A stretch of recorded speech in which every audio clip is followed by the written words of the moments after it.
Welcome, everybody. I will call this first meeting of the Committee on Public Lands to order. Will the Secretary please take the roll?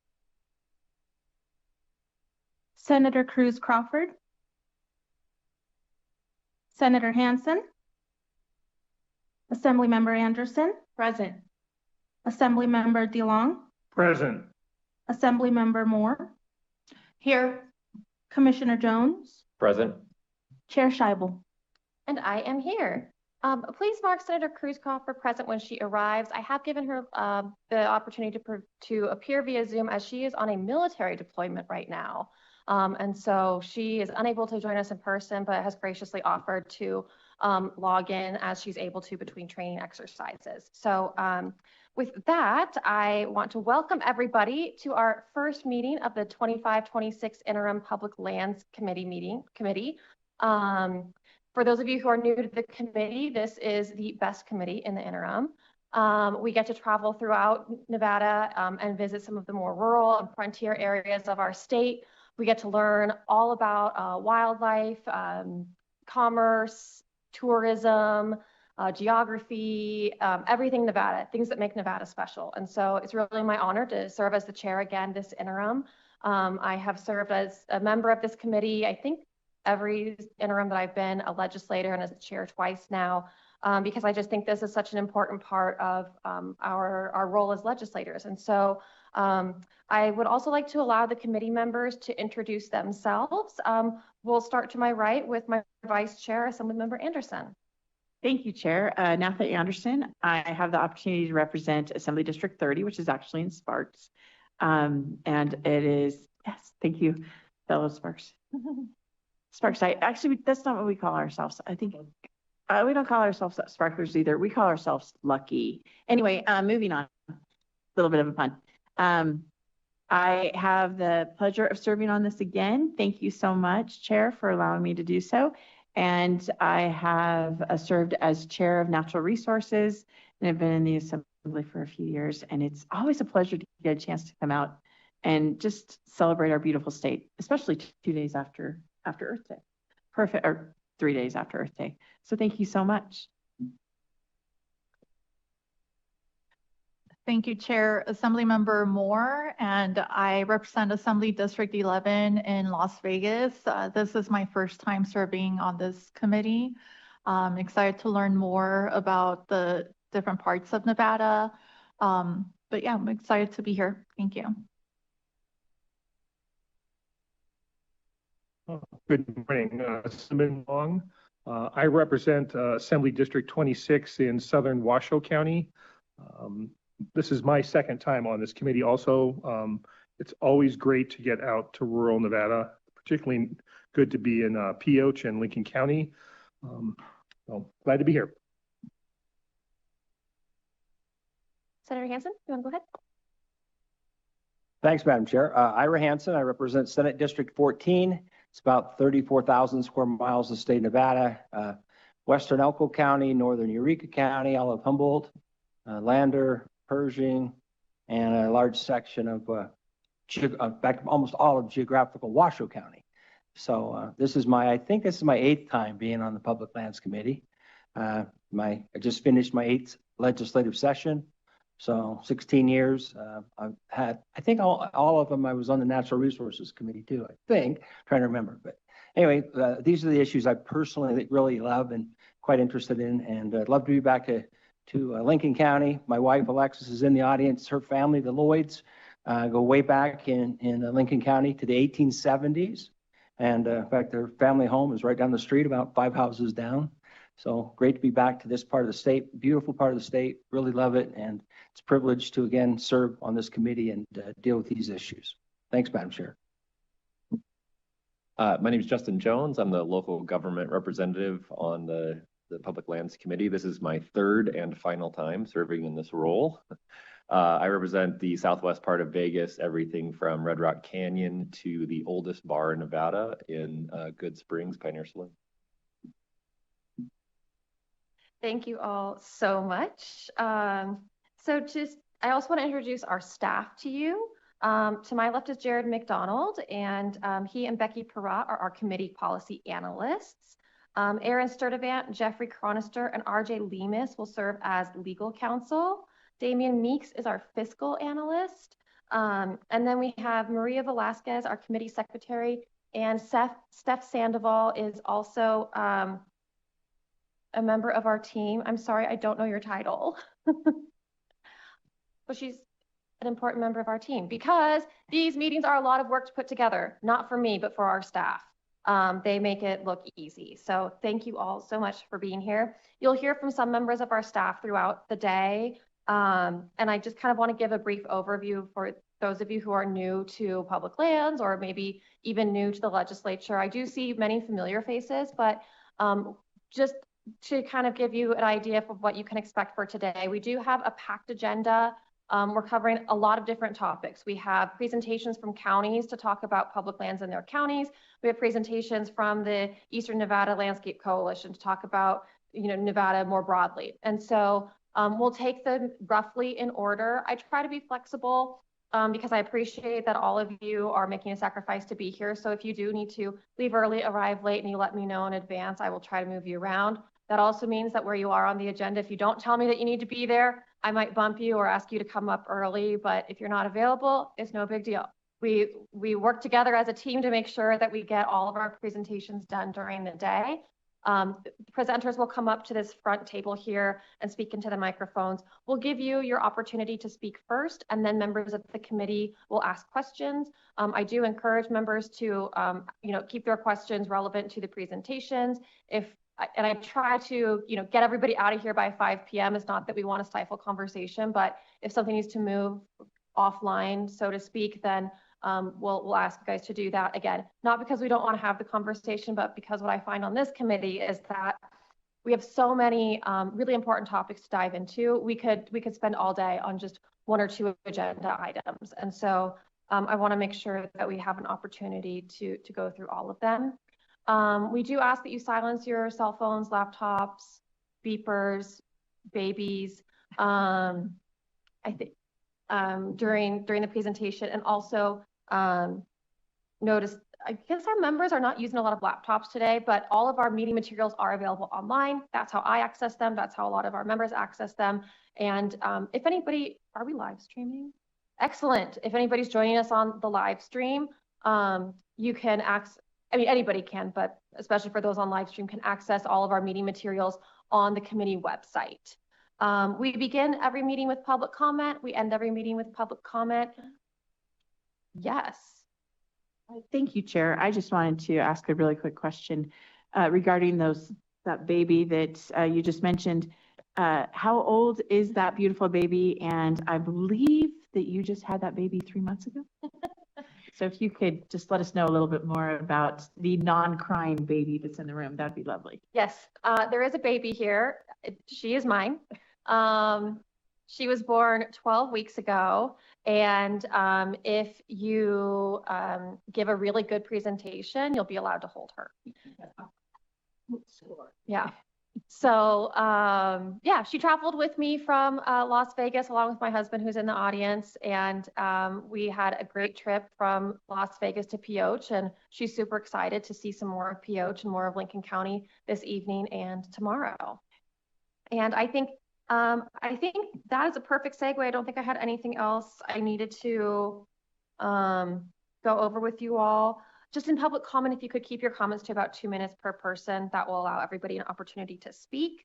And with that, let's go ahead and open it up for our first public comment opportunity. If anybody would like to give public comment in person, now is the time to come up to the table. I don't see anybody coming up to the table. Oh, I do see somebody coming up to the table. Sorry.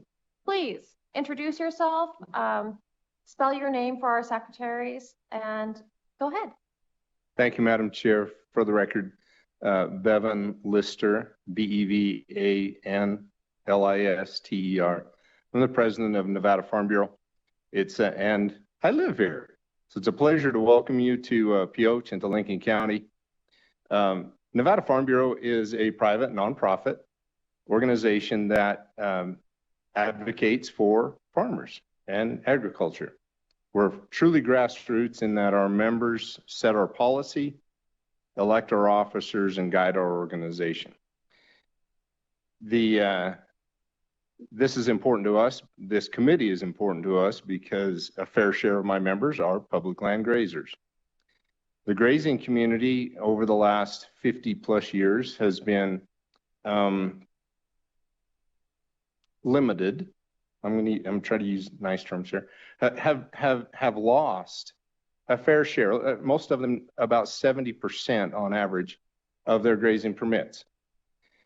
Those grazing permits reflect livestock in the area, economic development for the county, and livelihoods for those farm and ranch families.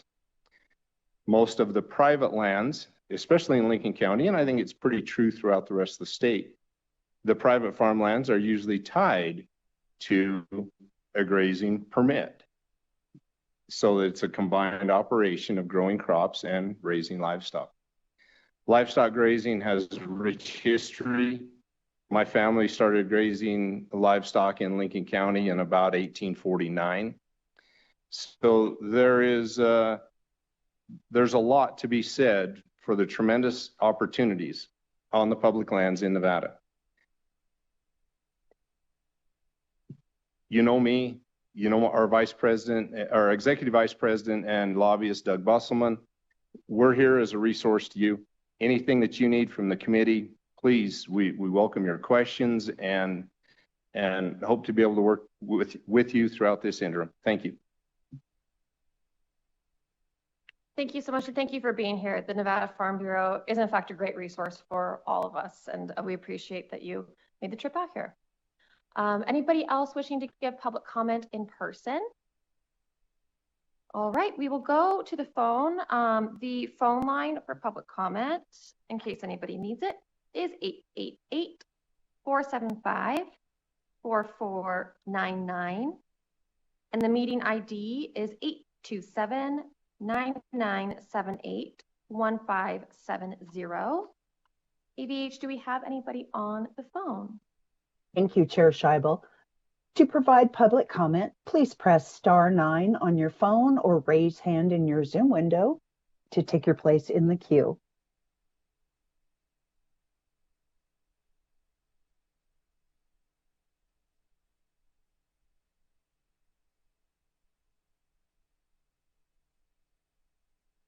Caller with the last 3 digits, 458, please press *6 to unmute.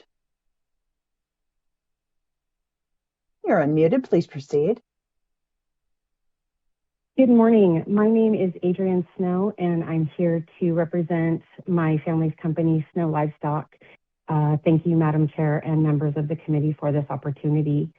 Our family has ranched in Nevada for generations, and this is not just our business, it's our way of life. It's how we raise our family, we care for the land, and contribute to the rural communities that depend on agriculture. Today, we're facing a permanent loss of grazing access on our Lahontan allotment due to the expansion of the Fallon Range Training Complex, and we are the first family to go through this process. This is not a temporary disruption, but a long-term generational impact to our operation. We want to be clear, we respect and support our military and the mission of national defense, and we understand the importance of that mission and the role Nevada plays in it. We're not here to stand in opposition to that. We are here because something is not aligning with the law or with fairness. Under FY 2023 National Defense Authorization Act Section 2993C, the law clearly states that the Secretary shall compensate permit holders for all losses suffered when replacement forage is unavailable. That is a mandatory obligation, not discretionary. What we are experiencing does not reflect that standard. We're being asked to accept a one-time approach to what is a permanent loss. Grazing capacity is not something that can simply be replaced. It's tied to the land, to the water, to years of stewarding that land, and to the long-term viability of our operation. There are established federal methods used across the country to value forage loss over time, and those methods recognize that these impacts are ongoing and should be treated as such. Those standards are not being applied here, and that is why I truly am hoping you guys hear me today, that those USDA standards, forage standards, are not applied. There's a gap between the law and what's being delivered to us, and we are asking you to look into this and consider leaning on our U.S. senators and congressmen and the Navy to make this right by not just us, but the families that will come behind us. So thank you on behalf of all of us in this position.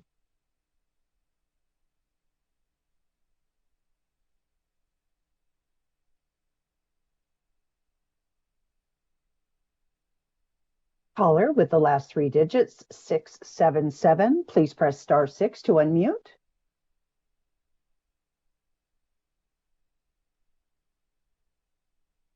Once again, caller with the last three digits, 677. Please press *6 on your telephone to unmute. You're unmuted. Please proceed. Good morning. Thank you for the opportunity to speak. My name is Casey Kern.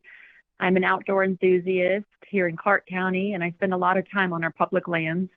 And that's why the wild horse and burro issue matters so much to me.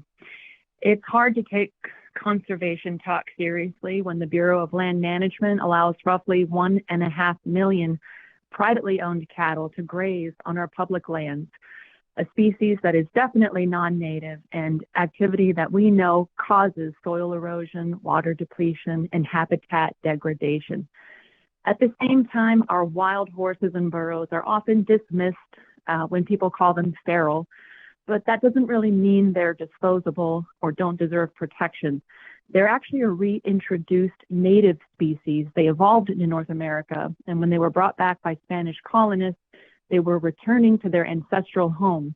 They've also been part of this land for centuries, deeply woven into indigenous cultures and the history of our American West. They're also protected under the Wild Free Roaming Horses and Burros Act, which recognizes that they belong here. Yet the BLM is removing hundreds of horses and burros from places like the Spring Mountains, while more than 60,000 already sit in government holding facilities. Many will never be adopted, and many will end up in the slaughter pipeline. At the same time, cattle vastly outnumber wild horses, continue to dominate these landscapes.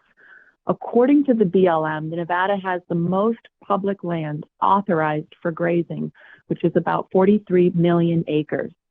The BLM sets an artificially low population limit for horses and burros. In some herd management areas, that number is only around 100. So the agency can claim they're overpopulated and then remove them. And if population management is truly even necessary, we have a humane science-based solution, and that's fertility control. We don't need helicopters chasing horses for miles, separating mothers and foals, and traumatizing and harassing entire herds. Humane fertility control allows populations to be managed without the cruelty, without the chaos, and without tearing families apart. So in conclusion, the message is clear. Wild horses are being blamed to make room for private cattle. If we're serious about conservation, we need consistency from the BLM. We can't claim that wild horses are destroying the range while catering to commercial grazing on the very land we're supposed to protect. Thank you.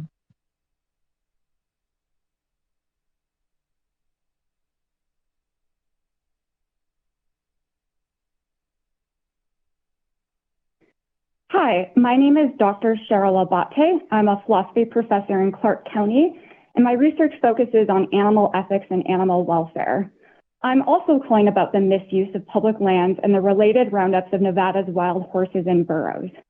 Currently, there are fewer than 75,000 wild horses on only 27 million acres of public lands in the U.S. Meanwhile, between 1.5 and 2 million cattle graze on 155 million acres of public lands in the U.S. The fees ranchers pay for grazing livestock are so low that they don't even cover livestock grazing administration costs. What's especially concerning is that the public is ultimately, all things considered, harmed by public lands ranching. It's well known that livestock grazing devastates the environment through high levels of methane production, soil erosion, desertification through overgrazing, intensive water use, and water pollution. Moreover, increased beef consumption is strongly associated with serious health issues like various cancers, type 2 diabetes, and heart disease. Finally, livestock grazing is arguably a main reason why many wild horses are being unjustly ripped from their homes. Cattle ranchers and their advocates view our beloved horses as competing with their livestock and thus are pressuring the BLM to remove wild horses from public land, and this is evident from that recent Colo 8 report. The general public doesn't want this. In fact, over 80% of Nevadans want our wild horses to be protected.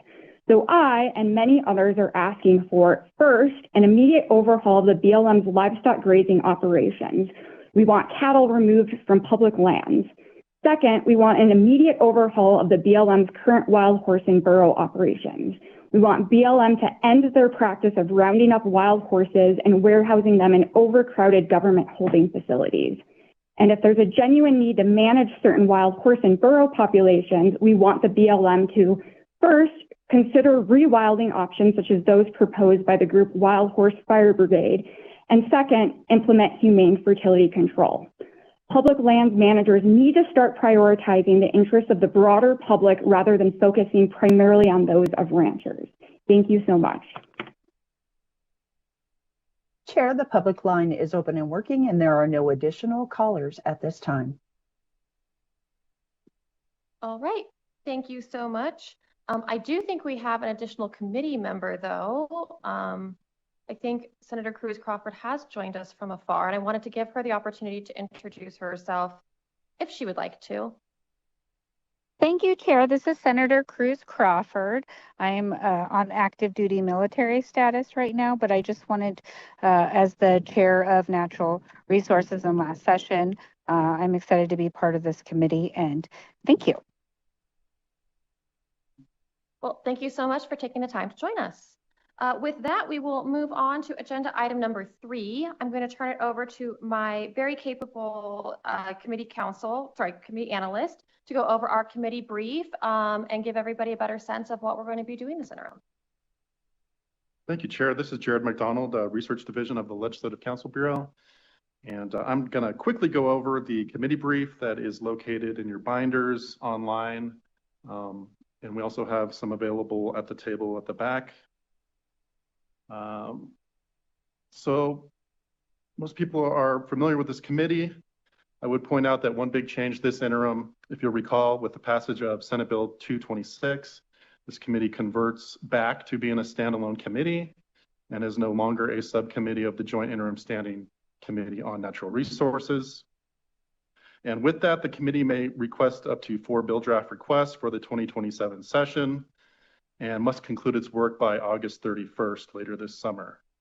At that last meeting, we'll hold a work session where the committee will vote on those BDRs, and they can also direct staff to draft letters to relevant stakeholders or to include policy statements in the final report.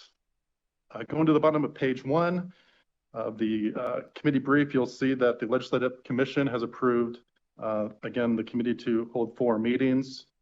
In addition to the meeting today, there'll be a meeting in Winnemucca on May 15th, another meeting in Fernley on June 26th, and a final meeting on August 21st with a location to be determined, most likely down in Clark County. Going to page 2, we've outlined the powers and duties of the committee, which is rather extensive. The committee considers a wide range of subjects covering all facets of forest and range science, methods of public land management and oversight, resources associated with public lands and rural infrastructure and public services. All of these are defined in NRS 218E 520. And I'll briefly just go over a few of these. The committee may review and comment on any administrative policy, rule, or regulation of federal land managers in the state. The committee may recommend to the Nevada Legislature, as a result of its review, any appropriate legislation or corrective federal legislation. The committee may advise the Attorney General of the state if the committee believes that any federal rule or policy or regulation encroaches on the sovereignty of the state. The committee may review and comment on any other matter relating to the preservation, conservation, use, management, or disposal of public lands deemed appropriate by the chair or a majority of the committee. And finally, the committee must review the programs and activities of the Colorado River Commission, all public water authorities, districts, and systems in the state, and all other public or private entities who work with local governments regarding planning, development, or distribution of water resources. At the bottom of page 3, we have all the staff listed who are assigned to this committee, and also contact information. And then finally, the research division, as you know, is available to assist the committee and its members on any issue related to matters that come before the committee. Also, we have staff who will work with you on an individual basis in a nonpartisan and confidential matter on any topic, as you know. So if you need anything, please give us a call or email us at the number in the committee brief, or the email address in the committee brief, or any other manner which you already have. And with that, I'll turn it back over to you, Chair. And of course, I'm available for any questions if there are any. Thank you. All right, members, do we have any questions for Mr. McDonald? Okay, then that closes agenda item number 3 and takes us to agenda item number 4. We will start with an overview on activities and impacts on public land in Lincoln and White Pine counties. We want to thank Lincoln County for serving as our hosts this meeting and invite them to the table now for their presentation.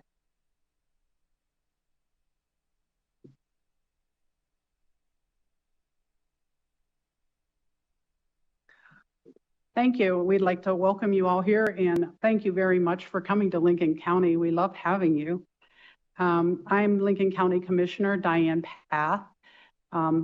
That's like you're walking down a path. I say that because it's so short that everybody says, what? Every time I get married, my last name gets shorter. So I figure I'll get all my jokes out of the way now, right?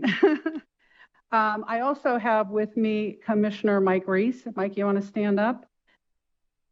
And he will be giving some input as well.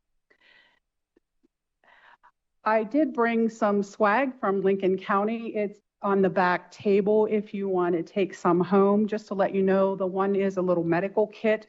There is ibuprofen in there, so don't get it around children. Okay, good. Just a tidbit about me. One of my prior careers is I was a teacher, and as a teacher, when I first started, I made these elaborate PowerPoints, and I thought, oh gosh, they are so good, so good. The kids are going to love them. I taught high school, so I'm teaching seniors, and a group of them, after I gave a PowerPoint, come up to me and says, "Miss, we got to talk to you." And I'm like, okay. And they're like, "There are too many words in your PowerPoint." And I'm like, oof, I thought they were so good.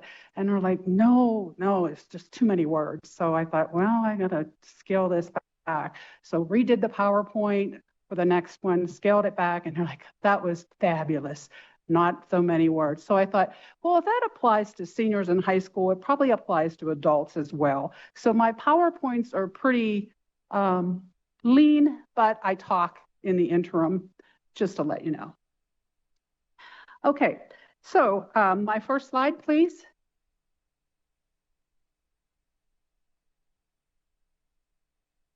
And I want to welcome you to Lincoln County. It's what we call the land of public lands. As one of the most rural communities in Nevada, Lincoln County residents are and have always been dependent on public lands. And that is because Lincoln County has one of the highest percentages of federal land ownership within the United States, actually. The federal government owns approximately 95% of the land. You'll hear some people say 92, you'll hear some people say 97%. Out of that, the BLM owns about 83% of the land. And then the Air Force and the Department of Defense owns roughly 12% of that land, and they manage it as well. This leaves about 5% of the land. So some of the people that are going to or that are going to be with me today. I think they're getting a little bit ahead of me here today. So that leaves about 5% of the county for private, state, or municipal ownership. And that is concentrated in areas and valleys like Caliente, Pioche, Panaca, Alamo. And then we have 5 state parks here in Lincoln County as well. Consequently, with all this land, we only have about less than 5,000 people. The last I checked, it was about 4,800 people. So if you want to put everything out on this slide, these entities will be joining us today. And locally, I have asked for, can you go back, please? Thank you. I have asked for these entities to give me some input, and I use this input in these slides. So if you have questions, I'm going to divert you to them. Again, I'm a commissioner. I live here. I know a lot about this, but some of the things that are in this have individually come from these entities. We collaborate very well here in Lincoln County. We have to. We have a large amount of land with a small population, and everybody pitches in. We wear a lot of hats. We have Lincoln County Fire District, our EMS, the BLM, state parks, and NDOW. They will all be, there's all information in this PowerPoint from them. Next slide, please. The county use of public lands here in Lincoln County is dollars for us. That's what we see, especially as county commissioners, dollar signs. It's estimated that about $9.7 million last year was spent here in our county, and that comes from Travel Nevada. That would include things like going to restaurants, lodging, and anything spent at any stores here. I was like, that's a lot of money. I didn't really believe that it was true, but we did some research and it looks like it is. Okay, next. That comes from things like recreation. Go ahead. And that is events of all types. We have a lot of races, OHV races, UTV races. We just had an endurance race here in Cathedral Gorge. We have great trailheads for hiking, Chief Mountain. Next. And we have great dark sky viewing. In fact, was there somebody here that requested pamphlets for dark skies? Because I brought them with me. Okay, I have them if you want to see me at the end. So this all equates to dollars for us. We have camping and family outings, and this not only goes on in state parks, but it goes on in BLM property. Next. And this is my friend Tammy Gubler in her race car, and she was competing in one of the races in Caliente. She actually rolled over last year. She's doing very well. Just to let you know, I just loved the picture. I asked her if I could use it. Next. So that brings us to Lincoln County needs and concerns, and they're going to be as old as the county itself. Next. We have land development limitations. We need some of our land released to us. The high percentage of federal land ownership has historically been a barrier to large-scale development and affordable housing here in Lincoln County. Obviously, if you don't have land to develop, you can't bring money in. You can't, we survive off of tax revenue as a county for a lot of our monies. And if we can't get tax revenue, we don't have money. Next. And more control over our water rights and how they are handled. We would like to see more local control over water rights, decisions and allotment. Currently, we have the State Water Engineer's Office, which controls pretty much everything. What we would like to see is a state panel that would act much like an appeal board to the State Engineer's Office. This board would be able to review and make suggestions to the state engineer on behalf of any ongoing conflicts. Several people could make up this board. As an example, you could have somebody from agriculture, somebody from the Farm Bureau, somebody from mining, development, farming, different categories across the state. And then they could help the state engineer's office and review any litigation that would be ongoing and give them suggestions and maybe curtail the time that the litigation takes. What small rural counties like us desperately need is a way to resolve conflict without litigation because it's costly, and a way to have mediation without high cost of litigation. Next. So this is the next couple of slides were provided to, well, I made the slides, but the information was provided to me from Lincoln County Fire District.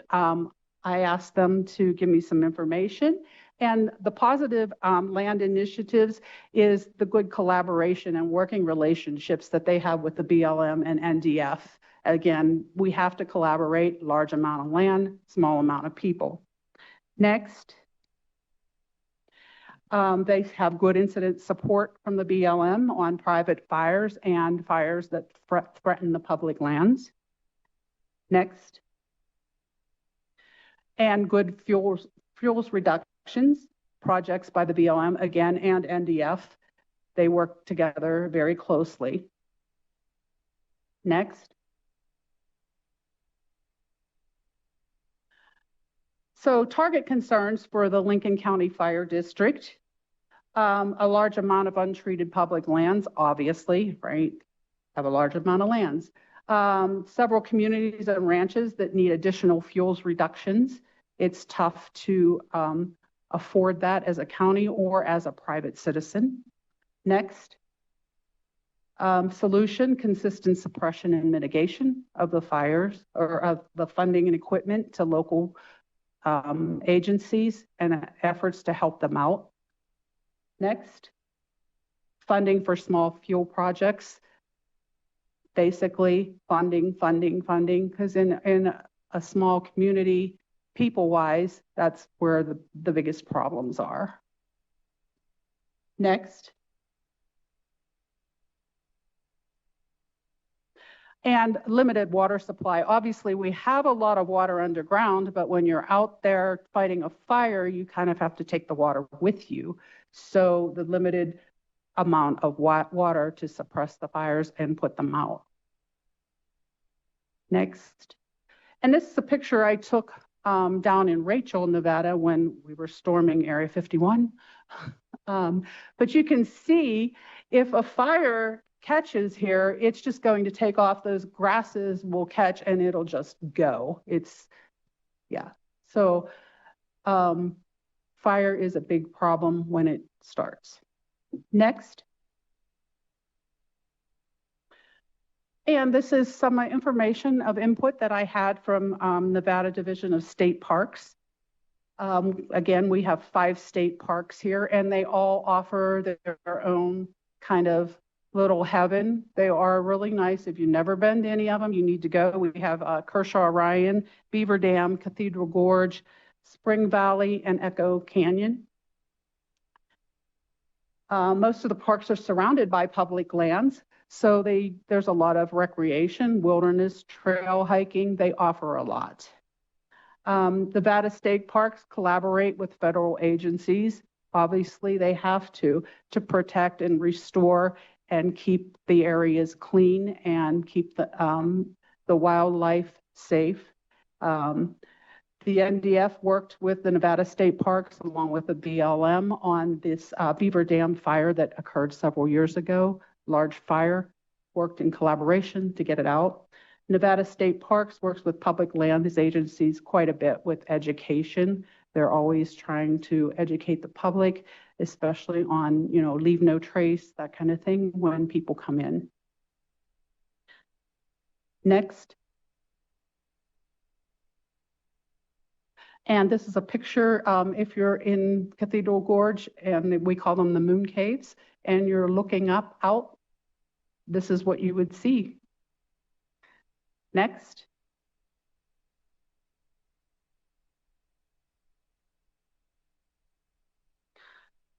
Some of the public lands concerns for state parks are water, again.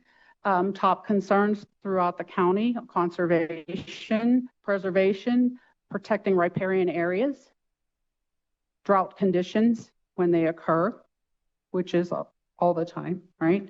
Next. Noxious weeds. We have a lot of different types of thistles here, and they are extremely invasive. Knapweed,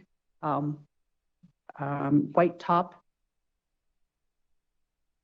and then wild horse management, especially in times of drought. What people don't see in these habitat challenges is, though, you know, people graze their livestock, but they take care of their livestock. They, you know, they have places to bring them in to water them. If there's not enough food, they bring them in and they feed them. The wild horses do not have that opportunity. So if you're out there in the wild and you will come upon dead horses or their skulls, they just don't have the people to manage them when they're in the wild. And it's horrifying, really. They starve to death and they don't have water. Next.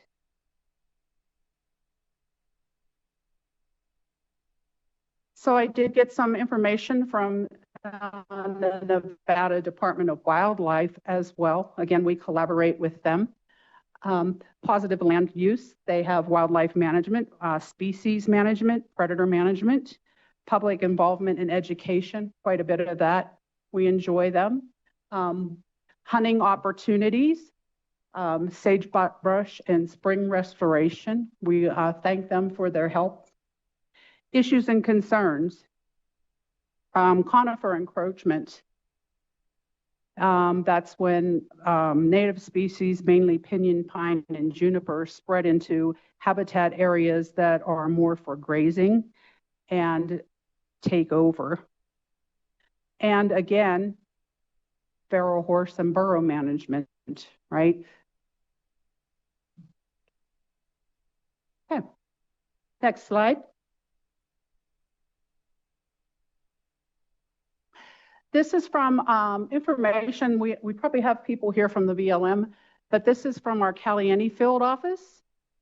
And the BLM public land use, this is the Pioche mine. They are trying to get permitted to pull tungsten out of this mine. I was just actually at a conference in Elko and met up with a man named Fred Steinman from UNR, and he was actually asking me how that was going. And I'm like, well, you'll have to talk to somebody from the BLM Caliente field office. I know about it, but I don't know that much about it. So this Pioche mine once supported 2 generations of Lincoln County residents. So they are looking at getting it open and trying to pull out any remaining tungsten there and go through tailings. We have a local native who's a geologist, Bruce Condy, who is overseeing the permitting. So we're hoping to get that open and running, create some jobs, create some revenue. Next. BLM grazing. The BLM here, they have N4 and N5 grazing board districts, and they play a unique role in this because their grazing revenue is local. Next, they have the largest BLM allotment by AUM. And when they gave me that, I'm like, what does that mean, right? So I looked it up.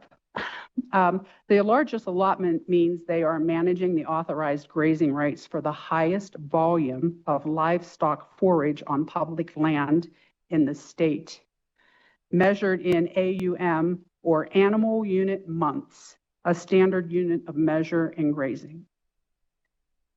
See, there's the teacher in me coming out. You need to, you know, instead of you saying, what the heck is she talking about? Anyway, so they only have water-based grazing permits and a special rule supporting them while maintaining summer and winter grazing. And what's unique about this is they can move between the Great Basin Desert, which is a cold desert, and the Mojave Desert, which is a warm desert. And this kind of mimics how natural grazing would go. They follow seasonal green-ups, providing consistent year-round forage while resting native vegetation when they're somewhere else. They have grazing permittees partnered with the BLM and the NRCS. What this means is that the producers with a BLM grazing permit can apply for NRCS or Natural Resources Conservation Service Environmental Quality Incentives Program, which is a funding to implement conservation practices on public lands.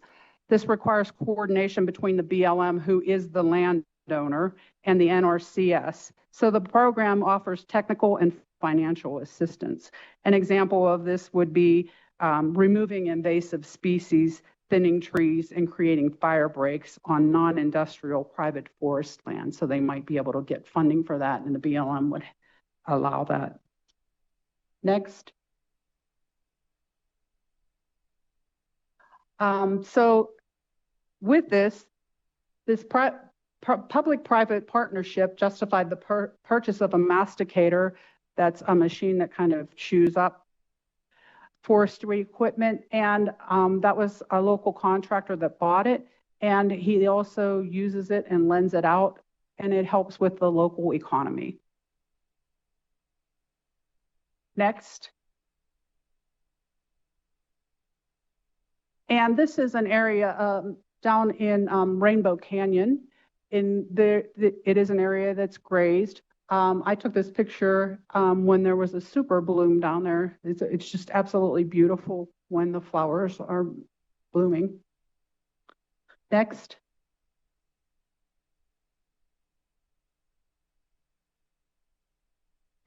So the BLM Caliente office, we are thankful for them. They do a lot of work. They process more than 20 special recreation permits annually. And while that doesn't sound like a lot, it's a lot.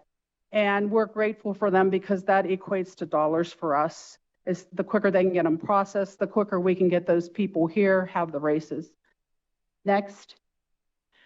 They're responsible for approximately 90,000 acres of federal land disposal. So the Lincoln County Land Act requires the BLM to dispose of certain portions of land.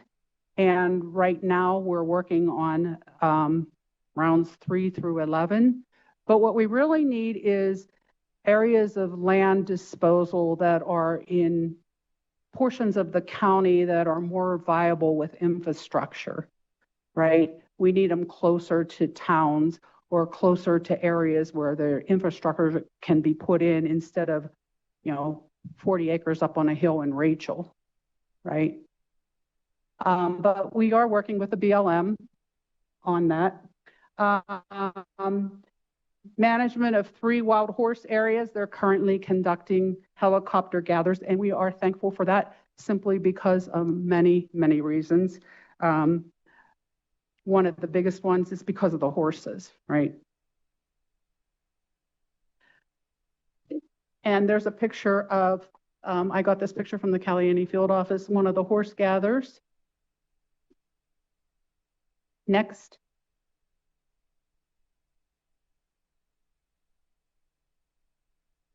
So again, collaboration between all the agencies here in our county, and it really is effortlessly. I texted or emailed these agencies and they got back to me like within a half hour. Here's, I said, can you give me some bullet points? Half hour I had them. They're just amazing. They work well together. They get along, and it's great. 2 items of major concerns for all the agencies are keeping our water safe, usable, and managed here in the county locally. Next, the wild horses and burros, right? They all seem to have the same thoughts that we have about that we're grateful for the BLM for their roundups, and releasing land for development would bolster economic growth here.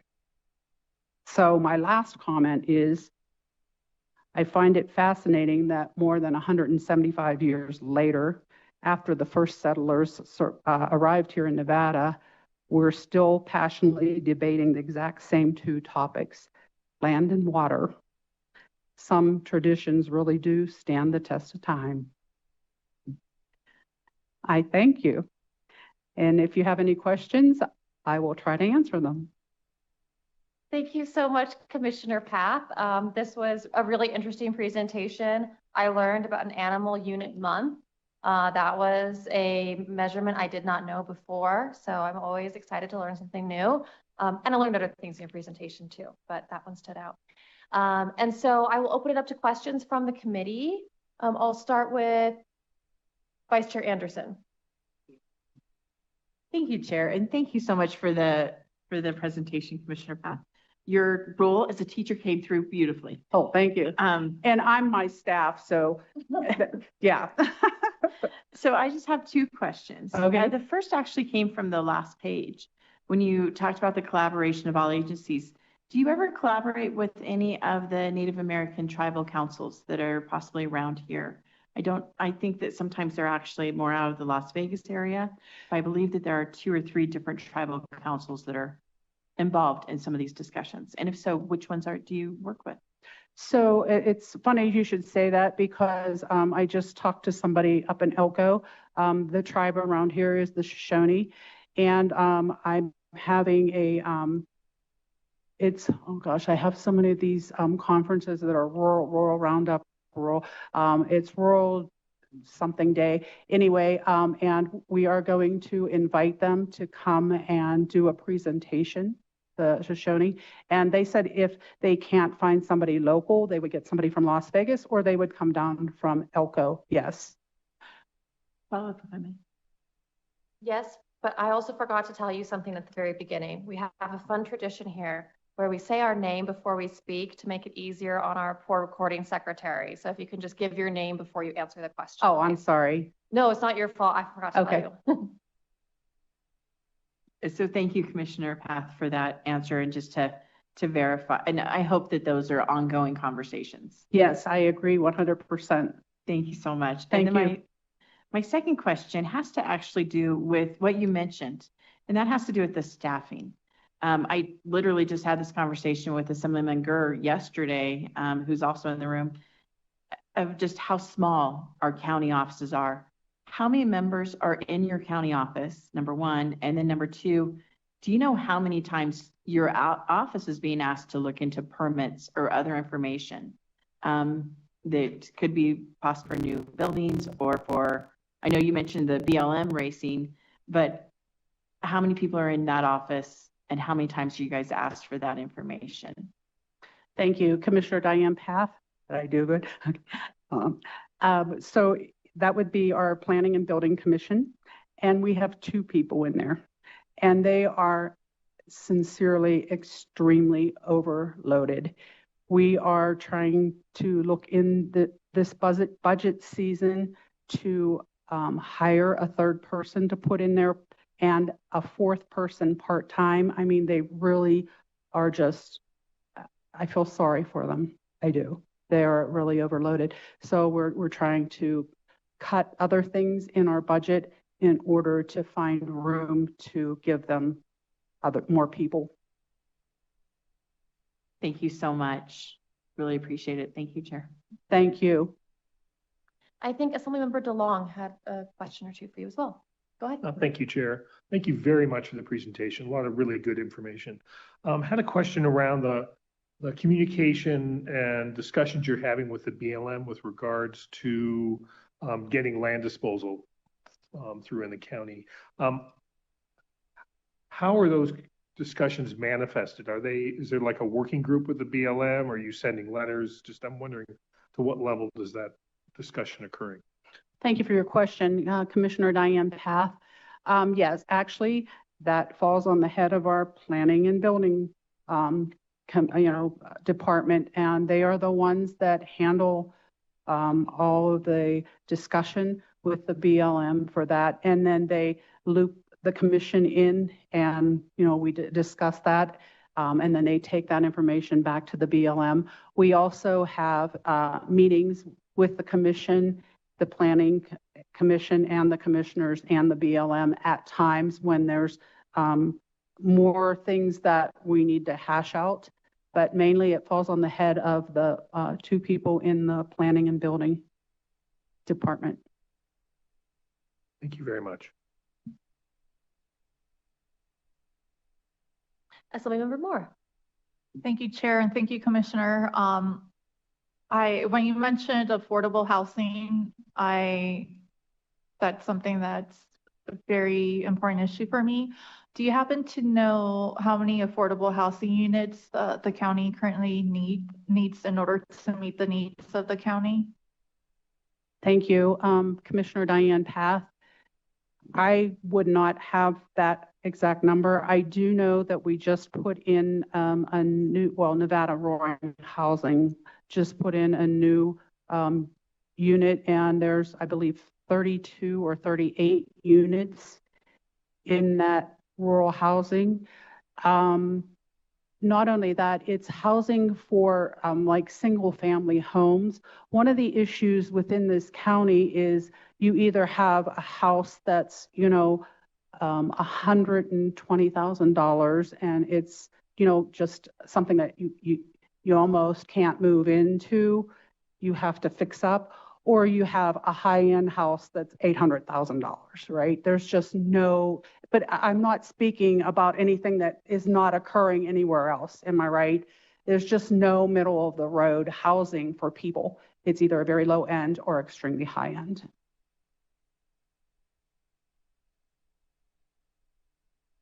Commissioner Jones. Thank you, Madam Chair. Thank you, Commissioner, for being here. And then first off, I just want to say thank you to Lincoln County and all of its partners for being such gracious hosts for recreational tourism. We know it's a $6 billion industry in Nevada, which is a big deal. My son is going to be racing in a mountain bike race just south of Pioche tomorrow, and has raced in Caliente every year for the last 5 years. And it's really just been a great experience on behalf of the Nevada South Interscholastic Cycling Association to work with Kershaw Ryan State Park and Prospector Trails on those races. So thank you. My question, following up on Assemblymember DeLong's question, I was in DC last week lobbying on behalf of the Clark County Lands Bill, met with the entire delegation and heard a lot from Congressman Amodei about some of the other lands bills that are moving through Congress right now. Does Lincoln County have its own land bill, or it's seeking disposal through the RMP process? The one land bill that we do have is called the Lincoln County Land Act, and it's of 2000. So it does describe the disposal of the lands here in Lincoln County. Okay, but no new proposed legislation? New proposed legislation, I don't believe we do we, Mike?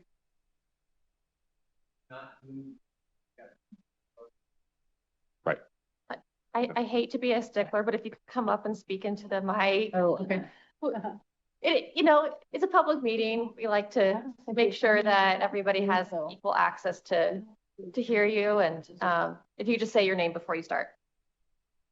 For the record, County Commissioner Mike Reese. Yes, right now we're working in rounds 5 through 11. Okay, that's actually, you guys have probably seen it in the newspaper stuff coming out of Vegas, because we're getting calls, when's that land going to be going up for sale? Unfortunately, it takes a little bit of time. The news makes it sound like we're selling land next week. We're in that process. We are working with the BLM. We have been working with John Raby, and I realize his last day is going to be the 29th of this month. So I'm getting texts over there like, okay, we got our letter in from John and stuff like that. So we are working on stuff like that. We have when our land act started in the 2000s, it was 90,000 acres. It's now down to 56,000. Of that 56,000, we're looking to get 6,500 released on rounds 5 through 11. By the way, round 5 started in 2015. So we're 10 years behind trying to get some land. Hence, that's why she's talking about some of this stuff. So it's kind of the chicken or the egg. We can't have jobs here if there's no place to stay, but if there's no place to stay, we can't have commerce here. So it is a real catch for us when we only have 5,000 people, but we are working on stuff like biofuels in our public lands. You guys probably got a presentation by Jeff Fontaine at the last meeting on that. So we are working on that, but we have a couple other entities are coming in and talking to us because Vegas is filling up. So we are the next closest to it. You guys got 2.5 million people down there. We got 5,000. So our claim is on a 3-day weekend, we can double in size, but we don't have the infrastructure for it. We don't have the EMS. We don't have, so we are working at us as the 5 commissioners are up here. We're all taking our own assignments and working. I just had a conversation with Turo University yesterday on nursing and stuff. Some of the grants that they could get us for our new clinic and our physical therapy that we're building, we're trying to build down in Caliant. So that is a huge welcome to us. We don't like to live on grants, but we don't have a choice. We don't really have the tax base here. So that's why we've been pushing to get land disposed of, regardless of whether it's a 20-acre parcel or a 200-acre parcel. So we were able to put let's see, about 1,700 acres into this round 11 that we're currently talking at. And we've been having discussions with John Raby. How do we fast forward some of these others that we already have buyers for that want it? It's whether coming in. So we're not sitting here idle. We're out. We're looking for some help, but we're doing what we can. And I'm my own staff. She's her own staff. We don't have a county manager. We don't, there's a lot of things that you guys probably wouldn't understand, but we are a frontier land, simply put. Panaca, the next town down, second oldest town in the state of Nevada. I don't know if you guys knew that or not. But when you look at commerce, every town in the state of Nevada that borders another state has game meat, except Panaca. We're the only ones that don't have it. We border Utah. You have Wendover, you have Tahoe, you have Prim, you have Jackpot. But we border it. So, but there's ordinance that came in when the town was first created that no gaming is allowed within 1 mile of the town. Hence, that's why the town is a mile off the road. As you turn at the Y, Panaca's a mile down. So the bars and stuff used to be right in there. And I wanted to, Commissioner Diane Path, I did want to add, in case you don't know, I'm sure Mr. McDonald knows, the land disposals, when they are being disposed of, the ones that are the easiest to dispose of that have no complications with the deeds, those are the ones that they just kind of streamline through so that they go ahead and they run them. But the ones that have complications, so if we're in rounds 5 through 11, round 11 might have a complication. Those are the ones they work on. Round 6, it's the deed's clear. They go ahead and they say, yep, let's put it out. Let's go. Right. So that's kind of how that works. Yeah. But we feel in the real close future, I'm talking months, we should have some land disposed, like she said. But I attended a call last week and it says, okay, with the BLM, and they're like, this section over here, this parcel C, there's a few things about it. I said, okay, let's take that, put that off for a year, and let's take parcels A and B. Can we put that up? Yes, it's moved forward. Some of these we're trying to go with a direct sale. Some we're trying to go with a competitive bid. So we're trying to use every tool we have in our toolbox to create some commerce and some tax base. And I can say on behalf of Clark County, we feel your pain in trying to get land disposed. So thank you very much. And thanks for the education on Panaca. Yeah, a lot of people don't know that. Yeah, thank you. Unless, are there any other questions? I have one question. It might be for the Forest Service. I was curious what, I don't know how you measure how often you have wildfires or how large the wildfires are, but if you could kind of give us a picture for how bad is the wildfire problem in Lincoln County? I can. Cade, yeah, you want to come up here? Are you able to answer that? Okay.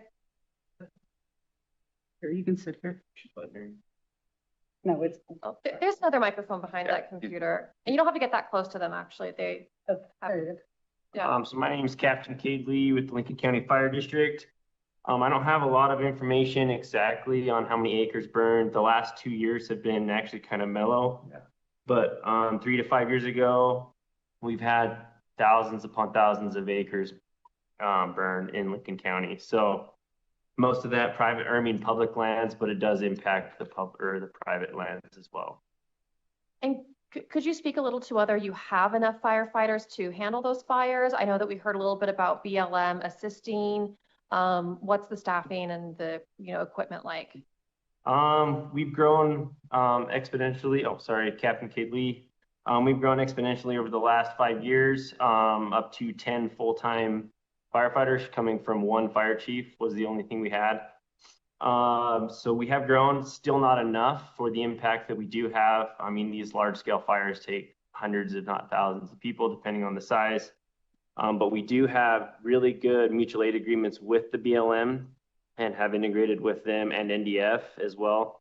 So staffing is definitely an issue. We are looking for grants to get that going more. If I could add to that. So our You can add if you say your name. Oh, Commissioner Mike Reese for the record. So to add to that, we have staffed up to 10, but part of that was because we had a contract with NV Energy. That was a lifeline for us to keep people here in the county for the first time in a lot of times. And so I know Kate is glad that we've got that. So with the MOU that we have with NV Energy is if we have a fire here locally, we can immediately drop what we're doing wherever we're at, whether we're in Clark County, Mount Charleston or whatever, we can come right back here. So we're 3 hours away. So that has been a big use of a big reason for income coming in to do that, to help keep our residents here in town without having to work out of town that much, and staffing up our ambulance service and our firefighting capabilities. Thank you. All right. I don't see any other questions. And unless you have anything to add, we just want to thank you so much for joining us today. Yeah. So go ahead. I do. I didn't want to sit up here. Yeah.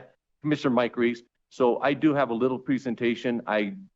Oh, wonderful. Just to do. I brought my computer, but I did not know we had to go through Carson City to do that. So there's a couple of things that I wanted you guys as a panel to know that's gone on in the last couple of years here on our public lands. So we were one of the ones that put together a collaring project for our mule deer. Okay. We call right up the road here, about 30 miles up the road, we collared 43 mule deer, does and fawns. So we were trying to do a fawn mortality study with that. It's sad to say that we've already got a 35% mortality of that because of predation. So one of the highlights we have here in our community, as we've all talked about, is the hunting.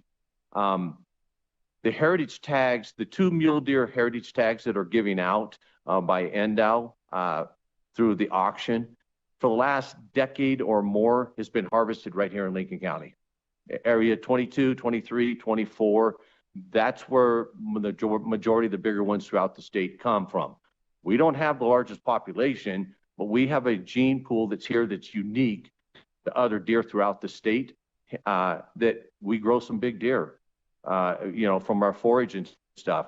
So with that being said, we've talked about our public lands and wild horses. Yes, we have a wild horse problem, but the statement I'm going to make is the first time in my life I thought I'd be making this statement, but we have more wild horses in Nevada than we have mule deer.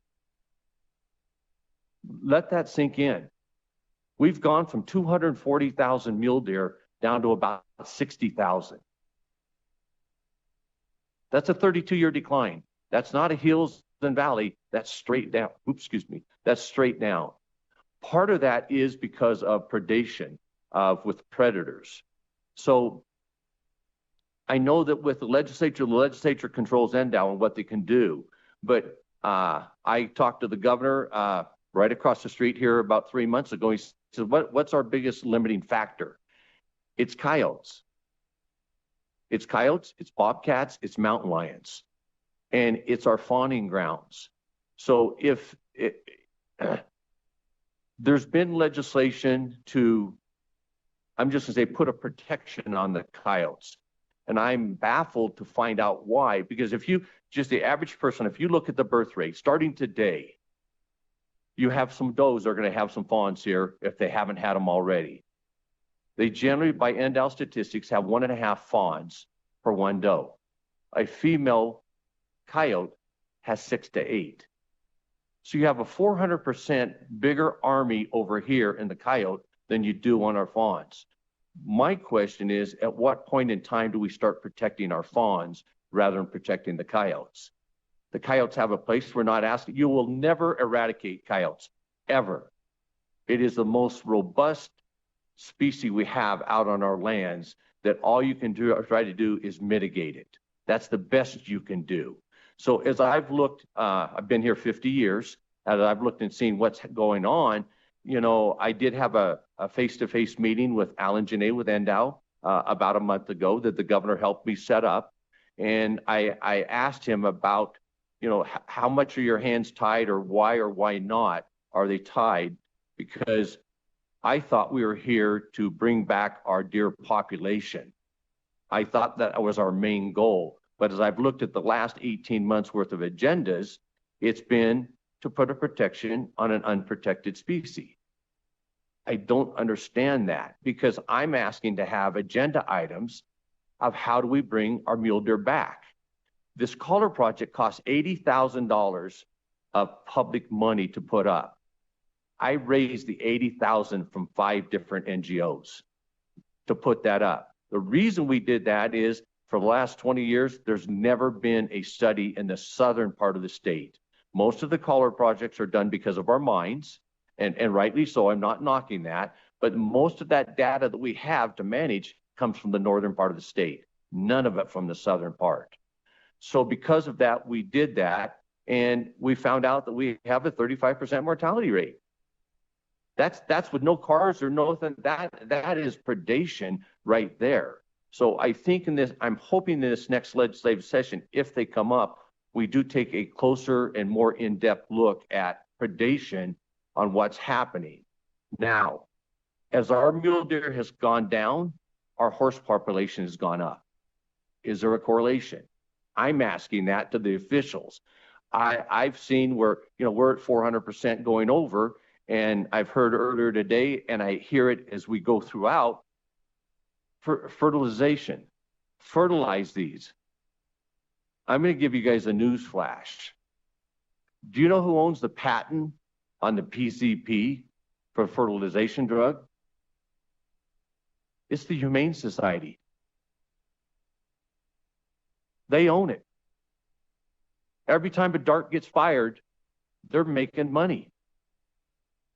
I've called some of these groups now the Donate Now group. They are trying to make money off the backs of our demise of our public lands. That's a travesty. I hope it gets out. And so everybody of the last 5 years has been pushing the fertility, because I can't prove it, but I believe they probably get a cut of some of that money that funds them. But the saddest part of the whole deal is our mule deer population is going down, which is a huge economic input to our state, and our wild horse issue is going on up. I understand it's a federal issue. My plea to this group right here is, if you have contact with our delegation, I think our delegation, it's hard for the Congress to take our wild horse issue serious. When somebody from Ohio asks somebody from Nevada, how bad is it? And they don't, well, I don't know. It's, you know, we have 7 counties. I don't know if you guys know this, in the state of Nevada, that have declared a state of emergency on wild horses in a 2-month period. That declaration of emergency is 2 years old now. Nobody has picked up that tool of our congressional delegation and used that. I would plead with you guys, if you have some contact with it. I know it's a sensitive issue, but how sensitive is it when we've gone from 240,000 deer to 60? It's sad. When we started our draw program in 1977, we had 135,000, and the reason we put in our draw system was to be able to control the population and help it grow by helping concentration on the harvesting in certain areas. From the outside, I would look and say the draw system doesn't work, because we're at half of the population. Okay. So with that, thank you for coming. I think this is huge. I think this is warranted. And I personally feel good to be able to educate you guys on some of the stuff that's going on in the county as well as the state. So thank you. And I would, if you guys had any questions for me, I'd be happy to answer them. Thank you. And thank you for your presentation as well. Yeah. Sorry we didn't get the PowerPoint coordinated, but I think there's some good information. Yeah. I think somebody over here has a question. Maybe more of a comment, Senator Hansen. Madam Chair, why would you think that? Commissioner Reese and I go way back, and I certainly share a lot of his concerns. I will say a couple of things. We talked a lot about $10 million in recreational monies coming into Lincoln County. For all of the rural counties, when you had 240,000 mule deer, the number of tags that were sold, the number of motel rooms that were occupied, the amount of commerce that came into rural Nevada from hunters from Clark County and Washoe County disproportionately was enormous. And that's in my life. That was 1988. So it's not like, 1,000 years ago or something. The question of fertility of the horses, Virginia Range Horse Management Program, or whatever it's called, can't think of the official name, in basically Story County. They've been trying to do this fertility thing. I've got 5 years now of all their studies every single year. It hasn't worked a bit. The population, in fact, went up during the same window that they were doing all of their fertilization programs. Secondly, you have to fertilize the horse, or not fertilize, you got to, they take care of that all by themselves. You've got to give them a shot of the birth control stuff basically every year. And once you've given them an initial shot, it's very difficult to get the horse back to do it a second time. Anyway, so that's one of those things that they're always bringing up that frankly has not worked. It's not practical. I mean, I don't want to get off on a tangent on the horse thing because I hate, the people that called about I think BLM is going to do a presentation, so I'm going to ask them about that. But the reality is there is an absolute relationship between a huge spike in the number of feral horses and the decline in the native populations of wildlife, not just the ones we hunt, but all of them. Yes. And when you have these enormous populations of very large ungulates on the public domain year round, there's one thing we don't talk about, and that is the livestock industry is very targeted windows of time, then they're removed completely. When you leave these huge herds of horses out there on the public domain, the public lands we're worried about year round, their impact's enormous. And even sadder is, as Commissioner Bath mentioned earlier, the suffering of the horses. They don't bring that up. They're dying of dehydration and starvation, and everybody looks the other way. But the minute the BLM does a roundup and there's 3 or 4 horses that end up dying in the process, it's national news. So anyway, I just wanted to bring the Public Lands Committee's attention the fact that there is very definite relationships, and the focus earlier was on the economic aspects of rural Nevada. One of the biggest economic drivers that we could do is to restore our mule deer herds and bring those people back out of Clark and Washoe counties that only 40 years ago were a significant economic driver in rural Nevada. And that's now gone. But yes, Madam Chair, I didn't have a question. I just want to, I was biting my tongue over here during the phone calls and stuff. But yeah, I think as we go forward as representing rural Nevada, especially for me, these issues are super sensitive. And I realize that when you're dealing with the political aspects in Clark and Washoe counties in particular on the horse issue, you have this enormous gap between the realities of what is happening on the public lands versus the perception that's being pushed, like the phone callers, frankly, today. The reality is so different than this image that they're trying to project about how the BLM is handling it and the impacts to our native lands, our native species, our ranching communities. We can go on and on about that. Anyway, I've said enough. Thank you, Madam Chair. If I could, Chairwoman, just to add on, so if you're talking statistics, so we talk about the economic input. Congressional Sportsmen's Foundation does a 5-year study every 5 years about how much of an economic impact in every state in the United States. Nevada, from 2020, the sporting families of Nevada at Nevada's cash registers spent $414 million. What does that mean to you guys? That means they created $39 million in sales tax that John Q. Public gets to benefit from. That happens every year. So I was at a meeting with Lieutenant Governor Stavros Anthony talking about our tourism being a $2 billion industry. And I go, yeah, and the hunters, we're a quarter of that. So just wanted to throw that out there for you. Madam Chair, may I make one more comment? Senator Hansen, I just want you to know that when I lived in Henderson, I was one of those people that was an activist to keep the wild horses. And then when I moved here and saw the destruction of the habitat and the grazing lands and the dead horses and the starvation and the dehydration, I did a 180. So, I mean, people that don't live here do not know. Yeah. Thank you for coming to our county. Thank you again for having us. Really Thank you. I'm going to end with a joke.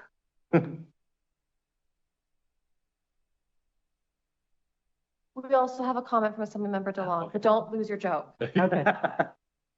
I would love to lose this joke. I want to follow on the senator's comments about the management of wild horses. And as I think we all know, it's mostly a federal issue, and Congress has constrained us, the BLM, the state, the counties, on how they can be managed. There's never enough money to do the roundups, to get the right herd size on the land. There are only so many people that want to adopt the horses. So we have a glut of horses, and Congress has limited the other options to deal with essentially excess horses. So we leave them on the land, they starve, they degrade the land. So I think the best thing we as a legislative body can do is actually do a referendum to Congress saying you need to act on these issues, and whatever we decide to put in that referendum is probably the best thing this body could do. Yeah. Go ahead. Commissioner Mike Reese, one comment I'll make to that. One wild horse in March does more damage than 100 cows in September. Think about that. That horse in March on that green up takes the whole plant out. That plant cannot live its life to feed off that year for that AUM. Thank you. Thank you. All right, Commissioner Path, we want to hear your joke. Okay, I really want to thank you all for being here. This is absolutely wonderful. Love having you here. And as I used to tell my students, because they never wanted to be first to go in the presentations, I would coax them. I'd get like one of the best ones and I'd say, look, if you go first, just think you're done and you can sit back the rest of the time and do nothing. Well, let me tell you, I'm done and I'm going to sit back the rest of the time. Thank you. Thank you. Thank you so much. It was really enjoyed having you here and learning more about Lincoln County. With that, we'll close section 1 of agenda item number 4, and we will invite up our presenters from White Pine County.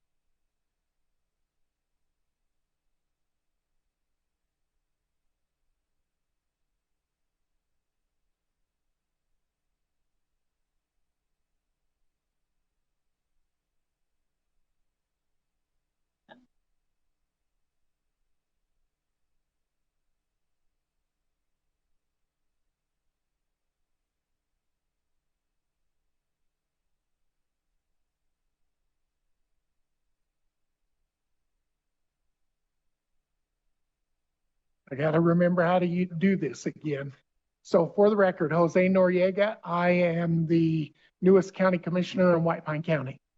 Some of you maybe remember me from the past.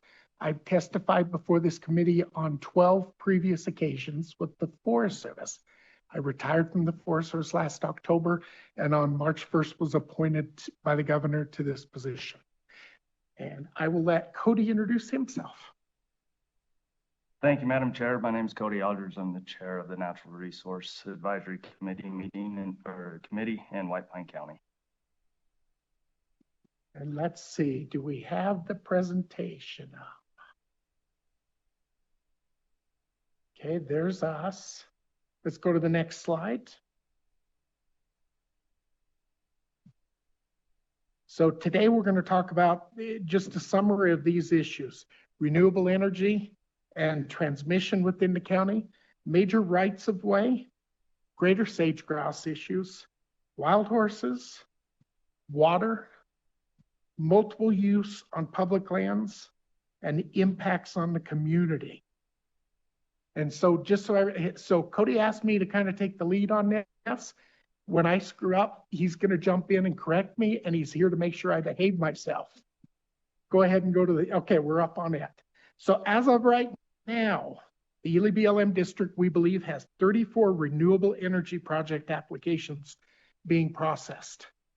Some of the big ones, the White Pine Pump Storage, 100 megawatts near McGill, the Samantha Solar in Jakes Valley, the Pantheon Solar in Jakes Valley, and the White Pine Solar in Steptoe Valley near McGill. Some other stuff that's going on right now, the construction is just about to begin on the Southwest Intertie project, the SWIP North. And so what we have in the county right now is 4 major power lines coming from the south, the north, the east, and the west, everything coming to the Robinson substation in Jakes Valley. That substation is going to be huge. We've been meeting frequently with Nevada Energy and stuff, and it sounds like that substation is critical for energy needs within the county. Cross Tie is the one that's coming from the west. Green Link North is one that's got NEPA pending, and that goes over to the west side of the state from the Robinson substation. There's some real challenges with these. I would say there's a lot of questions about the location of where they're going on some of them. And is there better choices about where they should have gone? And one of the concerns from the county that we'll probably address a little bit later is there's a domino effect related to some of these projects that the county has some concerns about. So there's your map. It's hard to follow. In your packet and stuff, you can kind of see it, but it shows, for instance, all the wilderness areas and the forest and the BLM and all the different projects that are being proposed around us. So as you look at that whole scattering there, White Pine County is very rural. Got a few more people than Lincoln County does. I think we're right around 10,000 population. The people in White Pine County live in White Pine County like I have for most of my life. I was born and raised there. We really enjoy living in that remote setting and the wide open spaces, which is why I retired there and I'm going to die there. We like that remote space, but there's some challenges that we're facing right now in a really quick time frame that could happen, that could change the culture of the entire county. Which, by the way, I have to drive 200 miles to go to Walmart. Go ahead and go to the next slide. Oh, that one went backwards. Let's go the other direction. That's not Pantheon. He'll keep me in line. Caltech, the deep synaptic array. Yeah, Robbie here behind me will keep me in line too. As I call it, ET phone home. Over 57,000 acres in North Spring Valley that will have these things scattered throughout it to, I guess, is to see if we get any stuff coming from space. This will affect livestock grazing and everything around it. Now, everyone will ask, okay, you look out there, you'll say, okay, there's grazing still allowed under this. There is. However, there's a lot of disturbance that will occur to put these in and the lines that really lead back to other places. And in the areas where you're putting these in, it's low precip. And if you disturb these areas, most of the time what we get back is halogeton and cheatgrass. And halogeton is poisonous to everything out there. And so we have concerns with some of this type of stuff being proposed. Go ahead and go to the next slide. Explain. Yes. Cody's going to take over in this. Cody Aldridge for the record. So the two pictures on the screen now, and I'm sure the BLM will have some more information later on. On the left is a picture from DSA's application showing the underground fiber to each one of those antennas on the 58,000 acres. Not all of that will be permanent access road to those antennas, but that's the fiber that would be ripped in through the valley floor to communicate, so those towers communicate. And then on the right-hand side is just there was a couple of different sizes and areas that they were looking at, and so that gives you an idea of the total size of that project. So I'll add one other concern that's there, but hasn't fully been answered yet by the project.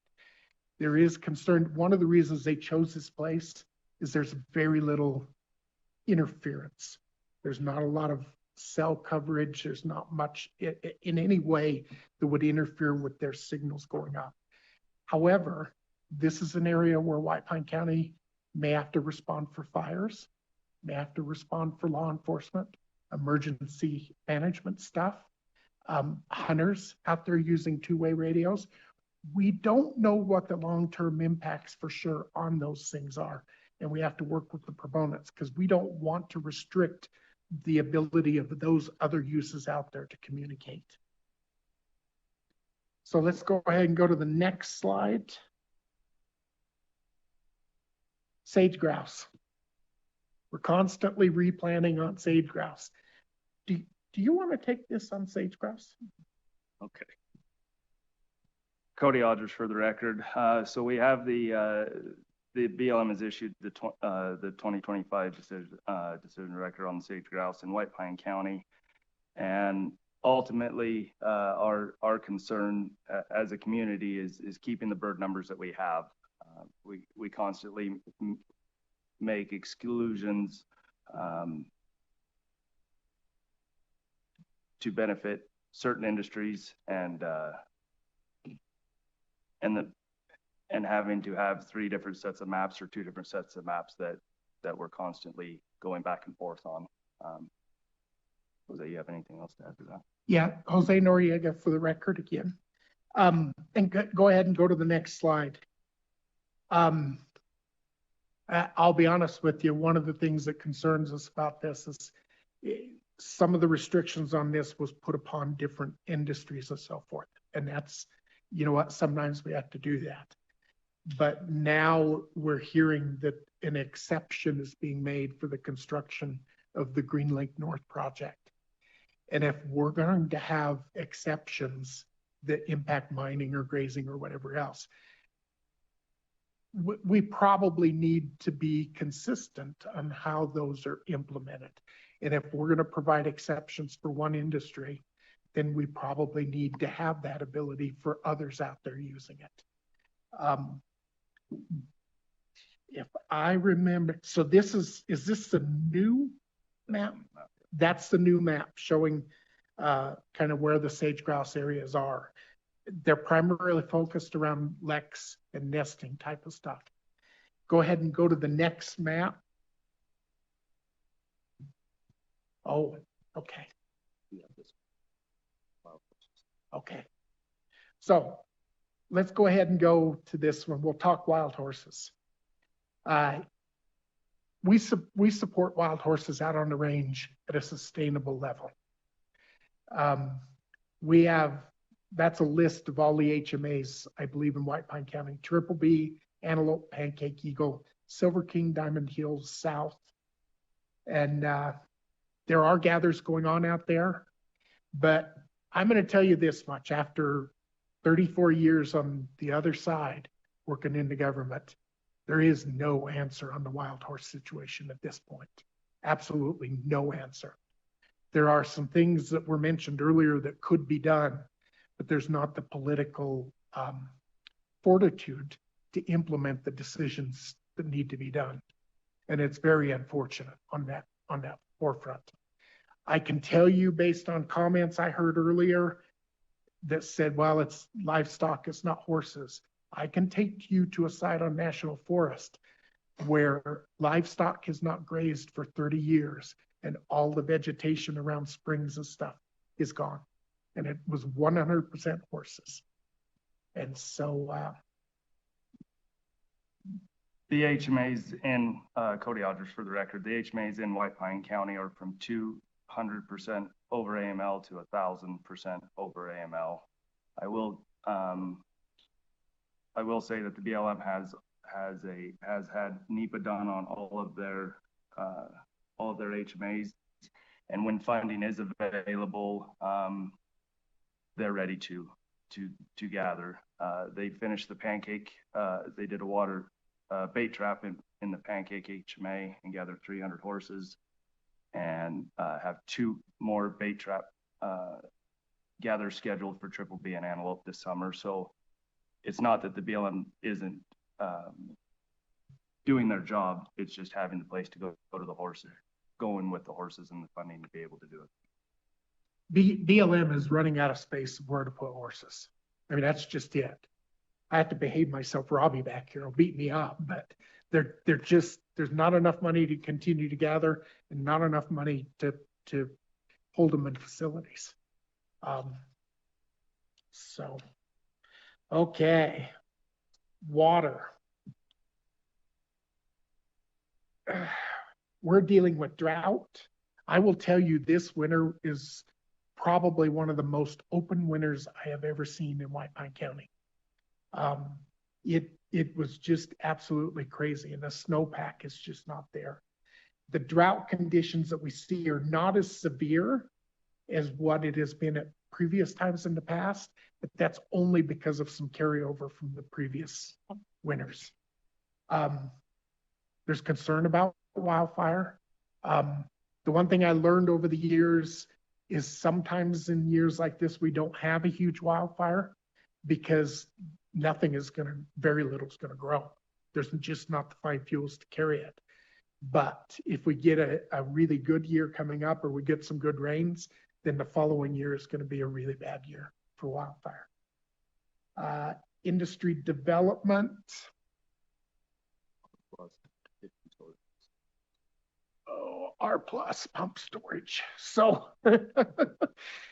we have a pump storage project that's being proposed, and anyone that knows anything about it knows the previous county commission leased water to this pump storage project.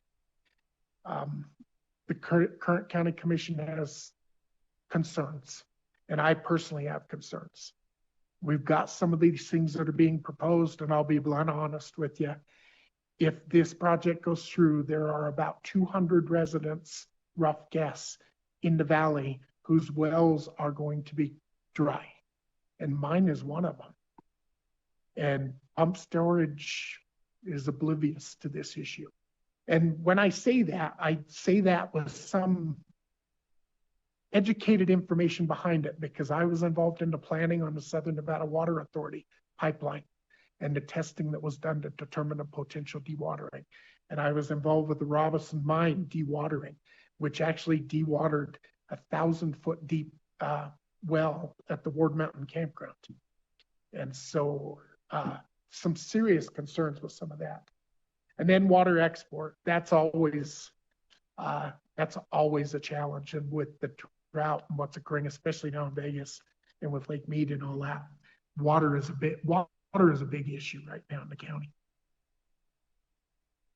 Southern Nevada Water Authority returned all of the water rights that were destined for Southern Nevada, but now White Pine County is facing the Pine and Walla Valley pipeline from Pine and Walla Valley across in Utah to Cedar City, which has a connection to Snake Valley and the Great Basin National Park. And so the county has signed on to a coalition with 4 or 5 Utah counties in opposition of the pipeline to Cedar City. Yeah. And if I could just ask you guys to say your names before you speak. Sorry. That helps our record keep. Jose Noriega for the record. Go ahead and go to the next slide. this is the slide he was talking about, right on the Nevada-Utah border. And so water would be pumped down to this Cedar City, St. George area to provide water. But it has a potential to affect aquifers over on the Nevada side, which would affect Nevada water rights holders.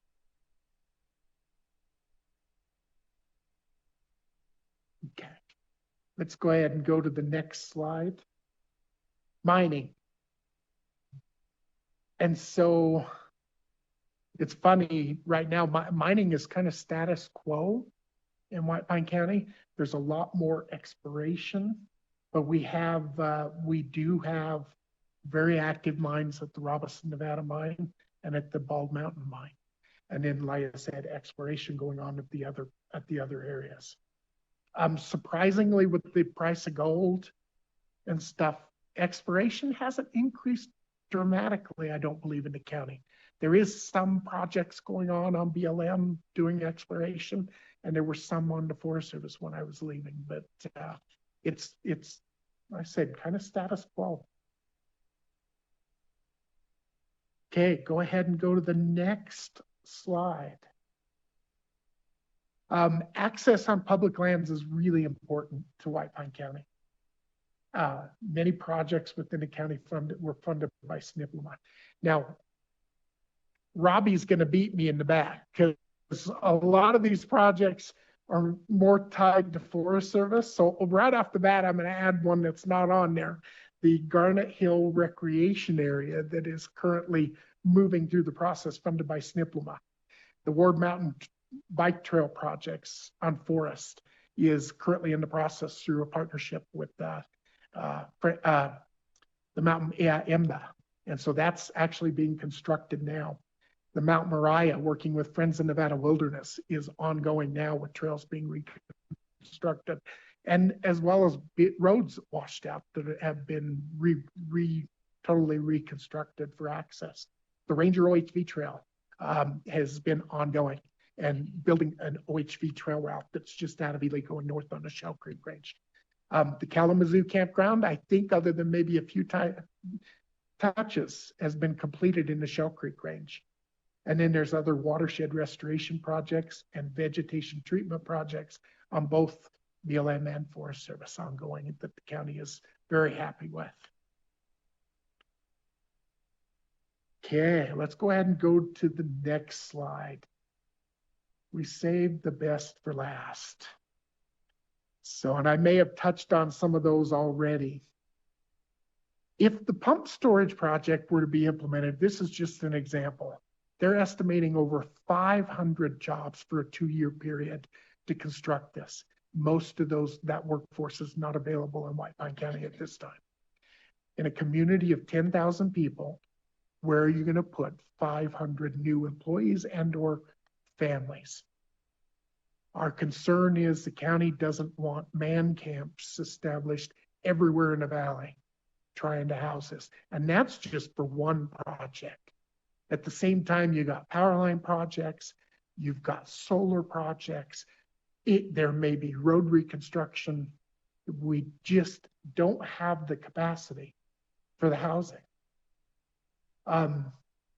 It puts increased pressure on county facilities, county EMS, county sheriff's office, all of that type of stuff that isn't always prepared to deal with that huge influx of people. Some of these projects like solar, we potentially may lose a reduction in AUMs on grazing. And so that is of concern. And some of these solar projects are thousands, if not more, acres of land that are no longer becoming multiple use out there on the public lands. And that, yeah, just an overall reduction in multiple uses. So increased tax revenue. I'm going to give you a little bit of a personal perspective on this one, a concern I have. So as they construct all of these, most all of these projects are being constructed. They are selling the product that they're going to be installing in White Pine County. So there is a sales tax that comes in that benefits the state and the county. However, there is some history of abating green energy projects. And if that occurs in White Pine County, we could lose tens, if not hundreds of thousands of acres of public lands out there that could be abated where little or no property taxes come back to support the county where it's being placed in. If we are going to lose a lot of the reason why we live in a county based on its rural, remote area, and then not receive an appropriate amount of property tax to support our county to deal with it, that's not fair. There would be some long-term employment associated with these projects, and that would be good. How much, we don't know for sure on most of these. And then the projects do provide some economic diversity. Now I'm going to share one of the things that gets me wound up on these projects, especially some of the green energy projects. I saw a map the other day from MB Energy on the locations for like the Robinson substation. You look at where all the green energy projects are proposed now in White Pine County around it, and it looks like someone took a shotgun and shot the map with it. It's just this huge blob of dots all over the place. The companies are coming in and there's no early communication or thought or talking with the local residents or the county about where the best place is to place some of these facilities. They come in with an idea of where they want it, where they're proposing it. So we have one that is being proposed that will destroy the largest white sage population or ecosystem in the state of Nevada. We have another one that will come in that will eliminate a huge area of agricultural development, alfalfa fields, and replace it with solar. When right next door, and this is what frustrates the hell out of me, right next door is the tailings below McGill, where Rio Tinto just finished capping those tailings to address some issues on it. And nothing is going to grow on that capping for many years. If we need I am not against renewable energy. I just believe that we needed to do a better job of selecting where it's at. And if you need a solar field or something in the valley there, put it on the tailings where nothing else is going to grow.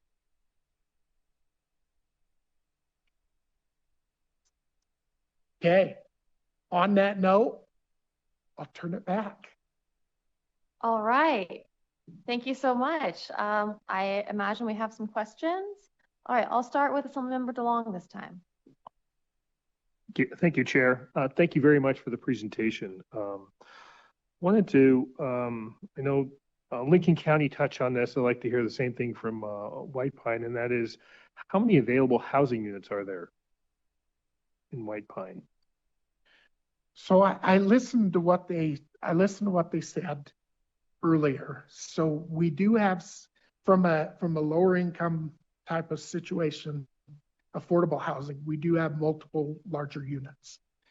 Rentals can be a little bit difficult in Ely at times, and sometimes the selection is not the best, but there's not a huge volume of rentals. I pay close attention to Realtor.com and probably look at it 3 or 4 times a week. There are homes available, but we run into the same problem Lincoln County talked about. There's a bunch in the range from 50 to 150. And then there's some really high priced ones, and not always a good selection in the middle. There is some effort to build new homes, but the challenge I think we're running into in White Pine is the cost to build homes in White Pine. We don't have a lot of companies building homes up there. So there's few that are doing it, and the others are coming from the outside, and it's running the cost up on the houses. But I will put a plug in because I saw an article here the other day, anyone that wants to move to White Pine County. So the most affordable housing in the state of Nevada is in McGill. And the second most affordable place for housing cost is in Ely.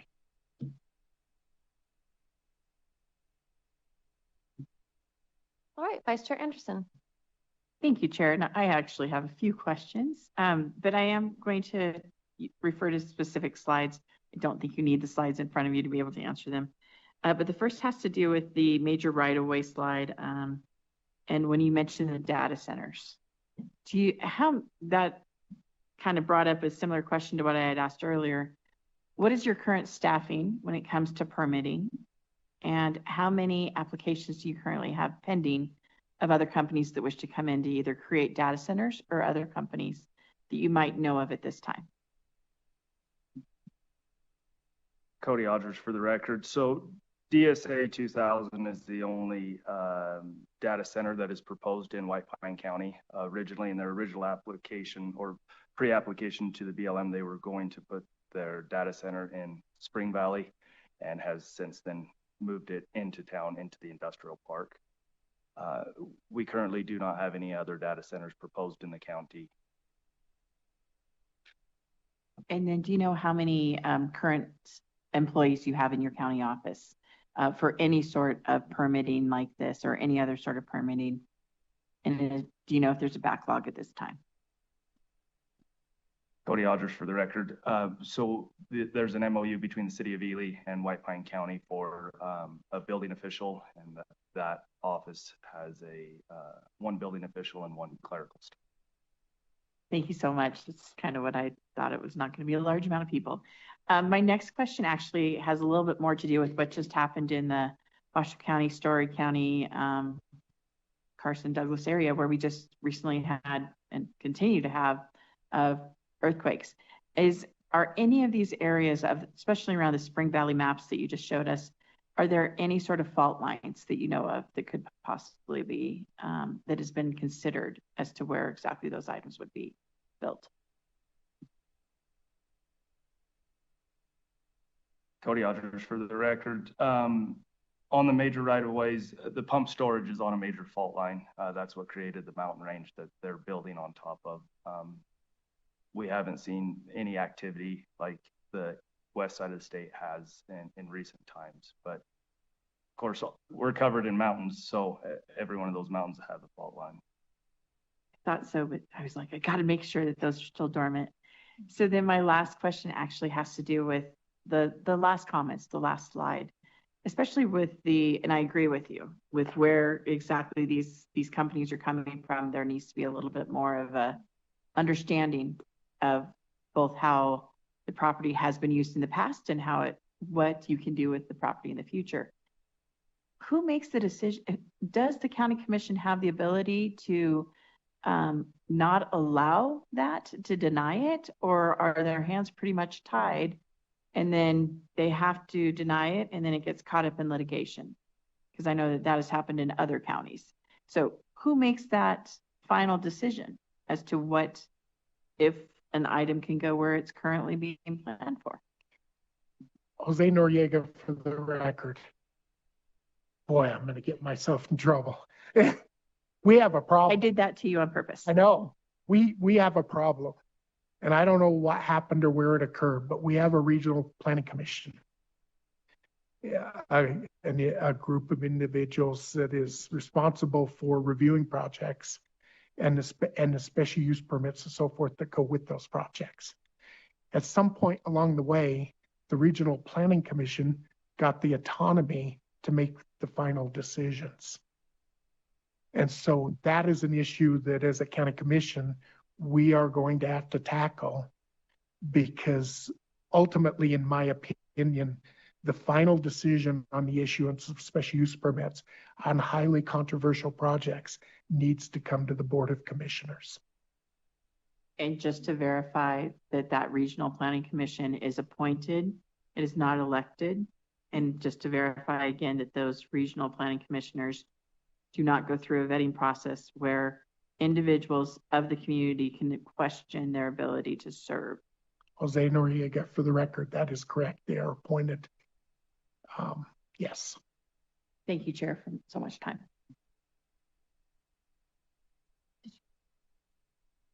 Assemblymember Moore. Thank you, Chair. I'm sorry if I missed this, but who appoints the folks that serve on this Regional Planning Commission? So Jose Noriega, for the record, I believe, and Cody can correct me if I'm wrong, a portion of the membership is appointed, I think, by the county, and a portion of the membership is appointed by the city of Ely. Just follow up on that. How many folks serve on this regional commission? There's probably 5 or 6, or Jose Noriega, for the record, probably 5 or 6 members on the committee. Other, Commissioner Jones. Thank you, Madam Chair. First off, Mr. Noriega, Commissioner Noriega, congratulations and condolences on joining the ranks of County Commissioner since the last time that I saw you. With regards to housing, an issue that's come up in the rural parts of Clark County is NRS 278 prohibits the transfer of a manufactured housing unit if the unit is more than 6 years old. Is that an issue that has come up in White Pine County? And if so, how are you dealing with it? And Cody may have some more. There is some restrictions on housing on manufactured homes. The age requirement in White Pine County is older than that, and I want to say it goes back around to the late 80s or 90s. The other issue is the ability, or I think there may be some issues regarding putting it on a full foundation if it's moved. But in my experience, the county is probably a little more friendly towards doing that, but Cody may. That is what we've heard. Yeah. But just sort of as this committee might not be the right one to consider this, but certainly something to be, as we're trying to provide more affordable housing in the state of Nevada, prohibiting people from moving a manufactured housing unit that is only 6 years old is dumb. So that, just to be honest. Jose Noriega, for the record, that moving one of that age would not be a problem in White Pine County. And to be honest, on the affordable housing stuff, that is what's happening a lot in the county because of the inability to find people that are available to build stick-built homes. People are bringing in manufactured homes and putting them on foundations. Other questions? Senator Hansen. Thanks, Madam Chair. Well, the one thing about all this, it makes the whole Southern Nevada Water Authority project seem really kind of nice now, doesn't it? I mean, this is so, I mean, that was the big issue here in this very committee, 10 years ago. I see the rep from, so in all seriousness, this is a disaster. What you're describing for White Pine County, I mean, you guys are being nice about it. You're going to have tens of thousands of multiple use acres eliminated. You're going to have abatements on all the property and sales taxes or whatever, so you're going to get nothing from it. You're going to have bypassing the county commission process to allow these projects to move forward. You're going to eliminate multiple use. Exemptions for sage grouse. Not that long ago, that was a huge issue. We were worried that we were going to be facing extinction of the bird. And now, after 10 years of that kind of backing off, now we're going to give exemptions to these solar projects. I mean, this whole thing, and looking at your maps, it's just flat scary. So I guess the question is, and it was already touched on by a couple of others, and that is, it appears to me that these projects, as they move forward, traditionally they would have to have some level of approval at the county commission level. It looks like you guys don't have any veto power at all over any of this stuff that's going on in White Pine County, even though I see you shaking your head no. Is the answer no then? Yes, Jose Noriega, for the record, right now, we have very limited decision space. But you guys will be expected to provide all the services normally provided through tax revenue, which they're going to abate. Yeah. So you guys get stuck with all the responsibilities and none of the revenue. So Jose Noriega, for the record, again, we are going to work on some processes to make some adjustments to that process. We're looking at a county ordinance right now related to all of this and actually looking forward to working with some other counties in the state like Lander and Esmeralda and Nye, I believe, were the ones that have implemented ordinances or are working on them that provide the county more decision space. And for instance, one of the ideas, for instance, that I have, a requirement that anyone proposing to develop within the county has to come to the county and to the community and have a discussion about it. And that failure to do that early on under the ordinance, they would not be issued a special use permit if they don't do that. But, and then my hope, and this is where I'm going to go back to my county, and I won't get elected here this fall, but oh well. We have to change the structure of how the regional planning commission works so that those very heated or potentially contentious projects come to the commission for decision. If I may add, Cody Aldrich for the record. So the White Pine County is a little bit behind of the rest of the counties. The only renewable energy project that we have in the county is the Spring Valley Wind from Pattern Energy. And they were the first green project in the state. And so our experience with the special use process and development agreements is really just SWIP's on connect or online, the south portion of the SWIP corridor, and then Spring Valley Wind. And so the county finds themselves a little bit behind on the renewable energy ordinances and the policies and procedures to best serve the community and make sure that the community gets something out of the use of our natural resources as we require from our mine, our partner mines and everybody else. Well, I'd have to say that after when the whole, I've been through this whole thing from the beginning when suddenly we're going to have all this renewable energy stuff and everybody's all for green energy. And then first time I drove into Spring Valley and saw that ugly eyesore that you just described as the wind farm or whatever it is, it looks like a bunch of aliens there, and it covers thousands of acres.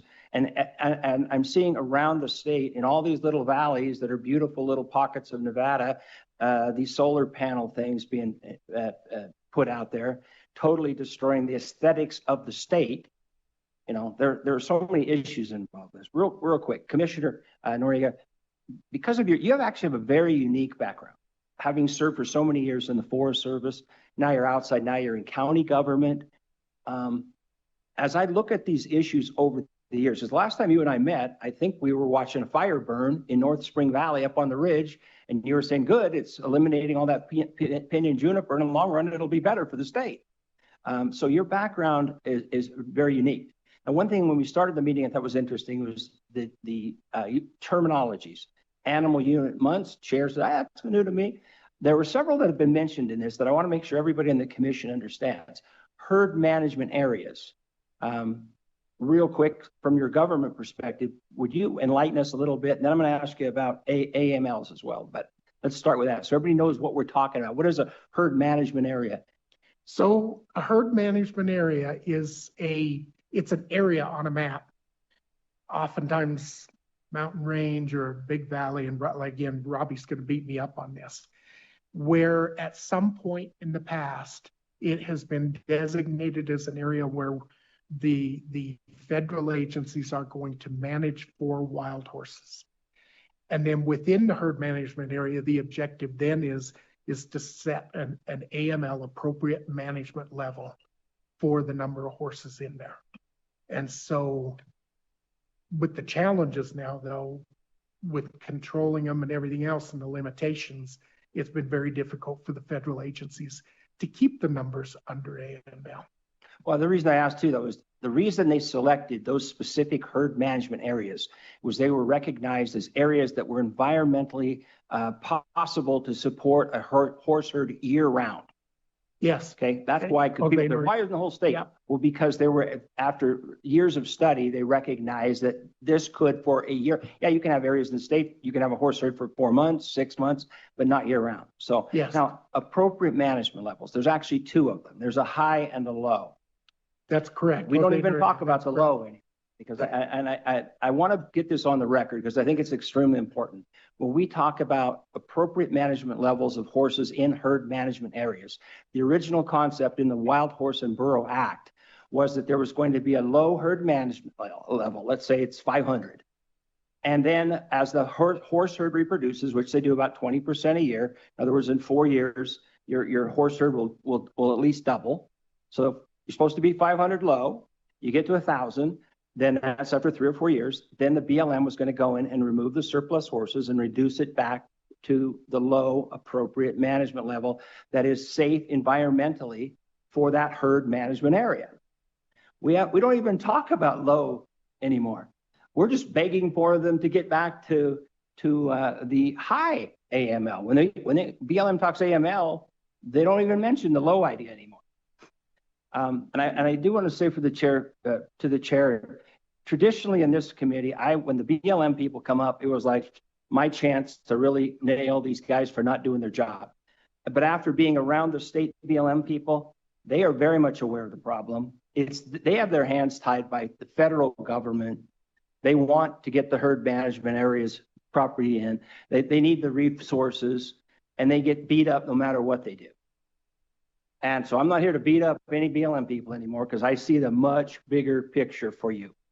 I do think as a Nevadan and somebody who's worried about the public lands, that the horse issue is one of the biggest by far. Although now you brought a whole bunch of new ones. For the first time, like, my gosh, this whole solar energy stuff, green energy stuff is literally going to eliminate enormous areas of rural Nevada from what it is. So basically wide open spaces. Jose Noriega, for the record, I will give you a caveat that we don't know yet. So the big power lines coming in, from what we're being told, do not have the capacity for all the solar that is being proposed. And so that means either new power lines have to be built again, and we're going to go through this again, or some of those projects are just going to disappear. But what's going on right now, it's just wreaking havoc with the county trying to plan ahead to deal with what could happen and not knowing what the outcome is.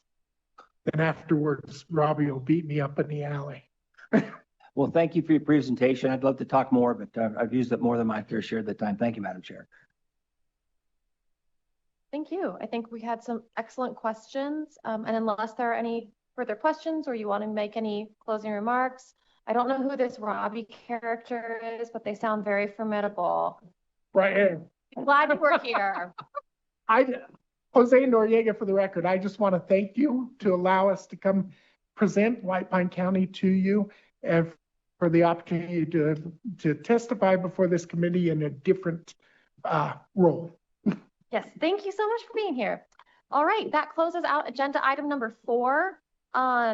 It's a little after 11 right now, just for everyone's planning purposes. We are going to take a lunch break, probably around noon, maybe a few minutes after that. But I'd like to get through agenda item number 5 and maybe even number 6 before we do that. So let's go ahead and roll into agenda item number 5. Our friends from the BLM and the Department of Interior are here. Oh, it's Ms. Robbie. Yes, you guys have heard a lot of me today. Yes. Please impart your wisdom upon us. And do we have our presentation ready? And while that's coming up, I'll just say good morning, Chair, committee members, and guests. I am Robbie McAvoy Purdy Williams, the District Manager for the Ely District Office. I was asked to give this presentation today on behalf of our outgoing State Director, John Raby. And after hearing some of the commentary this morning, I wish he was here. So next slide, please.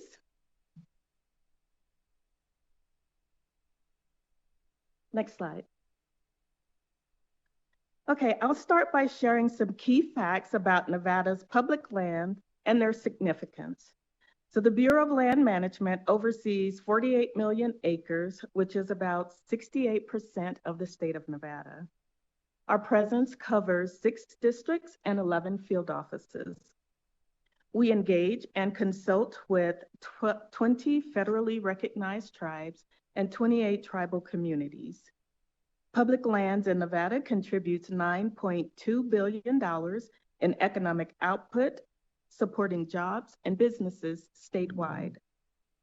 Our wild horse and burro population sits around 38,000, and that represents about half of our agency's total population.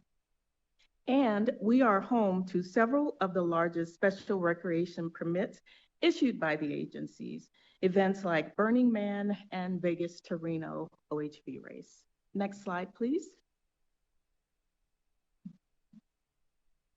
One of the many things that John Raby took pride in was ensuring that our BLM Nevada employees knew and understood what our priority areas were. This list guides our decision-making and ensures that staff and resources are properly being utilized. I'll go over this list real quick. It hasn't changed much over the last few years, with the exception of John and our state leadership team recognizing the need to highlight our tribal engagement. So we did create one specifically for that. So support for our local communities and economies. We work diligently to support our multiple use and sustained yield mission. In turn, we support over 30,000 jobs that results in nearly $9.2 billion in economic output across Nevada. Public and employee safety. Our emergency responders in wildland fire and law enforcement engage immediate threats to life, property, and resources. We have a strong commitment to safety. Energy, mineral, and infrastructure development. Nevada is a leader in the promotion of balanced, responsible energy and mineral development. The energy and mineral resources we manage are some of the most important in the nation, and we are vitally important to state and local economy. Sound, effective resource management. Managing millions of acres of land, habitat, special areas, and mineral estates across Nevada can present some unique management opportunities.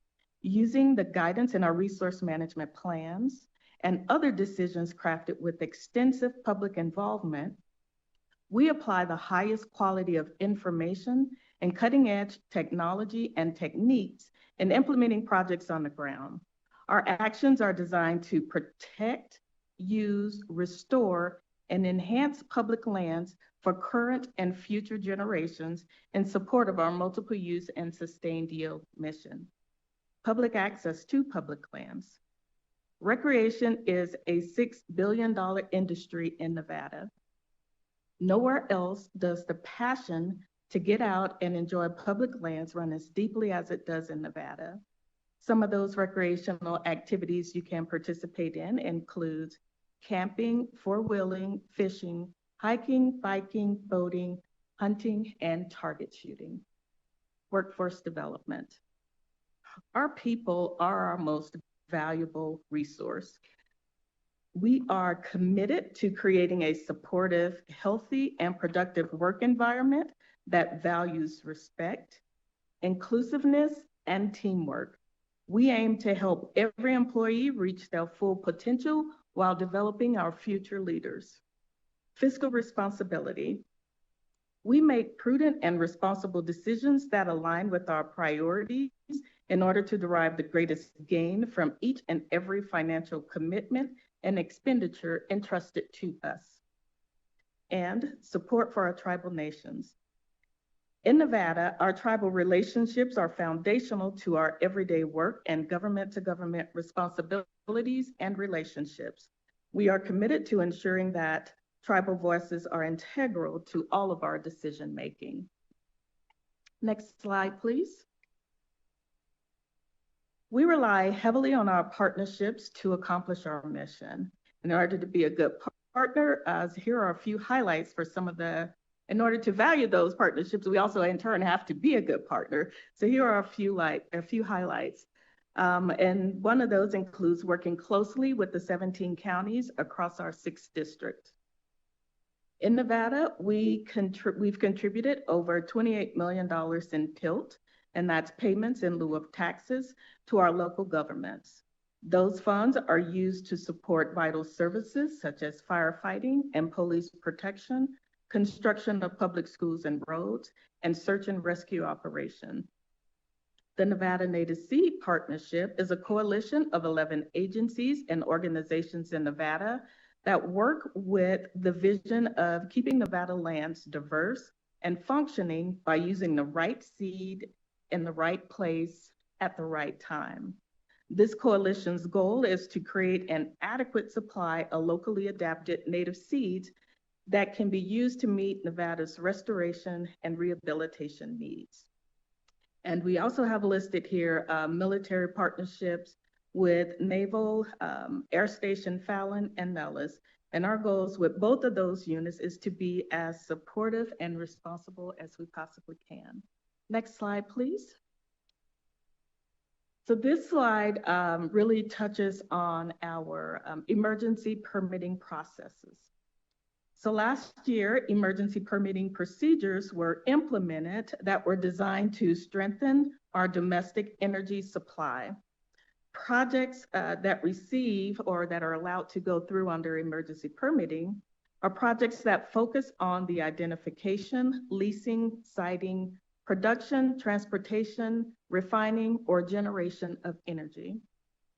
Of significant note with these procedures was the timeline change for processing our environmental documents.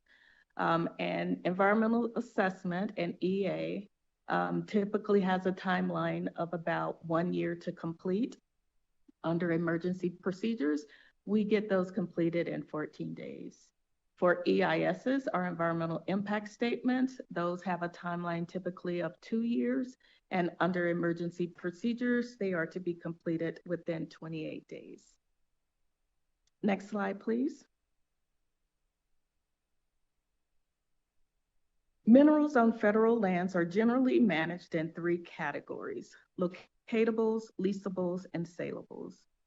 So locatables are those hard rock minerals that are subject to the 1872 mining law and includes minerals such as gold, silver, and copper. Leasables are those minerals like coal, oil, and natural gas, and saleables are the sand and gravels that are essential to roads, buildings, and construction activities. In Nevada, we manage about 48% of all mining claims in the nation. We are home to the largest gold mine permitted in North America, the Carlin Trend, which is located near Elko. It produces between 1.5 and 1.7 million ounces of gold annually. And just a little fun fact, the total gold produced in Nevada is over 3.4 million ounces annually. And outside of our emergency permitting procedures, BLM Nevada, under the leadership of our state director, John Raby, has set a standard for all of our other permitting activities to be completed in a much shorter time frame. So for our environmental assessments, our EAs, those have a timeline of being completed within 6 months. And our EISs, those environmental impact statements, are to be completed within 1 year. Next slide, please. So from our recreation program, $552 million in economic benefit is generated from recreation activities on BLM managed lands in Nevada. We are home to some of the most iconic permitted activities on public lands. It seems there may only be a few places in the world that haven't heard of Burning Man. And it has been said at one point that for 1 week out of the year, Black Rock City is the 3rd largest city in Nevada. And I think they tend to have between 60 to 80,000 participants. Some of our other large-scale notable events includes the Reno Rodeo Cattle Drive and the Vegas to Reno Off-Highway Race.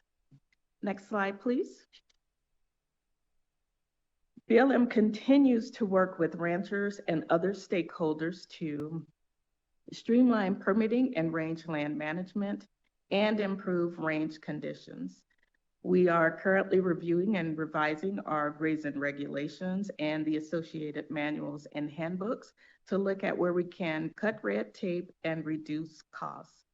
We want to provide more flexibilities to the permit holders so that we can maximize planning for and responding to environmental changes through outcome-based grazing.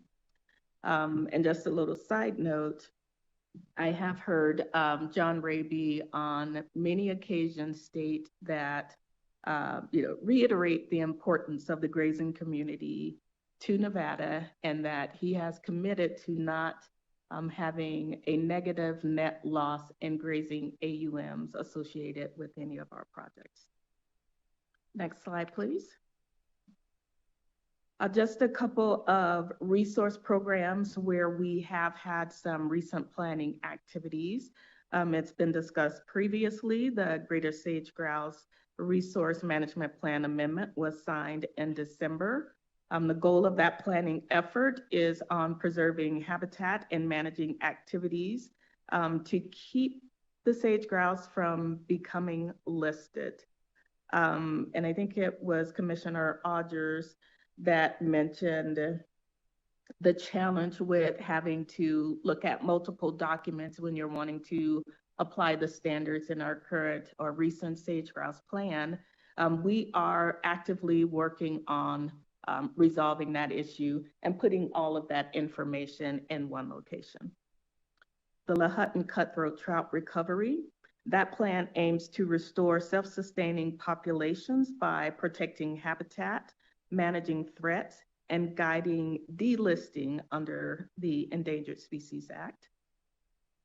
And I mentioned outcome-based grazing on the previous slide.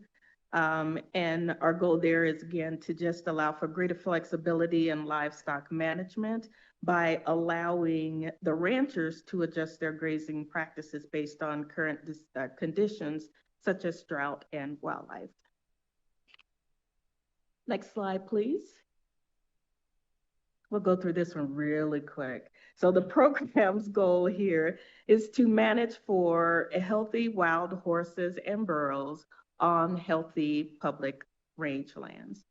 You can see by the slide that our population, through some of our efforts and some of the gathers that we've conducted, has gone down from 49,200 animals down to 38,000 animals. We do have 3 holding facilities in Nevada: Palomino Valley, that's in the Reno-Sparks area, Indian Lakes Corrals in Fallon, and the Stewart Conservation Camp, and that's housed with the Northern Nevada Correctional Center. We do host an annual horse and burro adoption each year, in which we tend to adopt out between 60 to 90 animals. And that has generated, since 2021, over $851,000 in revenue. Next slide, please. Earlier this year, all of our interior fire resources were consolidated into a new agency, the U.S. Wildland Fire Service. For Nevada, our budget has increased by $16 million between both our fuels management side and our suppression side. We tend to have about 460 fire personnel in Nevada. Next slide, please. I believe, nope, there's one other slide. So for our law enforcement, we have about 30 uniformed officers and 5 special agents. We are managed in zones. So we have 4 zones in Nevada. Southern Nevada is a zone by itself. Carson City is a zone by itself. Elko and Ely is zoned together, and Battle Mountain and Winnemucca are zoned together. Our officers do support 20 national detail operations each year. And in Nevada, they respond to over 12,500 incidents statewide. Next slide, please. So at this time, I believe we have about 20 solar projects and gen-tie lines in the state of Nevada that has received concurrence from the Secretary as required by a secretarial memo that was issued in July of last year. And I'll just say for Ely, despite the large number of applications that we do have pending for solar projects, we only have 1 project that has been has received concurrence to move forward. that we are actively processing. On the transmission side, we've talked about Greenlink North. That's a 500 kV transmission line slated to go from the Robinson substation in Ely over to Yerington.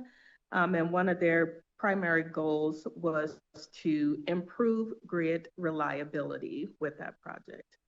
The decision for the original decision, I think it was remanded back to us and we had to do some supplemental environmental analysis. Those documents were posted on our e-planning website in February, and a new decision is slated to be issued in May. And data centers are required to support AI development and advancements. We don't have any in Ely. There are a couple proposed in the state of Nevada. Let's see, they are in Carson. I believe there are a couple proposed in Carson City and Southern Nevada, and those are in various stages of being processed. Next slide. So thank you for the opportunity to share some of BLM Nevada's highlights. And the presentation covered the entire state. So I will do my best to answer any questions you may have. Thank you, Ms. McAvoy, so much for being here and for your excellent presentation. I'm sure we have some questions. I'll start, you know what? I'll start on this side this time with Commissioner Jones. Thank you, Madam Chair, and thank you very much for being here. Director Raby's been great about trying to speed up permitting, and we're sad to see him go. I know that there are also others that are stepping down. Staffing is important in order to keep the processes moving. What are you aware of in terms of trying to replace existing positions and keep the hiring going within BLM Nevada? Excellent question. Robbie McAvoy, Purdy Williams, for the record. We are still under a hiring freeze nationally, so we are not at this point allowed to hire positions outside of law enforcement and fire on a permanent basis. With Director Raby's departure, we have identified an acting, Justin Abernathy, who is our current acting Associate State Director, will move up into the position of acting State Director. Moving in behind Justin, we have Kimberly Dow. She is the district manager in Carson. She will move in to fill behind Justin. But to address the overall question of all of our vacancies across the state, we just look at reviewing our priorities to make sure we are addressing that most critical need with the staffing we have available. We do have the option to bring in employees within the agency from other states on detail assignments or acting assignments. And where we can, we have utilized that to fill those gaps. Thank you. Senator Hansen. Thanks, Madam Chair. Well, first of all, John Raby, I think he came in 2019. He's been phenomenal as far as communications. The guy's really been an excellent man to work with. So I'm hoping whoever replaces him will follow in his same tradition of having completely open communication. In fact, I have John on speed dial in my cell phone. So he has been really good to work with. So I'm very, very sorry to see him go. Your slide on BLM Nevada law enforcement. One of the biggest problems I see right now is, and Lincoln County and White Pine County mentioned it, closing public access. And while the BLM enforcers, the travel management plans they don't push that so much anymore. The biggest problem I see now is actually private landowners illegally blocking public access. One of the worst are the people that we've been talking about, the grazing, the ranchers that are using these public grazing allotments by BLM regulation and federal law are not allowed to close the gates and lock the gates to do that. To utilize that, because public land is supposed to be for multiple uses. Grazing is one of those multiple uses. Now, I've filed, I think I've got 8 or 9 current legal complaints with BLM law enforcement over very specific examples of people that have locked gates leading to public grazing allotments, and they are being allowed to graze on those lands, but then the other multiple uses that everybody in the state should be allowed to access those lands, they're denying that. So I just want to put that, I know that's not an answer for you, but there is a question in that, and that is, who at the BLM level in the law enforcement community should the average person be able to contact when they run into these situations where access is being denied to the public domain? Thank you, Senator. Robbie McAvoy Purdy Williams, for the record. I'd say the best person to contact would be that local district or field office. I agree with you. Those areas should not be, general public access should not be cut off or excluded simply because of grazing. If gates are being locked, that local office can address that more readily than law enforcement. It could be something as simple as needing to engage more with that rancher or permittee and remind them of that need for those gates to remain open so that the public can access. Again, without specifics on situations, it would definitely be best to engage with the local office. They're the ones closest to the ground. They're the ones who have those more direct relationships with those permittees, and they would be the ones that would be in a position to affect change in those situations quicker. Excellent. I reached out to Blaine Parnell, who's the head law enforcement guy, as I understand, for Nevada BLM, and requested a list of the officers to reach out to, and I've never received it. And I want to just make sure that today is part of your presentation, and whoever replaces John Ravy, that information should be public. They are public officers, they're public law enforcement officers, and as a member of the general public, I want to know who I can reach out and talk to file a criminal complaint if necessary, to try to help with that access stuff. So I don't know who you talk to after this presentation, but if you could help me out and get me that information, that contact information, because that's part of the problem. When I reached out and tried to file the complaint, I actually talked to John, who passed me on to Parnell, and then it kind of died there. And then when I filed it, I ended up talking to some guy in Salt Lake City who's some special investigator for BLM. But if there's a local person that I could reach out to, I'd love to get their contact information. And that I would assume that should be public information anyway, shouldn't it? That's correct. Robbie McAvoy, for the record. I'm going to leave my married name off because it's way too long. Don't tell my husband that. But Robbie McAvoy, for the record. All of our contact information for our district offices and our field offices is located on our BLM website. So if you know the area, if it's in Carson or Vegas or Ely, just look up that field office or district office. There is an email address that you can email it to, as well as a phone number that goes to that district office. And that would be the best place to start with providing or for those complaints. Very good. I'll follow up on that. Now, of the 30 uniformed law enforcement officers that you have in Nevada, I assume their contact information, because they are, that would be public also, wouldn't it? Robbie McAvoy, for the record. I'm not sure if the individual officers' names are listed, but if you contact the district, they can definitely put you in contact with that respective ranger. Very good. Thank you, Madam Chair. Thank you. And if you just want to check in with our Secretary, Ms. Velasquez, before you leave and give her the full spelling of your name, we want to make sure that we have it right for the record. So I think we have some more questions. I'll go now to Vice Chair Anderson. Thank you, Chair, and thank you for the presentation. So my question about the hiring freeze and everything was already asked, so thank you so much for giving that information, because the timeline sometimes that I'm hearing from others felt a little bit off of 24 months sometimes.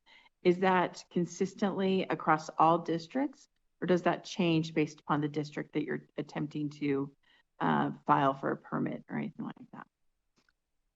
Robbie McAvoy, for the record. I thought you were asking about hiring there for a minute.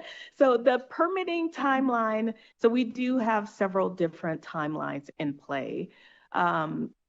From a national perspective, our statutory timeline for processing an EA, the environmental assessment, or an EIS, ranges between 1 and 2 years. 1 year for an EA, 2 years for an EIS. That's our national statutory timelines based on the what is it? Oh gosh, the RFA. Can't remember what that stands for right now.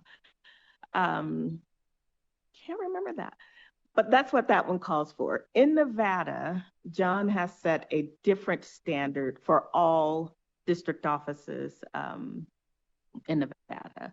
So he has reduced that timeline to 1 year for EAs, or environmental assessments, 6 months for EAs, and 1 year for EISs.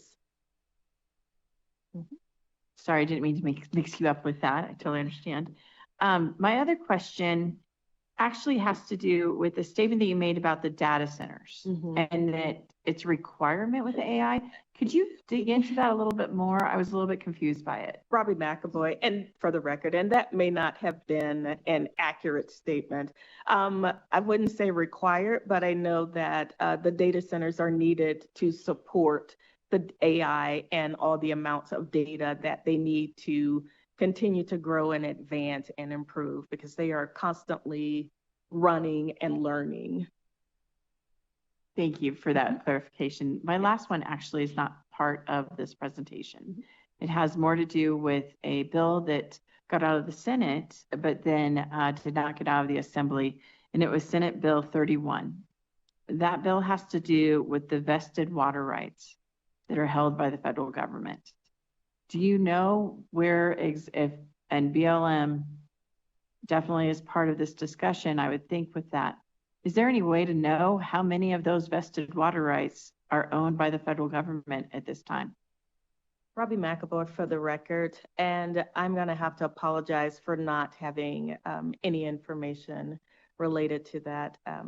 I would imagine that we should be able to track down the number of vested water rights that the government holds, but I don't want to comment on that since I'm not updated on that one. I so appreciate that answer, because absolutely, because this is something that I believe our state has been asking for some time, and why we had that bill and why we continue to try to figure out how many vested water rights are owned by the federal government. So not putting you on the spot, but at some point, as we've heard from every county, water is number one. And until we know how many water rights are owned by the vested water rights are owned by the federal government, it's very difficult for us to be able to make some plans. So thank you so much, and thank you for standing in. You did a great job. Thank you, Chair. All right. Any other questions? Okay, Assemblymember DeLong. Thank you, Chair. Thank you very much for the presentation. First, I just want to reiterate Assemblywoman Anderson's request on the vested water right claims. Getting that information from the BLM would be extremely important in completing the state engineer's job. I didn't want to let you go without asking a question about wild horses. I was actually very disappointed, not in your presentation, but to see that there's only about 100 horses adopted every year. But the BLM has robust gathering scheduled, and annually generally gathers more than 100 horses. What happens to those horses when those 3 facilities are full? Robbie McAvoy for the record. We tend to manage our gathers based on the capacity of our holding facilities. So not just the facilities here in Nevada, but other areas where we could transport those animals to when needed. And that number for 100 adoptions a year, that's just for BLM Nevada, not for all of BLM. Follow-up, Chair? Thank you for that. So that implies then there are going to be years where you have the money to gather, but you're not going to gather because you don't have capacity in the storage facilities. Are you allowed to then roll that money over so that you can continue to do the gathers, or do you have to go through a new appropriations process? Robbie McAvoy for the record. Those financial decisions regarding the funding, that's made at the congressional level and at our headquarters level. So I would not be able to provide a comment on what happens with those funds if there is a year where we would not be able to gather due to capacity. And I think we've been, pretty successful in our adoption. So. Chair, just one more quick. What does it cost per horse to do the gathers? Robbie McAvoy for the record, and I do not have that figure handy. I'm pretty sure we'd be able to look that up online. You could provide that to the committee. I'd appreciate it. Thank you very much. Thank you, Chair. Thank you. All right. Not seeing any further questions. Thank you again for being here with us and for your presentation. At this time, we will close agenda item number 5. And we are going to go ahead and take agenda item number 6 at this point, and then we'll break for lunch after that. So if we have our representatives here from the Department of Agriculture and the Forest Service, please come on up.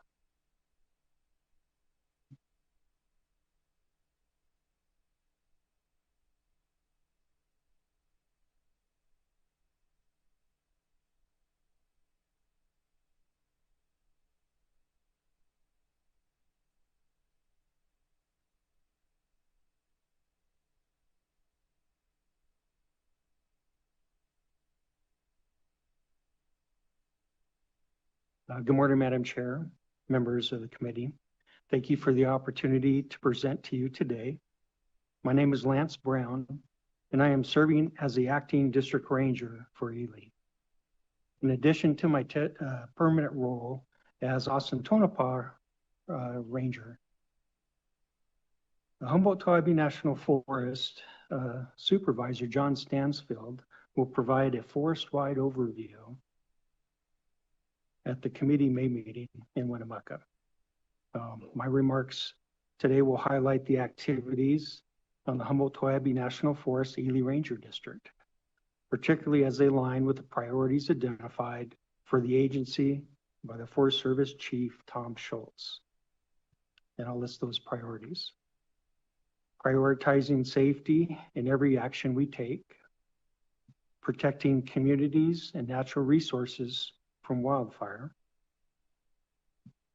actively managing forests for health and productivity, unleashing American energy and resource potential, supporting disaster recovery, expanding access to outdoor recreation, cutting bureaucratic red tape through deregulation or organizational efficiency, strengthening partnerships that deliver results on the ground.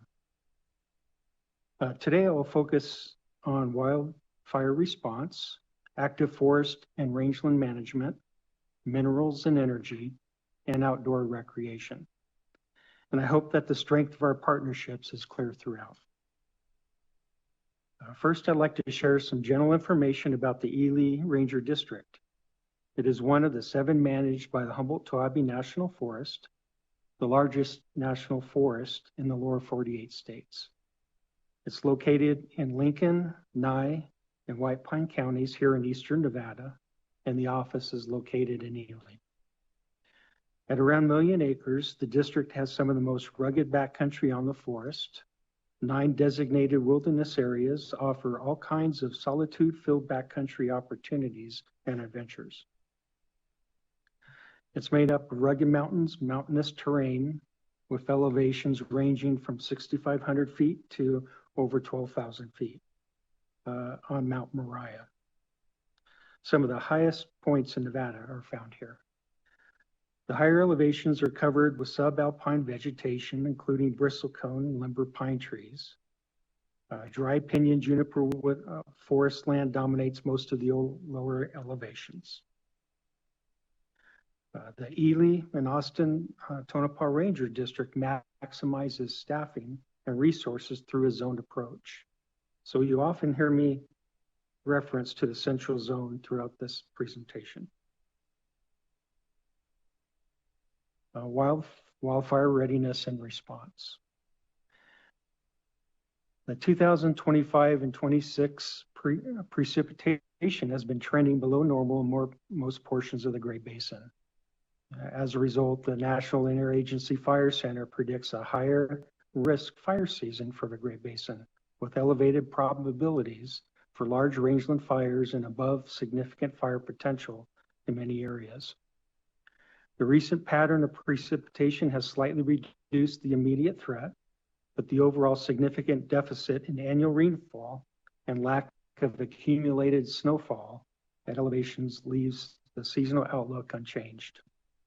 The National Interagency Fire Center forecasts are updated monthly and are used to guide proactive fire management, including fuel treatment, ignition control, and resource deployment. With an active fire season ahead, the Ely Ranger District is focused on fire prevention and ensuring effective initial attack to protect communities, watersheds, livestock forage, wildlife habitat, mining infrastructure, recreation access, and tribal cultural resources. Mobile fire patrol throughout Central Zone is covered in a wet fire prevention apparatus. Daily activities involved interaction with the public, checking fire permits for compliance and responding to fires and smoke checks as required or requested through dispatch. This unit is often first to respond to wildfire incidents, sizing up the fire potential, and confirming needs for incoming resources or more aggressive initial attack options through aviation responses and other ground support. One of the greatest strengths of the Ely Ranger District is our relationships and partnerships. Our most recent success story is a partnership between the Forest Service and the Nevada Division of Forestry to fully staff an Arc Dome wildland fire module. Both agencies have struggled to hire fire personnel in Nevada and rural areas. This is a first ever partnership in Nevada for a state fire and federal agency to bring together their employees to fully staff a crew. The crew is composed of 10 Nevada Department of Forestry personnel combined with 10 Forest Service personnel, and will work out of, train, and report to the Ely Ranger District. To date, the crew has supported several prescribed fire projects on the Humboldt-Toiyabe National Forest. They missed an early season training and recertification programs that recertifies, physically tests, and provides refresher training for all individuals involved in firefighting and first responder activities. When not engaged in fire response, the crew provides a significant workforce to help prepare for prescribed burning activities and other fuels reduction operations. Fire response in the greater Ely area is also well supported through collaborative fire response agreements with agencies like Bureau of Land Management and the National Park Service.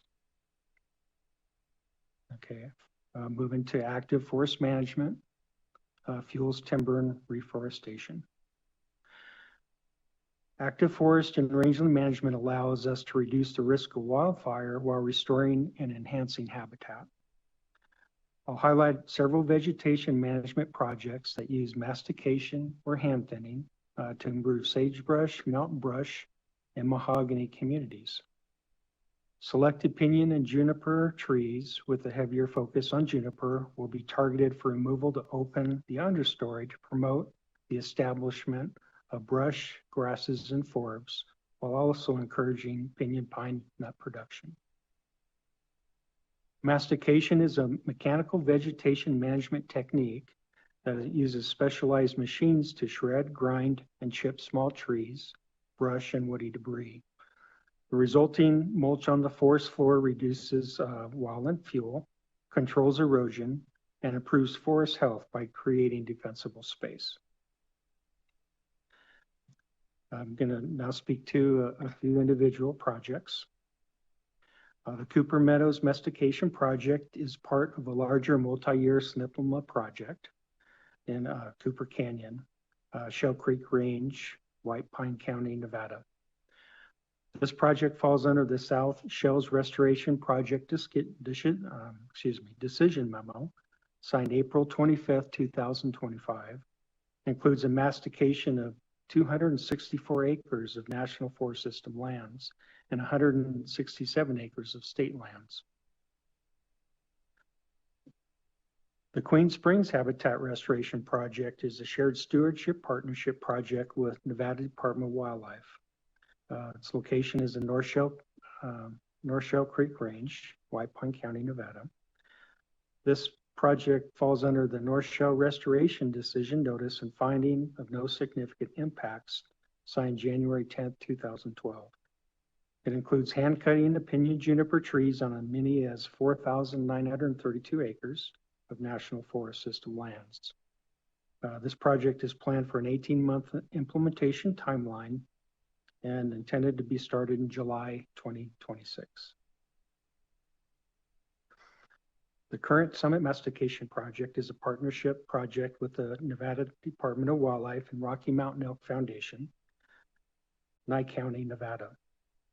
This project falls under the current Ellison Watershed Restoration Project decision notice and finding of no significant impacts, signed March 29th, 2017.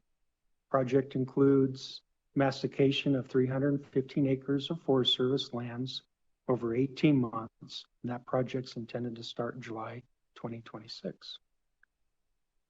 North White Pine Mastication Project is in the planning and is a potential partnership project with Nevada Department of Wildlife, Rocky Mountain Elk Foundation, and a future round of 21 SNPLMA Eastern Nevada Landscape Restoration Program project that's located in White Pine County, Nevada.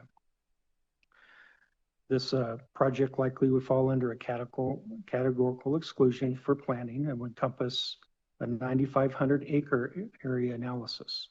It would include mastication of up to 5,000 acres of National Forest System lands over the next 7 years, starting July 2027. Yeah, access to these projects utilize existing established roads. Project disturbance would be short in nature and avoid any critical timelines for wildlife. Because areas will be accessed on foot or using specialized equipment, activities will cause very little overall ground disturbance and result in habitat restoration that will benefit the area far into the future. Moving to restoration projects. Active management also includes those projects to restore watershed and wildlife habitat. And our current projects include several here. The South Shell Pipe Rail Fencing Project is part of a larger multi-year SNPLMA project of the South Shells Restoration Project in Duck Creek Basin, Shell Creek Range in White Pine County. This project falls with that decision signed in April 25th, 2025, and includes a new pipe rail fence construction and existing pipe rail fence to protect riparian areas, springs, and wet meadows on National Forest System lands and state lands.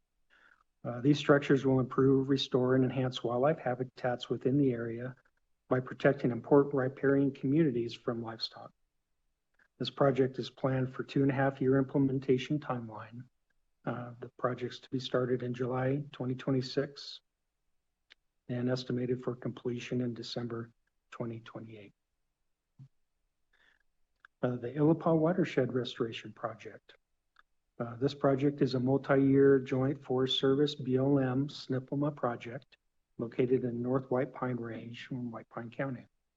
This project analysis likely will fit a categorical exclusion analysis. The primary objective is to implement landscape scale restoration activities across administrative boundaries to benefit the Illapah watershed.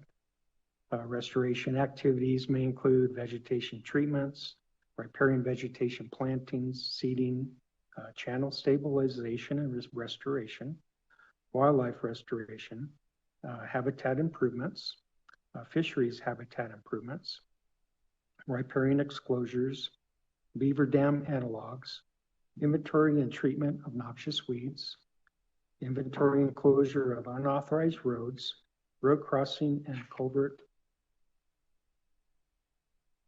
installation to reduce impacts from flooding, improve soil stabilization, reduce sedimentation, and possible introduction of beavers into the watershed. This project has a three-year implementation timeline once the NEPA is completed. The Ellison Meadows Restoration Project is a Round 18 SNPLMA project, and its intention is to restore and improve Ellison Meadows where downcutting, encroachment of non-riparian vegetation, and unstable stream channels are affecting the health of the meadows and the stream. Project activities include bank stabilization, allotment, and pasture fence reconstruction, vegetation treatments and plantings, noxious weed treatments, a riparian exclosure, some road improvements, and seeding and other activities. We've been working closely with NDOW, livestock permittees, and tribes on the details on this proposal. Noxious and invasive weeds degrade habitat and livestock forage and dramatically increase wildfire risk and severity. Restoration efforts such as a multi-jurisdictional noxious weed and invasive weed partnership, which from Round 18 SNPLMA, and Ely District Noxious and Invasive Weed Phase 2, which is a Round 19 SNPLMA project, seek to inventory and treat noxious weeds across administrative boundaries. Treatments can occur on federal, state, county, city, tribal, and even private lands. The Eastern Nevada Landscape Coalition has taken a lead on the educational component, working with the cooperative weed management areas. Tri-County Weed has taken the lead on the inventory and treatments. Cover a range topic.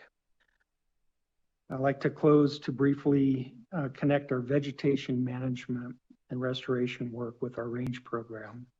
The Humboldt-Towabe National Forest has one of the largest range programs on any national forest, supporting the livestock industry, which is one of the foundations of our rural economies. The Ely district has 29 active allotments with 18 permittees, and we do have 4 allotments that are vacant due to resource conditions.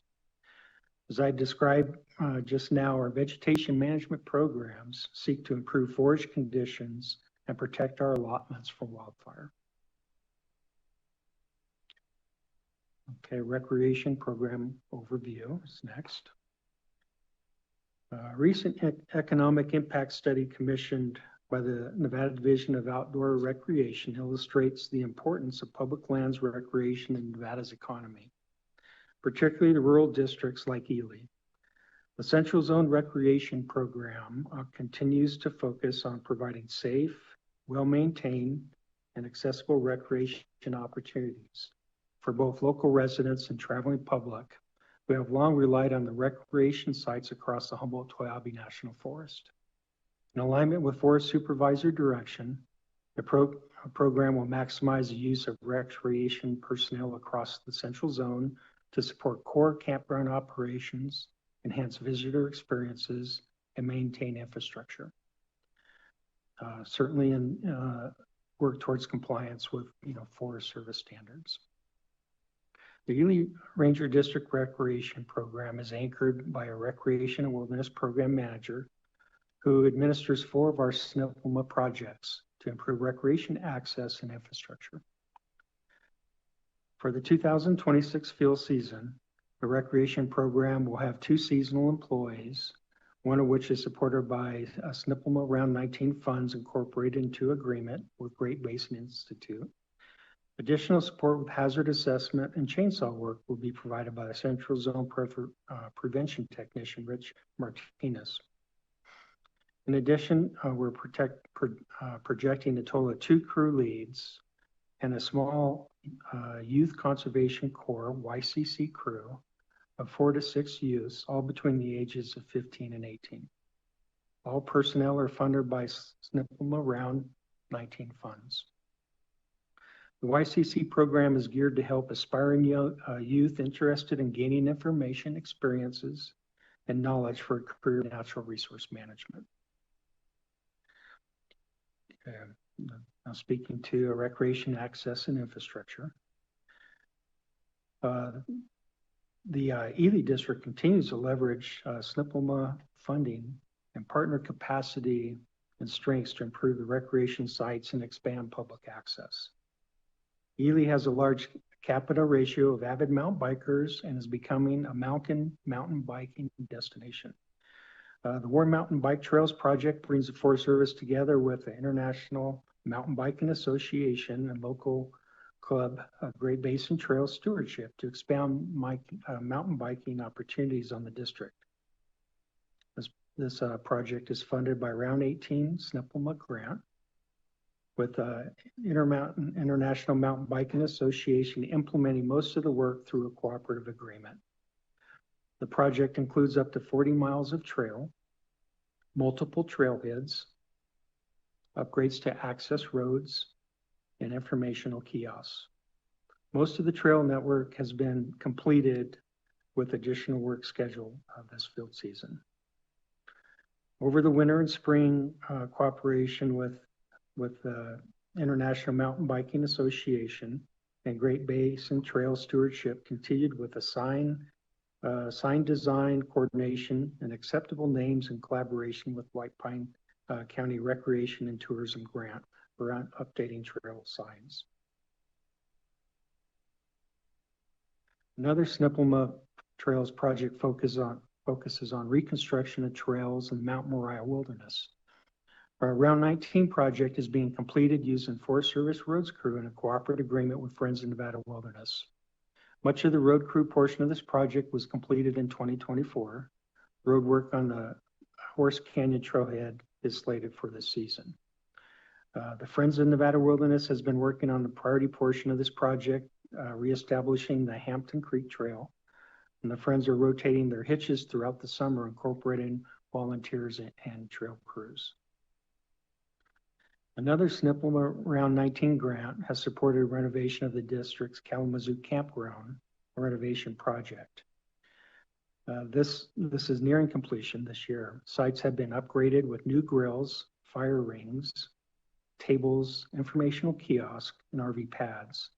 The project will also construct a small OHV trailhead, install new fencing, cattle guards to keep the cattle out of the campground, and reconstruct the access road to provide better RV access from Spring Valley. I'm now moving to the minerals projects on the district. The Humboldt-Toibie National Forest has the largest locatable minerals program in the National Forest System. Interest in exploring or mining for minerals that support our national security and way of life is increasing across the forest. The Ely District, I'll briefly describe our current projects. Note for the projects, reclamation is required once project activities are completed and finalized. For the Muncie Creek Exploration Project, the proponent is Falcon Copper Corporation. This is a 10-year mineral exploration project on the east side of the Shell Creek Range in White Pine County, approximately 30 miles northeast of Ely. The final decision and finding of no significant impacts was issued, and the project was authorized on April 10th, 2026. The project includes up to 6 drill sites in phase 1. Exploration drills will be drilled with track-mounted core drills with vertical and angle drill holes. The depths of these holes are up to 5,000 feet. 9 additional drill pads are proposed in future phases. The exploration project is planned for a 10-year implementation timeline. The Current Creek Exploration Project, the proponent is SSR Mining. The project is located in the White Pine Range, 45, almost 46 miles southwest of Ely. It is accessed via Highway 6. The project includes 14 drill sites, again with holes being drilled with truck or track-mounted core drill rigs with vertical and angle holes with a maximum depth of 700 feet. The exploration project is planned for a 1-year implementation timeline. The Eliza Exploration Project proponent is Silverhammer Mining Corporation. The project is located approximately 5 miles southeast of Mount Hableton Mine on the eastern flank of the White Pine Range in the White Pine Mining District. The project includes up to 17 drill sites with holes being drilled with truck or track-mounted core reel rigs with vertical or angle drill holes and a depth to 650 feet. This project is also planned for 1-year implementation. Griffin Exploration Project, proponent is Entor Resources Corp., a Nevada Sunrise Metals Corporation company. A plan of operations is being evaluated as a categorical exclusion with 1-year implementation timeline. Project area is located 28 miles southeast of Ely, Nevada, in White Pine Range, White Pine County. This project includes up to 26 drill sites with holes to be drilled with truck or track-mounted core drill rigs with vertical or angled holes. And the depth on these are 1,500 feet. This exploration project is planned for a 1-year implementation timeline. The Strata Mineral Exploration Project, proponent is White Pine Metals Incorporated. Project is a 1-year minor exploration project located in the Shell Range, 50 miles southeast of the city of Ely. The project plan of operations was approved in August 2025, and approval to begin work is awaiting bonding. The project activities here includes 21 drill pads and holes being drilled from truck or track-mounted vehicle with a reverse circulation, and wireline core drill rigs will be used. This project is planned for a 1-year implementation timeline.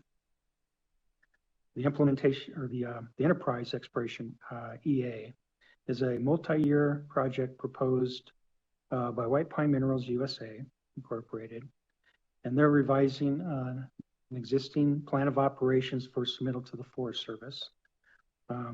There's a small waste generator site that was recently cleaned up at the Taylor Mine, which needs to be completed before a new plan of operations could be processed. The Enterprise project will overlap 2 other mineral plans of operations, the Argus and Estrada projects. The project is located 15 miles southeast of Ely, and the activities includes initial drilling program of up to 356 exploration drill sites and 2,800 feet of trenching. The second drilling phase would include up to 92 acres of disturbance. Follow-up drilling locations would be identified based on results of the first drilling programs within the project boundary.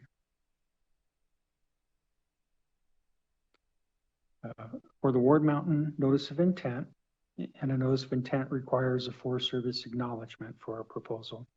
The proponent is Robinson Nevada Mining Company, and proposing hand collection of soil samples and road maintenance to permit road maintenance permit to access adjacent BLM exploration project. The location for this area is the Egan Range southeast of Ely in the vicinity of Ward Mountain. Mount Hamilton Mine plan of operations has been impacted by multiple changes in ownership requiring documentation from seller to buyer. An existing 2014 Forest Service decision notice, which is an EA level analysis, will be reviewed to identify what updates or changes are required for a new plan of operations, as well as the status on ongoing reclamation. There's a Wheeler Ridge plan of operation that has been also impacted by a change in ownership. And so confirmation of the existing and new owners is required. 2013 decision notice will be reviewed for consistency and determination on any updates or changes required for a new plan of operations, as well as the status of the ongoing reclamation. So quite a few mineral exploration projects on the district there. Madam Chair, could we just get a status check on how many more projects the presenter is going to go over? Sure. How many more projects do you have for us? So we have 2 more projects to discuss under energy development. Okay. Go ahead. Okay. I'd like to highlight 2 energy development projects on the district. Trans Canyon is a proponent for Cross Tie, which is a 500 kV power line project, 217-mile transmission line project from Cloverdale Substation, Mona, Utah to Robinson Substation, White Pine County. And at crossing 8 miles through designated utility corridor in Cooper Canyon. The Forest Service was a cooperating agency with the Bureau of Land Management being the lead agency for this EIS. The final EIS and Forest Service draft record decision was published on September 24, 2025, and no objections were received. The Forest Service and BLM final records of decision were signed on December 18, 2025.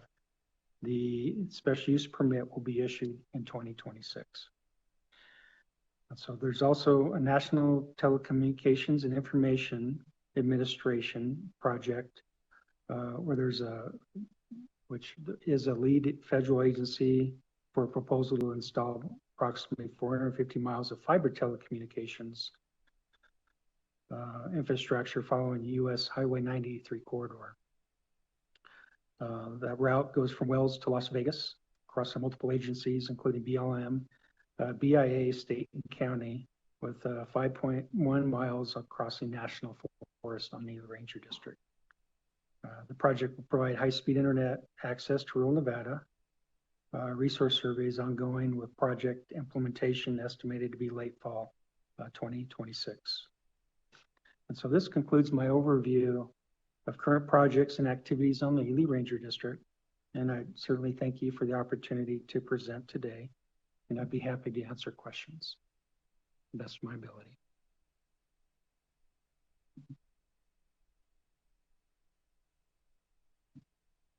All right, is that the conclusion? Wonderful. Thank you so much for all of that information. I imagine we have some questions. Oh, Vice Chair Anderson. Thank you. I just have 2 questions. First, I noticed that it was written down. Can you possibly submit that or email it to our committee managers? That way we can all get a copy of it, because I'm not going to lie to you, there's a few parts I kind of zoned out of a little bit. So would love to be able to dig into that. And then my second question, it sounds like the Mount Hamilton mining status is now not happening, or it is. I got a little bit confused with, that was one of the last ones that you were bringing up, and that it was because of the different ownership and then their permit was denied. And so just very quickly, if there's a way just to say whether or not it is in fact being utilized or if it is still dormant. For the record, Lance Brown, Humboldt-Toiyabe National Forest, and certainly we'll have this ensure the package is provided. For the Mount Hamilton mine, so it was an existing mine, and so with a new interest in operations there really needs to be a chain of custody for that earlier plan and ownership of the claims in the plan as it transitions to an old owner to a new owner. And so that is my understanding. They're just working on the communication and documentations to support that.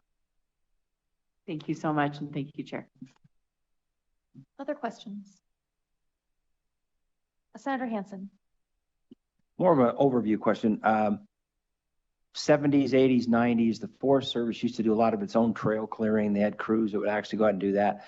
Forest Service roads used to be maintained by Forest Service crews, BLM too. That seems to have gone completely away. I noticed when I looked to the wilderness folks, they are doing some of the work that traditionally were done by the Forest Service. Is there like a change in policy or something? There's a lot of roads out in Nevada that have Forest Service and BLM road signs and stuff from back in the days when you guys would do that.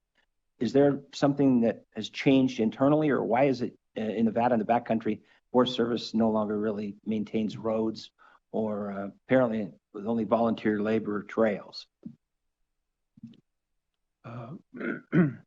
Certainly. Lance Brown for the record, Humboldt-Toibi National Forest. I'll start with the trail question. And so our funding within the Forest Service for the trail crews, the typical funding that we used to receive on a regular basis, that has gone by the wayside, and it's been quite a few years where that funding pot has dwindled down, and so we really rely on partnerships to really support, the trail maintenance and repair work within the national forest. Largely, trail systems that are in designated wilderness, and we also have non-wilderness trails as well. And so we have great partnerships through Friends in Nevada Wilderness and Great Basin Institute that are securing grant funds to help support the mission, their mission for providing public access, and so it's a great partnership the Forest Service has, because we do not have the funds to hire the crews that we used to have to maintain those trails. And for your second part of the question, for the roads, so the Forest Service does have a road crew, and the staffing of that road crew over the last 2 years has been significantly reduced. And so the Forest Service, has been, for Nevada, for an example, we have been utilizing road crews from other forests in Utah that have some availability to come to the Humboldt-Toibi National Forest for maintenance and repair. And to be honest, a lot of the focused road work that the Forest Service crews have been completing has been in response to emergency disaster relief and Hurricane Hillary damages.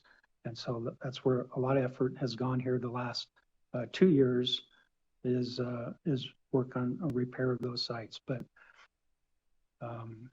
for future support and stand up of the road crew and what that looks like on the National Forest, I'll maybe take a good note and pass it along to Forest Supervisor John Stansfield, so to be able to follow up with that. Very good, thank you. All right, any other questions? Okay, I don't see any questions. Thank you so much for being here and for answering all of our questions. We very much appreciate it. That will close out agenda item number 6 for today. We are going to go to lunch.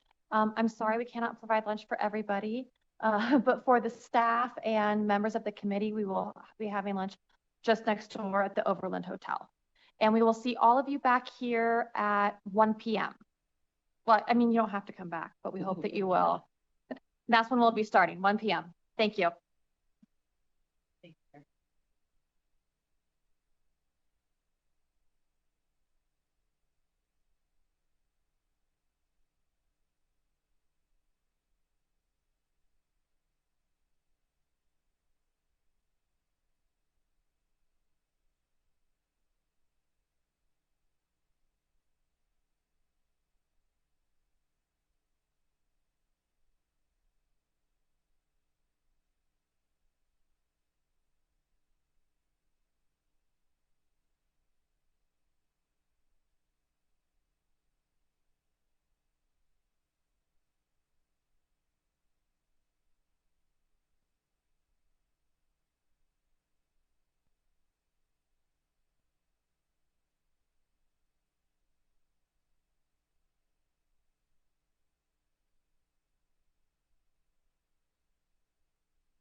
All right, I will call this meeting of the Public Lands Committee back to order.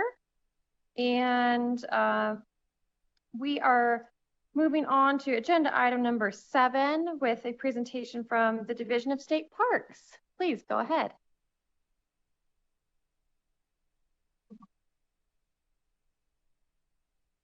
Good afternoon, Madam Chair and members of the committee. Thank you for asking me to come down and chat with you guys for a bit. And also thank you for the much coveted right after lunchtime time slot. That's great. I do have a PowerPoint. Hopefully they have it. Okay, that's me. So next slide. Because I wasn't sure how many of the committee members I've ever presented to before, so I don't like to assume that everybody already knows everything about state parks. So that's our mission statement. After working for parks for 30 years, you'd think I could memorize that thing, but I have not. So I'll let you guys read that on your own. In a nutshell, we get to manage all of the state's super cool stuff and make sure that it's here for our grandchildren's grandchildren. Next slide. Okay, so I thought you guys might enjoy a quick hour-and-a-half history presentation on Nevada Division of State Parks, but then I thought I should condense that a little bit, probably. So I'll tie this all back together, so stick with me till the end of this thing. But back in the early 20s, there was a big push for putting aside public lands, public spaces for the use of all of us, right? So thankfully, Governor Scrugham at the time decided to set aside a couple of properties, one of which some of you might have already got to see, some of you will get to see tomorrow. But he's set aside the property for initially it was kind of the recreational grounds and game refuges. So fast forward to 1935, the legislature finally formally established the first 4 state parks. So the first 4 state parks, 3 of which are in Lincoln County, and then I'll tie in the 4th one a little bit later in our presentation. In about 1961-ish, state park rangers were given peace officer authority, which is why I am like a walking, talking visual aid for this presentation today. So we've been doing law enforcement since the early 60s. 1963 is when state parks as a division was established, along with the Department of Conservation and Natural Resources. So as an agency, we've been around for since the early 60s. Today, we manage 27 state parks. We're divided up into 4 regions. You guys are all in the eastern region right now. Our eastern region actually extends all the way to the northern border with Idaho. So Wild Horse, although it's at the extreme north end of the state, is in our eastern region. Next slide, please. So this is kind of a distribution of all of our 27 state parks. They're also divided up into different, I guess, categories, right? So we have 15 state parks, 6 recreation areas, 4 historic parks, 1 historic site. And then we have one of a very few in the country by state parks. Van Sickle State Park straddles the California Nevada line. We have the best part of that park, by the way. Next slide.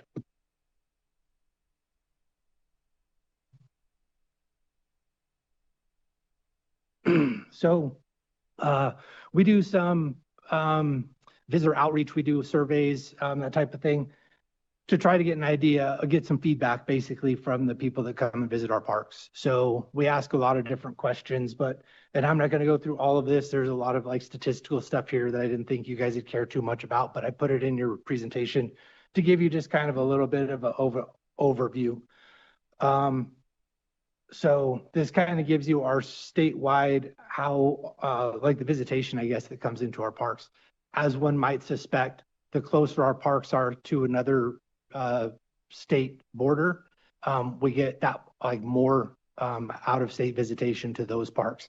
The parks that are more local, you'll get more local visitation.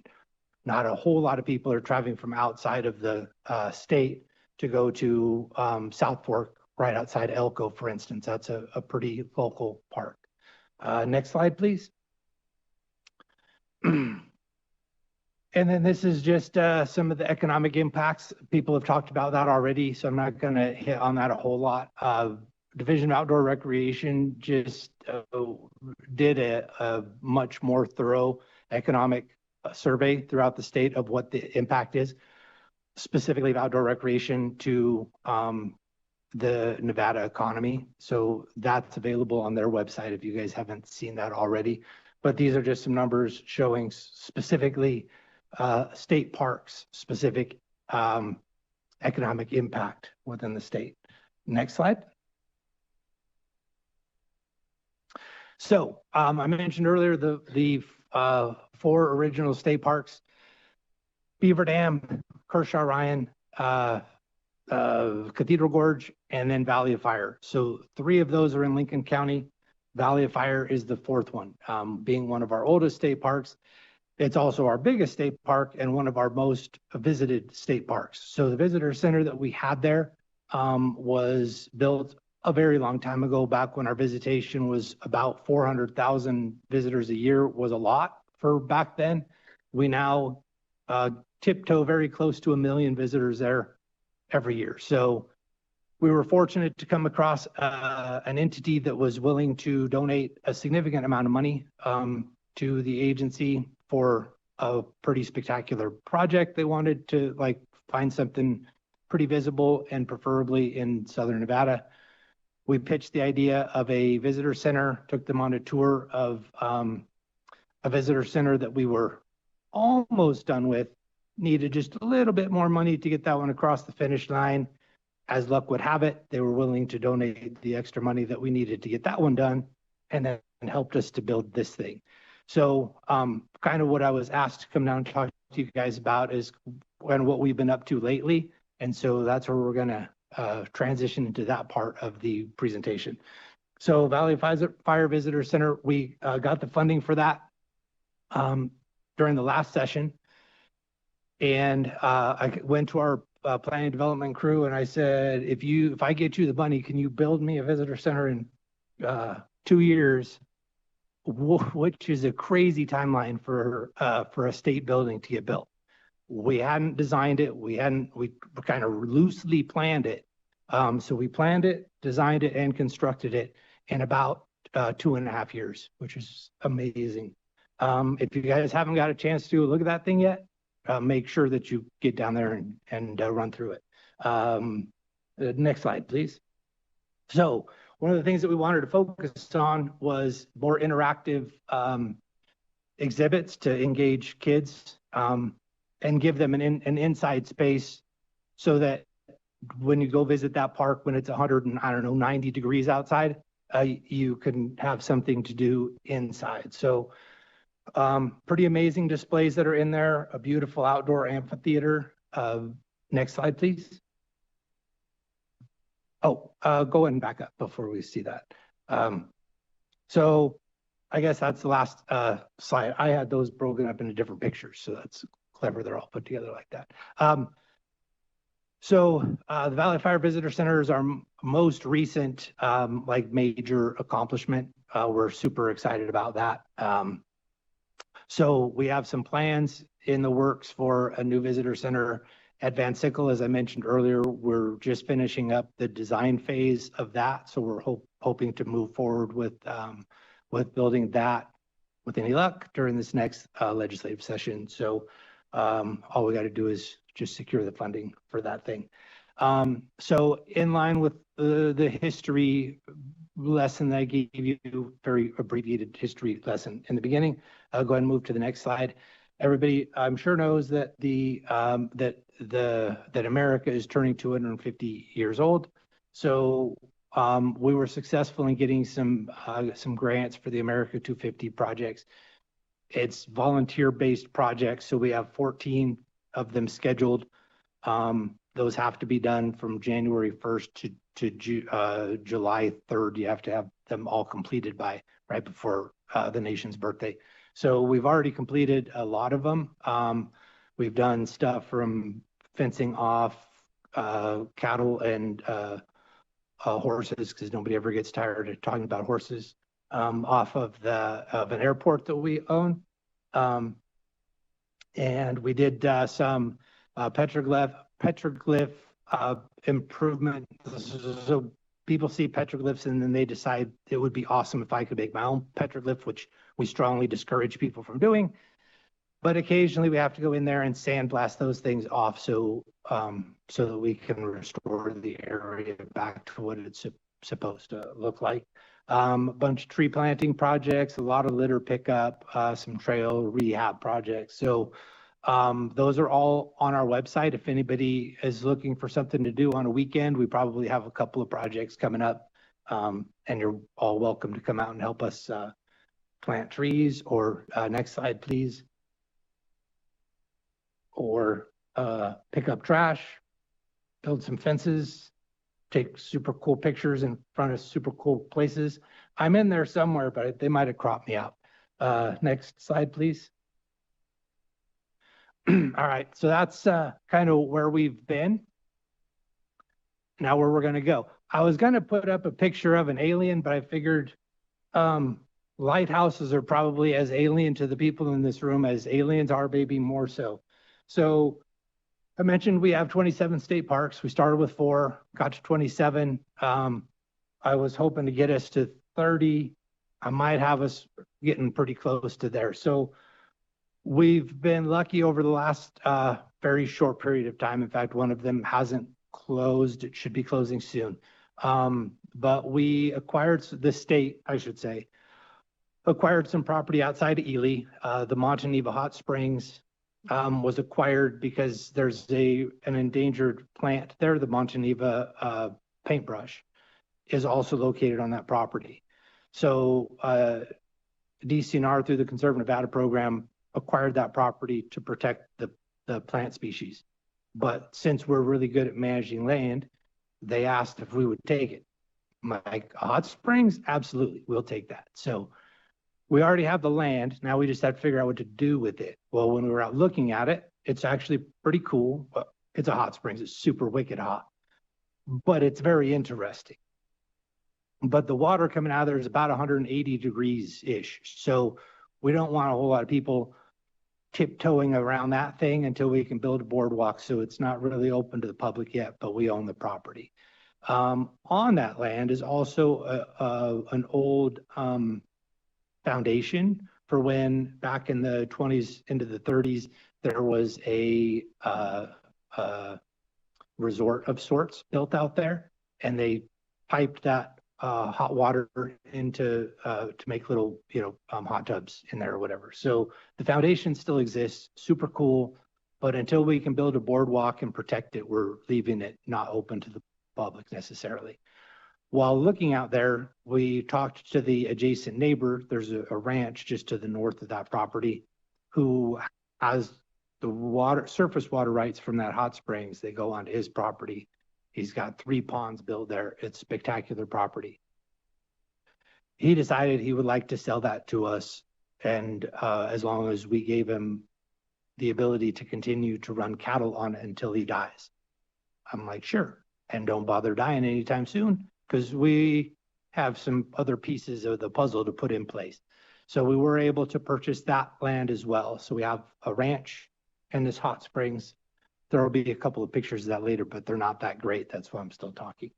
And then our other piece of property that we're getting ready to close on is the historic Break-A-Heart Ranch, more recently known as the Chaves Ranch. Just it's between Dayton and Fort Churchill. So we'll be able to protect a pretty good stretch of the Carson River right outside of Dayton. Nice thing about it is we have property in Dayton already. Dayton State Park, also cleverly named, is just upstream of this property. So we'll have the Dayton State Park, that piece of the Chaves Ranch, which will protect some more of the river. There's a break because of a military vehicle testing facility that's out there, but the river runs through their property, then hits Lahontan State Park, or hits Fort Churchill State Park, which then hits Lahontan State Park. So we'll have a pretty good stretch of the Carson River by the time it's all done. I'll go ahead and go to the next slide. These next slides are just pictures of those properties. So there's the Montaneva Hot Springs. I thought I had a picture of the actual hot spring itself, but this presentation was due on Friday, and so it's 6:30 Thursday night. I still hadn't found it, so I went ahead and just used these two pictures. But this is the ponds that the rancher has put on his property. Next slide, please. And then this is the Chaves Ranch or Breakheart Ranch. We're pretty sure that the Breakheart we're not going to be able to use because there's a Breakheart LLC ranch company already out there. So we're going to see if we can. We don't know what we're going to name it, but we're going to own it. So that's the first step. Both of these properties, like I said, we're not really looking to do anything with them right away. The Montaneva place, as what's appropriate for this committee, is that what we're going to try to do there is to acquire some adjacent BLM land through the Recreation and Public Purpose Act as an RMPP lease. That's where we want to actually do the construction. That way we can keep the construction and the majority of the infrastructure, if you will, away from the protected plant species. As luck would have it, the plant was kind enough to grow on the east side, and everything that people want to see is on the west side of the property. Super convenient. So for a change. Next slide. And as you might have noticed, I didn't touch on it because I wanted to save the surprise till the end. I mentioned that in the state parks was formally established in 1935. So 2035 will be our 100-year anniversary. So that will be here in, what would that be, 3 legislative sessions, give or take. So we need to start making those improvements, if you will, because what we don't want is for our parks to actually look 100 years old when people come out for our big party that we're going to have in 2035, which you all are invited to. I plan on attending. I just won't be in uniform by then. So with that, next slide is probably just hopefully thank you for allowing me to come down here and spend some time with you guys. Happy to answer any questions that you might have. Thank you for being down here and spending some time with us. I think we do have some questions. Oh. All right, I'll go to Assemblymember Anderson. I just had a comment of just thank you so much. You've always been very accessible, and anytime I've ever had an issue and had to call you, you got information right away. And then also had a chance to go to that beautiful park that you were just talking about this morning, and just how much I appreciate as well the work you guys are trying to do on making it much more accessible to our handicapped citizens as well, because I know we've talked about that in the past. So just wanted to recommend you again for all that work you've done in making sure it's accessible for more than just the people that are able to walk to everything. Thank you. Assemblymember DeLong. Thank you, Chair. Thank you very much for the presentation. I had a question about the Van Sickle Park. Is the only visitor center on the Nevada side, or are there facilities also on the California side? Miguel, for the record. So right now there's really nothing on that property. There's a historic barn on the California side. There's not really any structures that are open to the public, with the exception of a restroom that's on the Nevada side. Okay. But all of the design work for the new visitor center, there's going to be a shop facility and some residences. Because we cannot hire people up in the Tahoe Basin without houses. So housing has been another topic of the day. And we've really struggled with that. So right now there's nothing, but the visitor center is planned to be on the Nevada side of that. Other questions? I have maybe 1 or 2 quick questions. On the Montaneva Hot Springs, you mentioned that the state took ownership of the land because of the paintbrush flower. So, but it is going to be possible to utilize this space for recreation while still preserving that flower? Bob Miguel, for the record, yes. The nice thing is the property is, don't hold me to the numbers, but I think it's 320 acres kind of separated into 4 sections. So if you imagine the 4 quarters, right, the northeast quarter of that is where almost all of the paintbrush exist. It's kind of downstream of where the hot spring kind of naturally goes. So obviously there's some connection between the plant and the hot and being like that close, but downstream of the hot springs. It also seems to grow in like where the cows go in there when they're not supposed to be in there, in the disturbance that the cows created, but we're still going to fence the cows out of there so they don't inadvertently stomp on one of the live plants. But you don't see those plants at all in the north. I think it's actually west and southwest by quarters. Everything is pretty much, the plants are pretty much all like downslope from there. So we'll be able to use the west half of that property for recreational purposes, because there's really no benefit to the public to go east. It's pretty much just, if you've been around hot springs, there's not a lot of vegetation that grows by them, and it's not super aesthetic. So there won't be a whole lot of draw for people to go over there. And there's some barbed wire fences. So we'll keep those in place. As luck would have it, it's already cross fenced. So it should be pretty easy to keep people where we want the people to be. That's great. Okay, and this is not a quiz. I can't come up with it. What is the one historic site?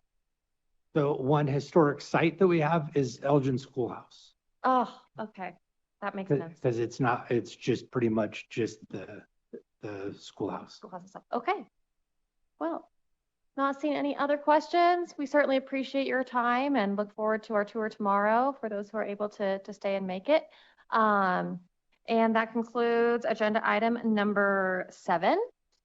We will move on to agenda item number 8, our presentation from the Eastern Nevada Landscape Coalition.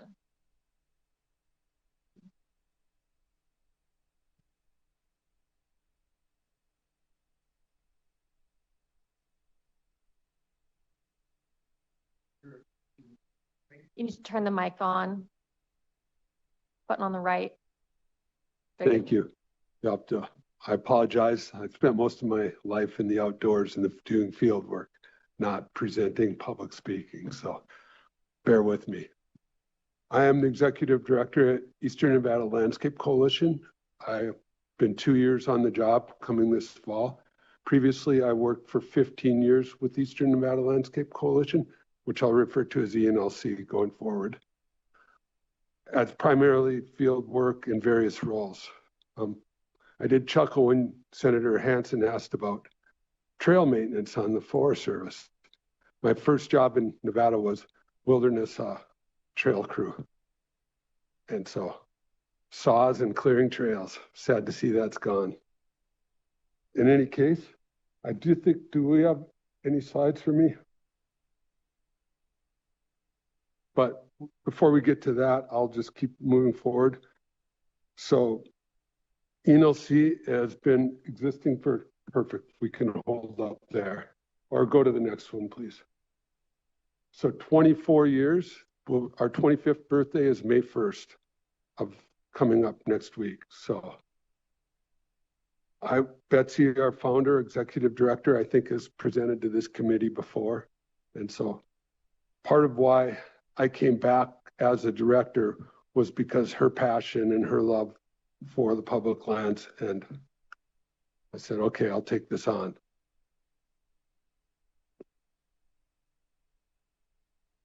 So our mission statement is up there in your pamphlets. I won't read it for you, but in our history, as I've touched on, it's been since 2001 We've served as a leader for Great Basin Conservation, working across over 10 million acres of public and private land. It says Nevada, Utah, Arizona, and Idaho, but it's primarily been Nevada. We branched out through the borders. Great Basin obviously doesn't know state borders, so all our work has been done on the land, not trying to expand borders beyond state borders, sorry. So we've had our team of ecologists, botanists, wildlife biologists over the years. And I'm proud to say that a lot of my ex-co-workers have gone on to the agencies, Mariah Coladas with the Forest Service, Neil Frakes with the BLM, and taking on many roles. I ended up back at ENLC, not going forward, but that's all right, that's good. So the partnering with the federal agency, the private landowners, and local communities to restore the landscapes, work on restoration of the landscapes, because it's hard to restore them completely. And so that has been ENLC's primary role, is bringing these entities together, helping them with the research, with the on-the-ground work, and promoting projects going forward. The challenges we face, before I go on to the next slide and go into the numbers, is the scale of what we're addressing. Wildfires, which have gotten severe and larger over the last years, just ever increasing. The widespread of invasive noxious weeds, which not only affects the public lands, but the private agriculture and all the habitat that's affected by it. The AUMs, the grazing rights, all that land taken away. Our goal is to help maintain and do as much restoration of that land as we can, partnering with all the agencies, because no one can do it alone, and it crosses the boundaries. So ENLC has been very good about collaborating with everybody and bringing folks together. We'll focus on invasive species, noxious weeds primarily, and cheatgrass that comes with the fires. That has been our primary focus. So this year, now I'll go on to this year. This last year, the acreages, those numbers are all reflective of the work we've done this last year, not overall. Every year is similar numbers or greater. The 3,500 acres were treated for invasive species. We have Ely weeds crews that work in agreements with the BLM. And out of the Ely district, we have a crew there. Out of the Elko district, we have 2 crews with a lead. Out of the Carson City district, we have a crew there, working directly with the BLM as supervisors, but they are our employees, and so it's a collaborative effort. We also work with the BLM and the Forest Service with inventory of the invasive species throughout all the districts. We have an AIM inventory crew with the Forest Service this year on the Ely district. It's a 4th year of a SNPLMA project, monitoring the invasive species, seeing where we need the treatments, guiding the treatment teams for the Forest Service of where they need to address issues out on the land. The 381,000 acres there of restoration work is a large number. That is our post-fire reseeding program that we work directly with the BLM and NDOW. Laura Daraseri, who is our primary natural resource specialist on that, has been there for 18 years. She puts the seed mixtures together for those projects. And she also leads the research teams, which also include USGS and NDOW, in guiding what seed we're going to use for each fire. For instance, down here in Lincoln County, the Stewart and Miller fires, those are 2 down here that we dealt with. And we are it's been a challenge for the agencies, as we all know, over the last year or so, of losing people. We recently hired an ex-USGS research scientist. We brought her back onto our staff to continue her research work because she was cut and that program was cut.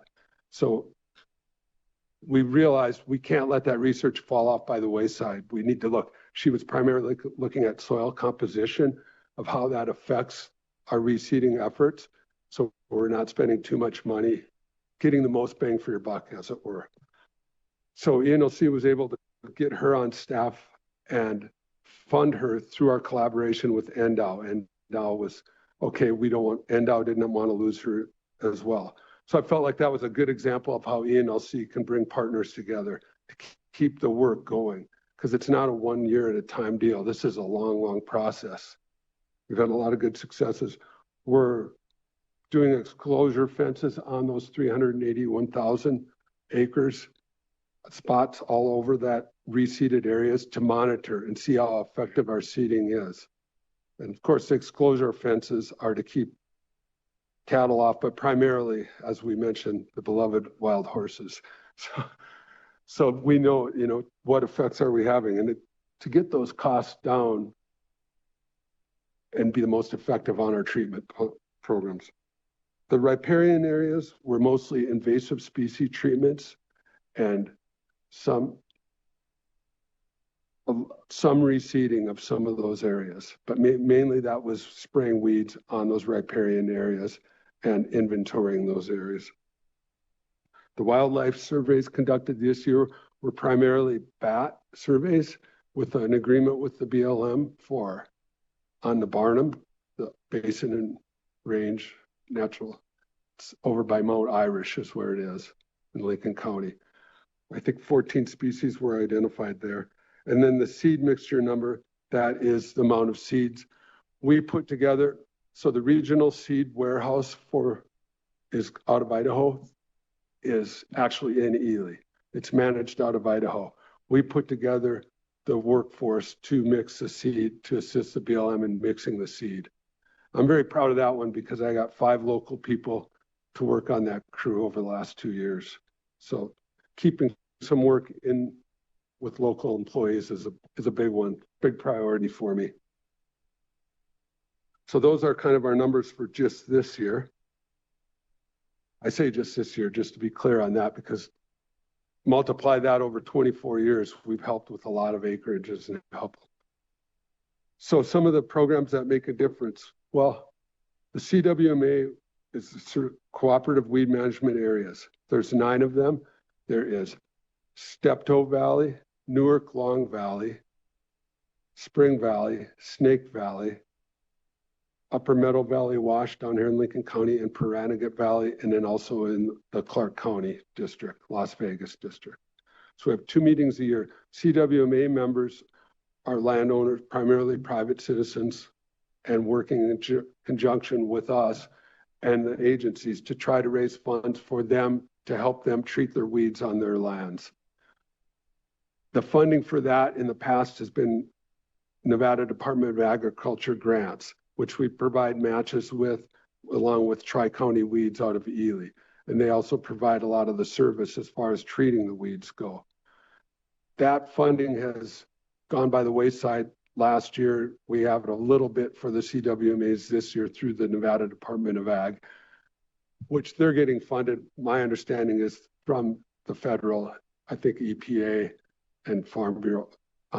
Would have to talk to Jake Dick at NDA to get exact where that funding comes from. We did manage to get $18,000 this year for the CWMAs, but it was only for 3 of them. So that's been a little bit hurting, but we will find money for them. That's the beauty of ENLC. We don't have funding with grants. We're reaching out to all the companies that profit are working on our lands. All them, it's Ely District, the mines have been very generous with donating money. ENLC is taking all of our donations from each CWMA area and reaching out to any corporate interest, looking for donations to help with the CWMAs, because we need to get money. These folks are working hard to keep weeds from spreading on their land, but also the adjacent lands. The BLM, the Forest Service, has been really good at identifying the weed problems on those private lands when they get brought to them and saying, okay, where is it coming down the drainages to their private land? We need to treat above there. So you're not just treating that and not addressing where the problem originates. So I'm very proud of the CWMAs and how Betsy got that going and it's maintained. We just got done with their meetings this week and gave the good news and the bad news, but the battle still continues with that. That's a big one for us. I would like to talk to the county here, Pioche, and talk about another CWMA in Panaca area, this area. I'd like to get that going. As I said, the geographic reach, well, we think in terms of the Great Basin. We don't necessarily just think about state lines. If it's on the border, we will reach out to Utah if we can help there. We will reach out into Arizona, even California. We don't want to know any boundaries there that are, it's more important to address the issues, not just here. Okay, so volunteer recognition, 9 active, mentioned the weed management areas. Volunteers, so that's a big part of our outreach. We have volunteer days. For instance, the money we have for the White River Valley CWMA this year, there's $6,000 there. We're going to spend an entire day on Lund, on the community of Lund, of cleaning up the weeds there, with Tri-County helping and all the agriculture producers there helping. We're working on a similar deal in Alamo for the Pahranagat Valley, and then in Spring Valley, the ranchers down there, helping them. Unfortunately, those were the only 3 that got funding, but that was it, so we do with what we can. So the agreements we have, I'll just go, they're not in these slides, but I will go over them. I mentioned Elko, Ely, Carson City, and what did I forget? Well, Ely Forest Service as well. BLM and Forest Service have been crucial to ENLC's existence over all these years. The agreements we have with them is what has kept us rolling, and also we have helped them tremendously over the years. One of my main jobs at ENLC for years was mine reclamation specialist. I would go out, survey the land before the exploration went in, and then go back after that. For instance, we also pinyon juniper treatments, identifying where to bring those in, have our ecologists, our natural resource specialists work with the rangeland people, private people, and the BLM and Forest Service, and get those treatments in place. When you drive through White Pine County, you see plenty of those treatments on the benches and stuff. ENLC has an active role in that the entire time. It's been a very important part of who we are. Our team consists of specialists, me, our ecologist, Kelsey Daniels, a botanist, our natural resource specialist, Lara Arasari, who I mentioned is crucial to the fires. Oh, that's the one project I forgot. John Haddock, Lahontan cutthroat trout in the Elko district, stream restoration. It's working with USGS, BLM, IWJV, Pheasants Forever, and ENLC. I don't know how I met. It's like, that's a lot of people on that. But it is essentially the streams north of I-80 that were affected by fire, and they've been diverted because of the erosion. And they're working on restoring those streams on private and public together. John Haddock, who are our aquatics natural resource specialist there, has got everybody to buy in to bring these streams back to their original channels using BDAs, which was mentioned earlier by somebody, beaver dam analogs. So they're artificial beaver dams to get the streams diverted in the way, and to be followed with the bringing beavers back into those streams where they historically had been that are gone. The ranchers have signed off on this. This was a big step forward because everyone understood that that's a crucial part of keeping those streams back to where they were, which provides habitat for the Lahontan cutthroat trout. That's been a great project. It got put on pause with the federal funding a little bit, but we kept it going. We got creative and kept John on the job this whole time. And now I'm happy to say that funding is back in place. It was unfrozen. So that kind of is our team, and Tia Thompson up in Elko is our field coordinator up there. And this gets back into the federal agencies of what they're going through with BLM. I can't stress enough how important and how great they've been to work with, but they are coming up. They're losing staff left and right. Tia is our weeds coordinator up there. So she manages our crews and gets them all that. But now she's also filling in the roles both people she worked under supervisor are gone in the last year. First one, then the other. So not only is she filling the role that we ask her to, the BLM, she is supporting them getting creative and helping them with their roles at the BLM office. It's a BLM managing to get by, you know, but we've always done somewhat like that. I remember being down here in Lincoln County when there was no geologist and I was the only person. Talk about a deer in the headlights. That was almost worse than coming here today. but I managed to get her done for a few years. So the programs and partnerships, we talked about those specific ones. You know, I think ENLC has done a really good job over the years of developing these partnerships and these collaborations with everybody, knowing so many people. Betsy was super good, came from the cattleman side of thing and brought the ranchers to the BLM and was the in-between person. And I'd like to continue that. She was my role model for sure on all that. And I'm a hunter, fisherman, outdoors person. So I know a lot of locals. I think that I can bring that back to ENLC and keep that going strong as we go forward. I don't like to read off of all these, so I'll try to skim it. Sage grouse. So greater sage grouse protection, as we all know what sage grouse has meant, and dealing with getting projects done with the sage grouse in mind has always been a challenge.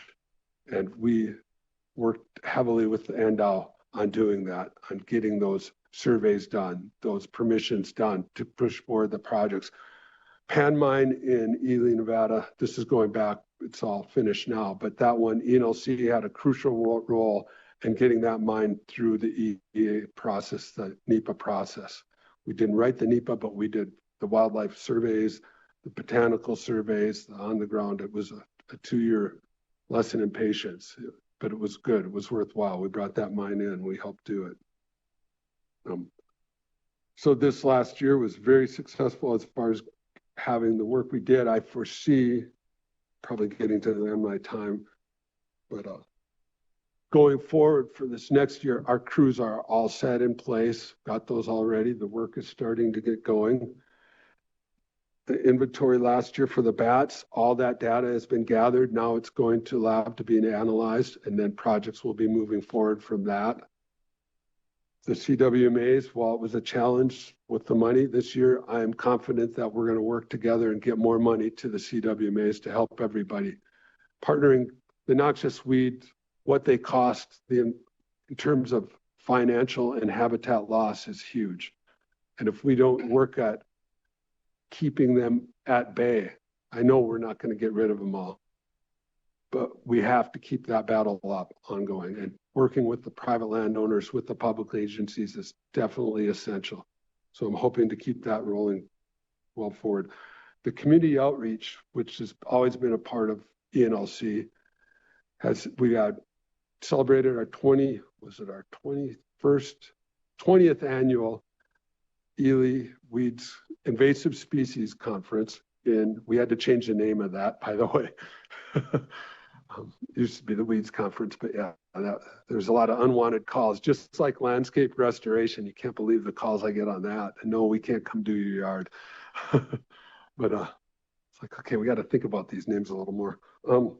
So we have that conference every year, and this year was a great success. We had, I think, over 100 people show up, and I was very happy to see a bunch of our speakers were past employees of ENLC who have gone on to great things. And so we focused on bringing a bunch of them back to talk about what work they're doing now. And that was really nice to see. So that was a good success. The community outreach this year, our staff attended 6 local events. We reached out to approximately 700 community members, identifying them about noxious weed identification, invasive plant management, and preservation of native plants and natural landscapes. And the outreach is important to bring that to the light. People don't understand the cost of that. And if it's on your yard, but you don't know what it is, you're affecting your neighbor. And that goes on to a landscape level. That the agricultural producers, if they have a stream running down into them full of whitetop, Canadian thistle, that's going to affect their cropland. We have to address that, and it, on a micro level and a macro level. So we really try to focus on the outreach. I think it might have slipped off slightly for some years when I wasn't there. Not that I had any part of that. I was just gone I had another life. But now I'd like to see NLC get more of that outreach going and not be, we're known in Ely, but I would like to be known statewide. I would like to be known regionally wide. I don't want people asking who we are and whether we can do their yard or not anymore. I want us to be known. And so I thank you for the opportunity today to present, because that's part of the mission here. I'll go to the next slide. The major funding sources, as I said, the federal agreements, the BLM, the Forest Service, they have been our primary federal backers. NDOW has been very essential to projects getting done. When all else fails, we go to NDOW to get creative, to get the work done, and they help us find a way as well. I'm very happy with that collaboration. We have a new project with state parks. Hopefully at Cave Lake State Park this year that we ran through us. They just redid the lake. So we're going to do an improvement on the bank this summer. I think that was an NDOW collaboration as well. I mentioned the SNPLM around, or it was mentioned by Forest Service. NLRP, I just got awarded that money like 2 days ago. And that one's for education outreach in Snake Valley and Spring Valley, and also treating private land. And so our role on that one is the education outreach part of it, but also reaching out to the landowners and actually getting Tri-County on their lands to treat them. Sometimes they don't like the federal agencies to come in and treat their private land. So we'll work in between there and help them with that. We had $426,000 for federal agreements this year. Corporate sponsorship was $10,700. I'd like, with all these companies, you heard all the mining exploration stuff with the Forest Service coming in. That was a list that kind of blew me away there. I didn't realize that much. All the energy companies, we are reaching out to them for donations. If they are going to work on our land, we want some mitigation. We want some help. You can't come just in here and do this without helping on a landscape level, is how I feel about it. So we are going to reach out to them more and up that number. Individual donations and memberships this year was $22,785,000. So last year, I should say. So this coming year, all donations and memberships, I have our board of directors agreed to put the bulk of all that money towards our CWMAs that weren't funded. So I'm hoping to get that money up to closer to 50,000, I think, and then get it to the CWMAs to help with noxious invasive weeds. And our event revenue is from our conference, and that was 16,000. I'd like to see that increase as well and get that number up as well. Okay, the goals and visions. Well, I mentioned it. I want to expand our individual donor base, our corporate donor base, diversify the revenue stream so we're not just working on federal grants and agreements. We need to get creative here as we go forward. I don't know what the future will bring, but I know I want ENLC to remain viable and active. Our 25th year anniversary celebration will be at all events in White Pine County. I want to reach down here to Lincoln County and be at all events, and maybe even, we did an event in Elko this year already. And so we're going to try to hit more for our outreach programs. Strengthen the CWMA partnerships and expand their reach, which I want to talk to some folks in Lincoln County about that. So, and our funding goals, as I mentioned, I want to increase all of those. I put some numbers to it for this report, but they are certainly not limits. If we can reach those and beyond, I'd be happy. And same with the community outreach goals, just increase those numbers and get more volunteers going. So I don't know what my timeline is, but thank you so much. And sorry if I went too fast, and I'll be better next time around. So any questions? No, you did great. Thank you. Thank you. We just appreciate the opportunity to get to hear from you and to get to learn about the Eastern Nevada Landscape Coalition. I will stop calling and asking you to do my front yard. Got the message. But let's see if there are questions from our members. All right, Senator Hansen. Thanks for the presentation. I had no idea you were as involved as you guys are. Your seed mixes, do you guys go strictly native or do you use like forage kochia, more exotic plants? So BLM has a large say in what we mix. And so there's definitely been a push over all the years to use exclusively native. I think there was kickback from years ago of like straight up crested wheat, straight up kochia. And just from my personal experience, I saw forage kochia work super effectively on some mine sites that would grow nothing else. And after they were established for 5 years or so, Bureau of Army Corps of Engineers on this particular mine site came back in, leveled it, took all that forage kochia out, added some topsoil and native seed mix that worked super effectively. So that's kind of, I digress. I think I understand the beauty of that, having those other non-natives in there to get established. And that's part of what our studies are about, is what can we get established to keep the soil viable? And then the native seed mixes come in later.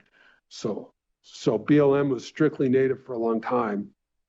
Well, the reason I ask, I noticed along Interstate 80, Eureka County, Lander County, they planted extensive stands of forage kochia to prevent fires. Yes. But then you get into Humboldt County and it's all cheatgrass and fires repeatedly. I'm just wondering if people reached out to you guys and if you had anything to do with the kochia stands that exist now in Lander, Eureka, and I think a little bit in Elko County. Yeah, and the stuff up by Elko, we weren't involved in as much and all that. I know that we definitely, on the stuff we treated that Laura put together, and I worked on those seed mixes years ago, there was non-natives in that.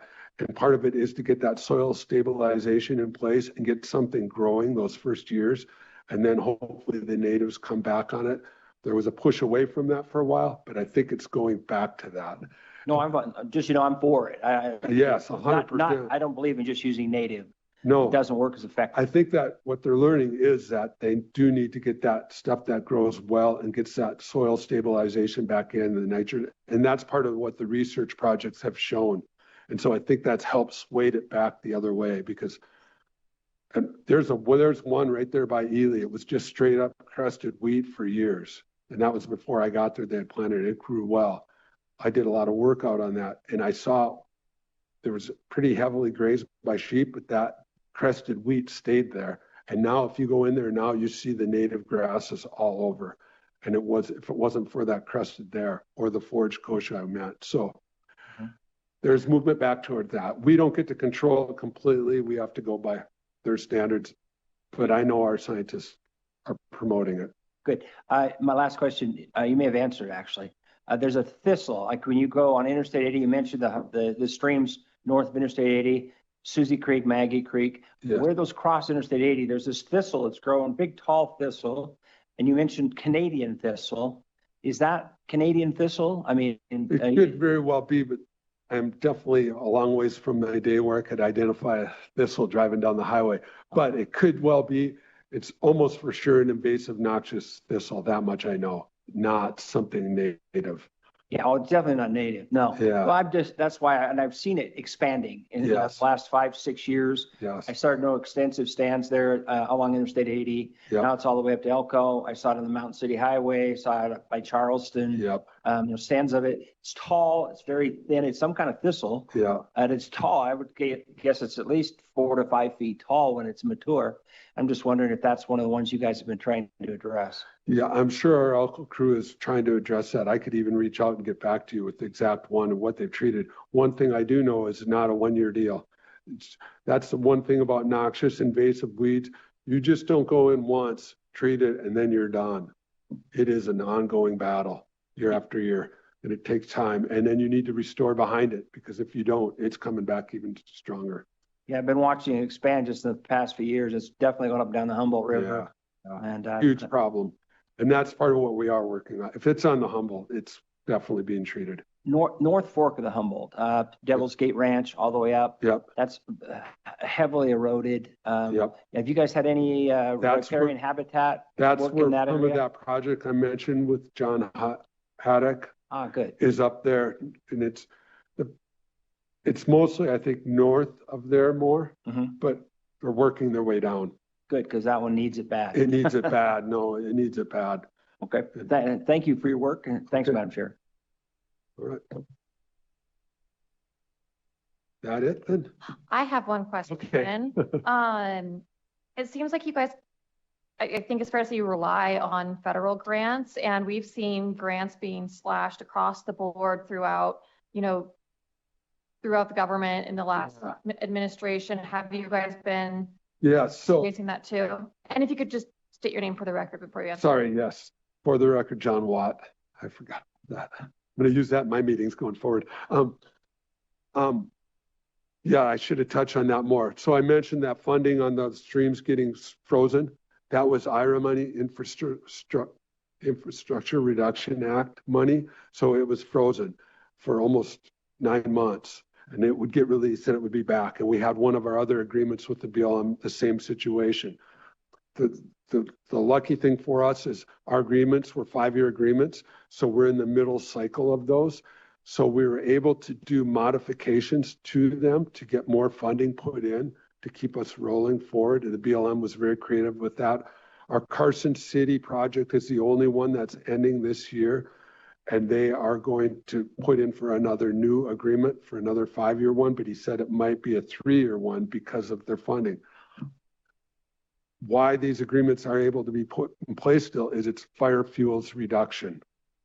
So that is the key component. All this invasive weed is a fire fuel, right? So that funding is not being hit as hard. Now with the DOI splitting up the fire, it's getting a little bit weird. No one can give me an answer of how we're going to go forward.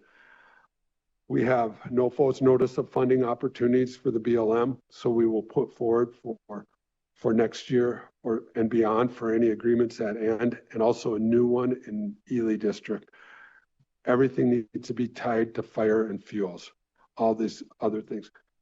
I have a feeling with the mineral exploration stuff, if we can tie the fire into that might help us attain.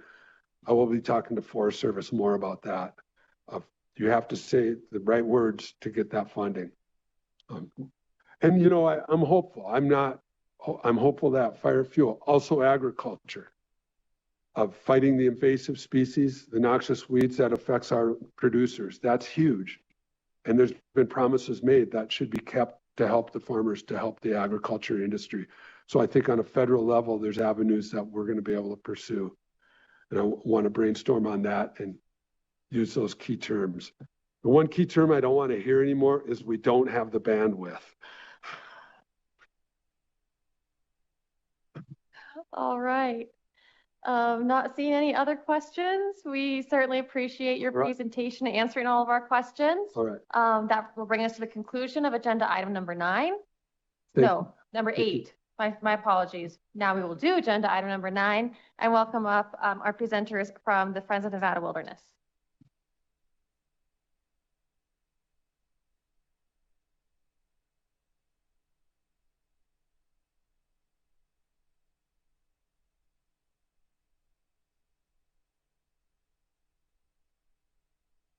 There we go.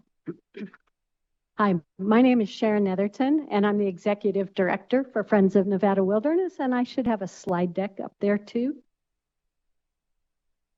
Great. So here's kind of our motto, Friends of Nevada Wilderness, protecting, defending, and caring for the places you love. Next.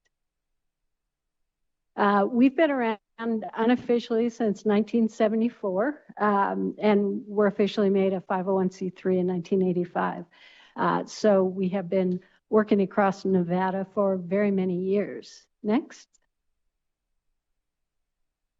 So I wanted to just give a little bit of legislative updates on some of the things that we've been working on, because we do work very closely with our congressional delegation and stakeholders on a whole host of things. So next slide, please. One of the callers this morning talked a little bit about the defense authorization bill and the impact on the grazing allotments. So we too were working as part of that Churchill County bill, and we work very closely with the Native Americans there, as well as the ranchers, landowners, the county officials. Next. So as you're probably aware, the NDAA did a number of things, obviously expanding the base. It expanded the Fallon Pioche Shoshone Reservation, provided some restitution funding for the Walker River Reservation, some road realignments and so on, helped resolve checkerboard patterns, funding for Churchill County. And then the part that we were most involved with, obviously, were a few wilderness areas and national conservation areas. Next. When we work on these areas, you know, the wilderness study areas have been around for a very long time. Sometimes those boundaries don't make sense.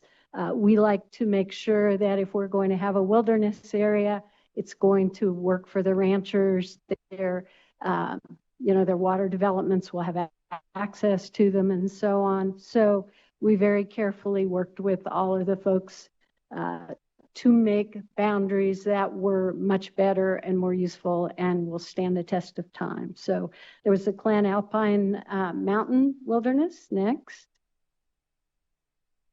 Cane Mountain Wilderness. That was the old Augusta WSA. Next.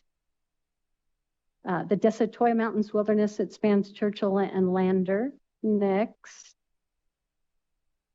And then the Numana'a-Nobi National Conservation Area. This was a couple wilderness study areas, the Stillwaters and Job's Peak.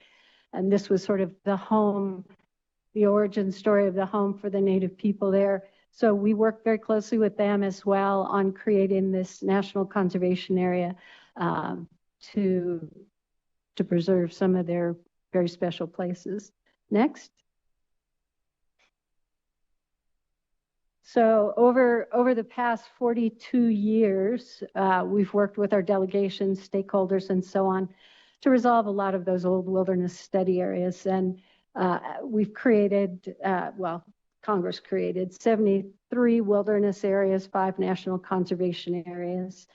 There's 4 national monuments and the Great Basin National Park. We actually worked on that back in the 1980s. So that's what we have done over the 42 years. Next.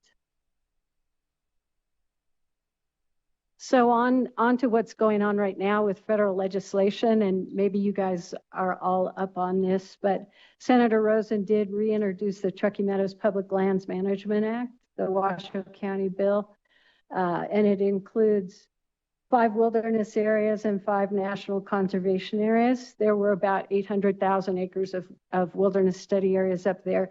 And I mentioned this only, and we spent a lot of time working with ranchers, looking at, you know, maybe some areas the wilderness requirements were a little too strict. So we decided we would go more with a national conservation area to give a little bit more management flexibility. Next. Granite Banjo is one of the areas up there, just right outside of Gerlach, where Burning Man is held. Next. The Fox Range. Next. The Massacre Rim Dark Sky Sanctuary, I'll talk a teensy bit about in a few more minutes, but instead of a wilderness study area, we were looking at making that a national conservation area. And in particular, really to talk about the dark skies and the amazing places up in northern Washoe and across the state. And I'll have a little bit more of that in just a minute. Next. Kiba Canyon Range National Conservation Area was another area that we were working on up there in Washoe as well. Next. So we have been working with Pershing County for, oh gosh, a couple decades, I think now, on a public lands bill. Senator Rosen just reintroduced a Pershing bill, and Congressman Amadei, we have been working with him for a very long time on several Northern Nevada bills. And I, you know, do want to appreciate his perseverance. You know, he's not going to run again, but he is still working to get a floor vote on this bill.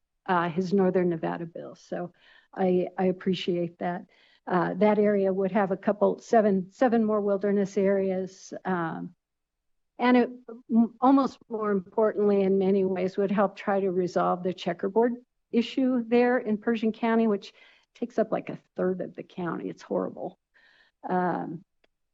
So maybe we'll see a vote on that this year. Next.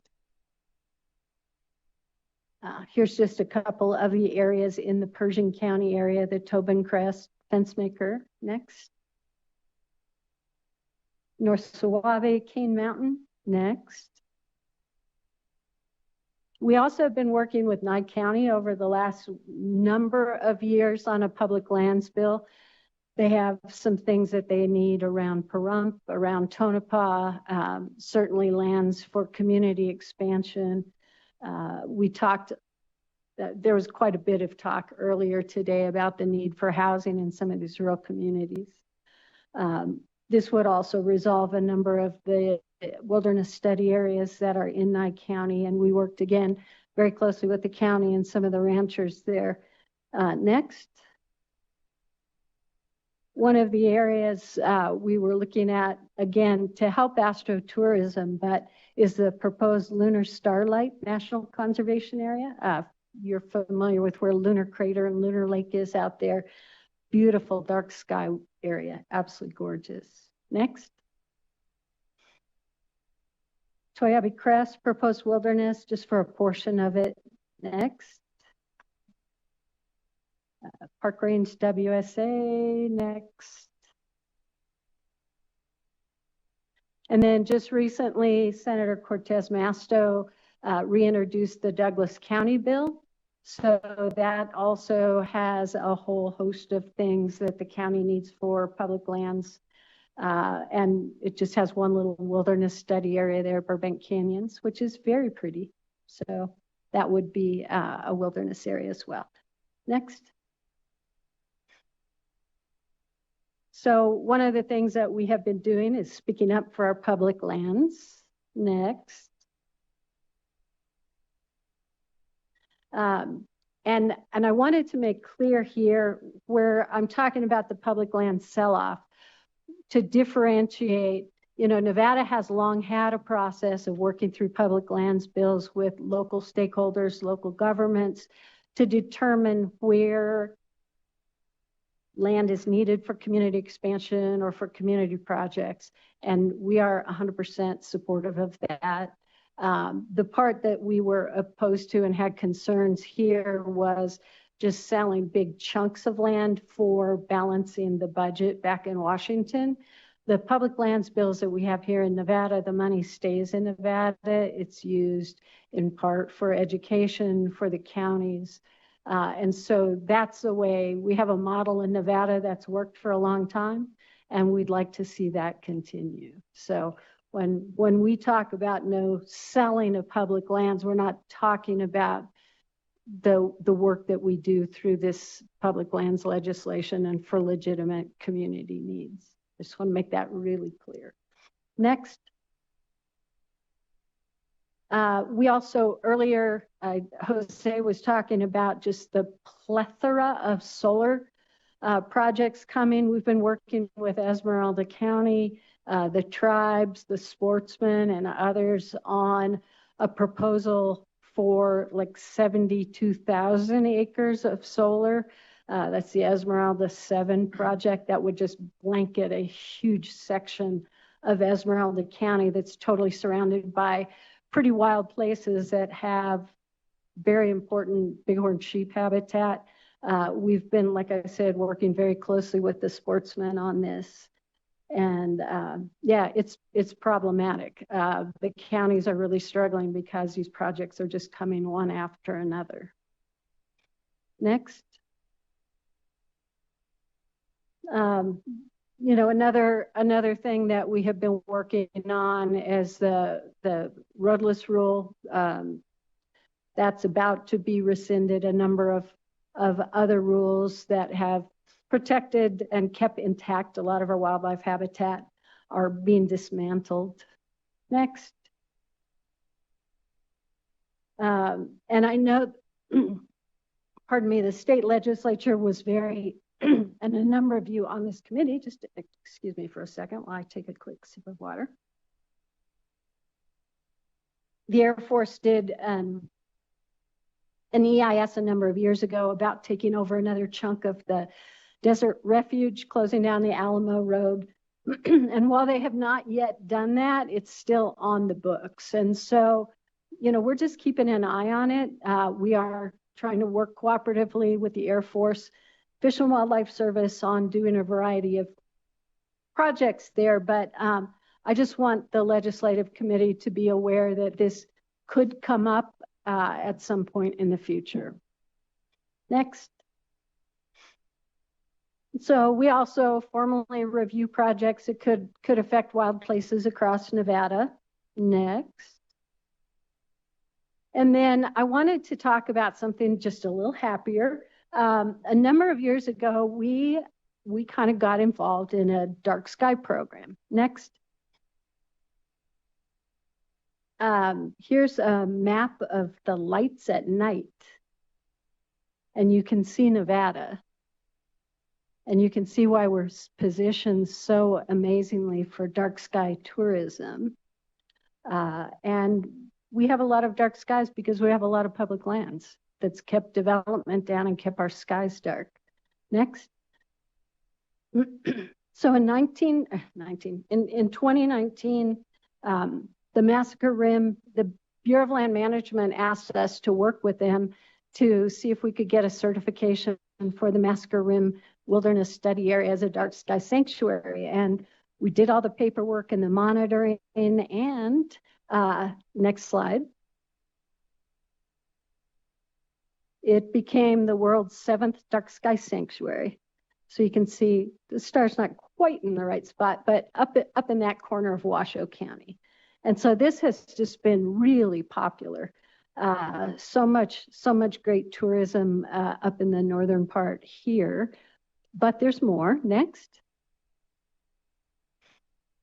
We also started looking at the map of Nevada, and Great Basin obviously has a tremendous dark sky program, as does Death Valley. And then if you drive from Death Valley to Great Basin National Park, you go through all these wonderful towns, Beatty, Goldfield, Tonopah, Ely, Baker, and so on. So we started working with Travel Nevada and others at like, what could we do to help promote dark sky tourism along the route? So we kind of came up with the park to park in the dark. And next slide. So it became Nevada's first astronomy route. And this was a great poster that was made, the starriest route in America. Just drawing attention to the beautiful dark skies and how it can help expand the astrotourism in rural counties. Next. So then we got thinking about a license plate. And in 2023, it was finally approved. It was available for the public to purchase in May of 2024. And we have over 5,000 of those plates on the road right now. Next. So the money from the funds from that plate come to Friends of Nevada Wilderness for us to continue doing dark sky monitoring, but we also have been supporting the Division of Outdoor Recreation and putting toolkits together, buying monitors for them to loan out to other communities who might want to monitor their dark skies. We produced some brochures for the Spring Valley State Park.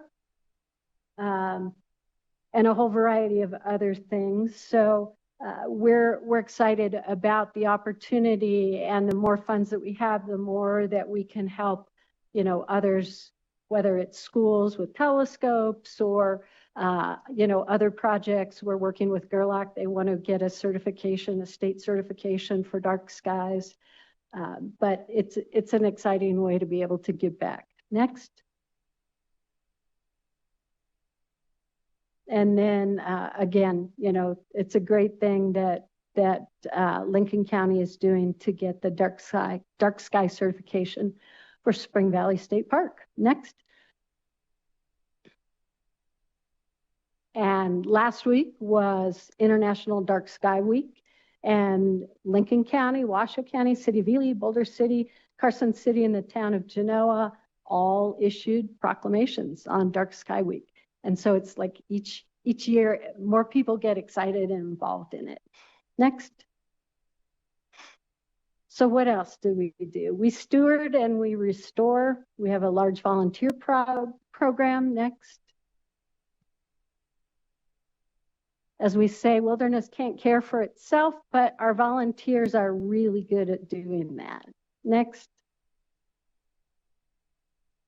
Couple of the things that we have been doing, we partner with all four of the federal agencies, the BLM, Forest Service, Fish and Wildlife Service, Park Service, get our volunteers out taking care of our wild public lands. So pulling fence to keep wildlife from getting entangled. Next. We were putting little tags on fences so sage-grouse don't run into them. Apparently that's a real problem. Next. Some work that our volunteers did up on the Griffith Peak Trail in the Spring Mountains after the Carpenter 1 fire. So there's restoration of the land, but there's also restoration of the public trails and access afterwards too. Next. And graffiti, wherever there's people, you have a tendency to have graffiti. So we try to remove that. Next. We do planting of native seedlings. Here's one out in the Mormon Mountains. We work in partnership with NDOW. Next. And speaking of weeds, we have our Mount Rose Wilderness Weed Warriors, where we've been working for the last 6 years or so, removing the invasive musk thistle is the one that's there. And we are making a difference. Those populations are getting smaller and smaller, and we do follow up in the fall with reseeding of natives. Next.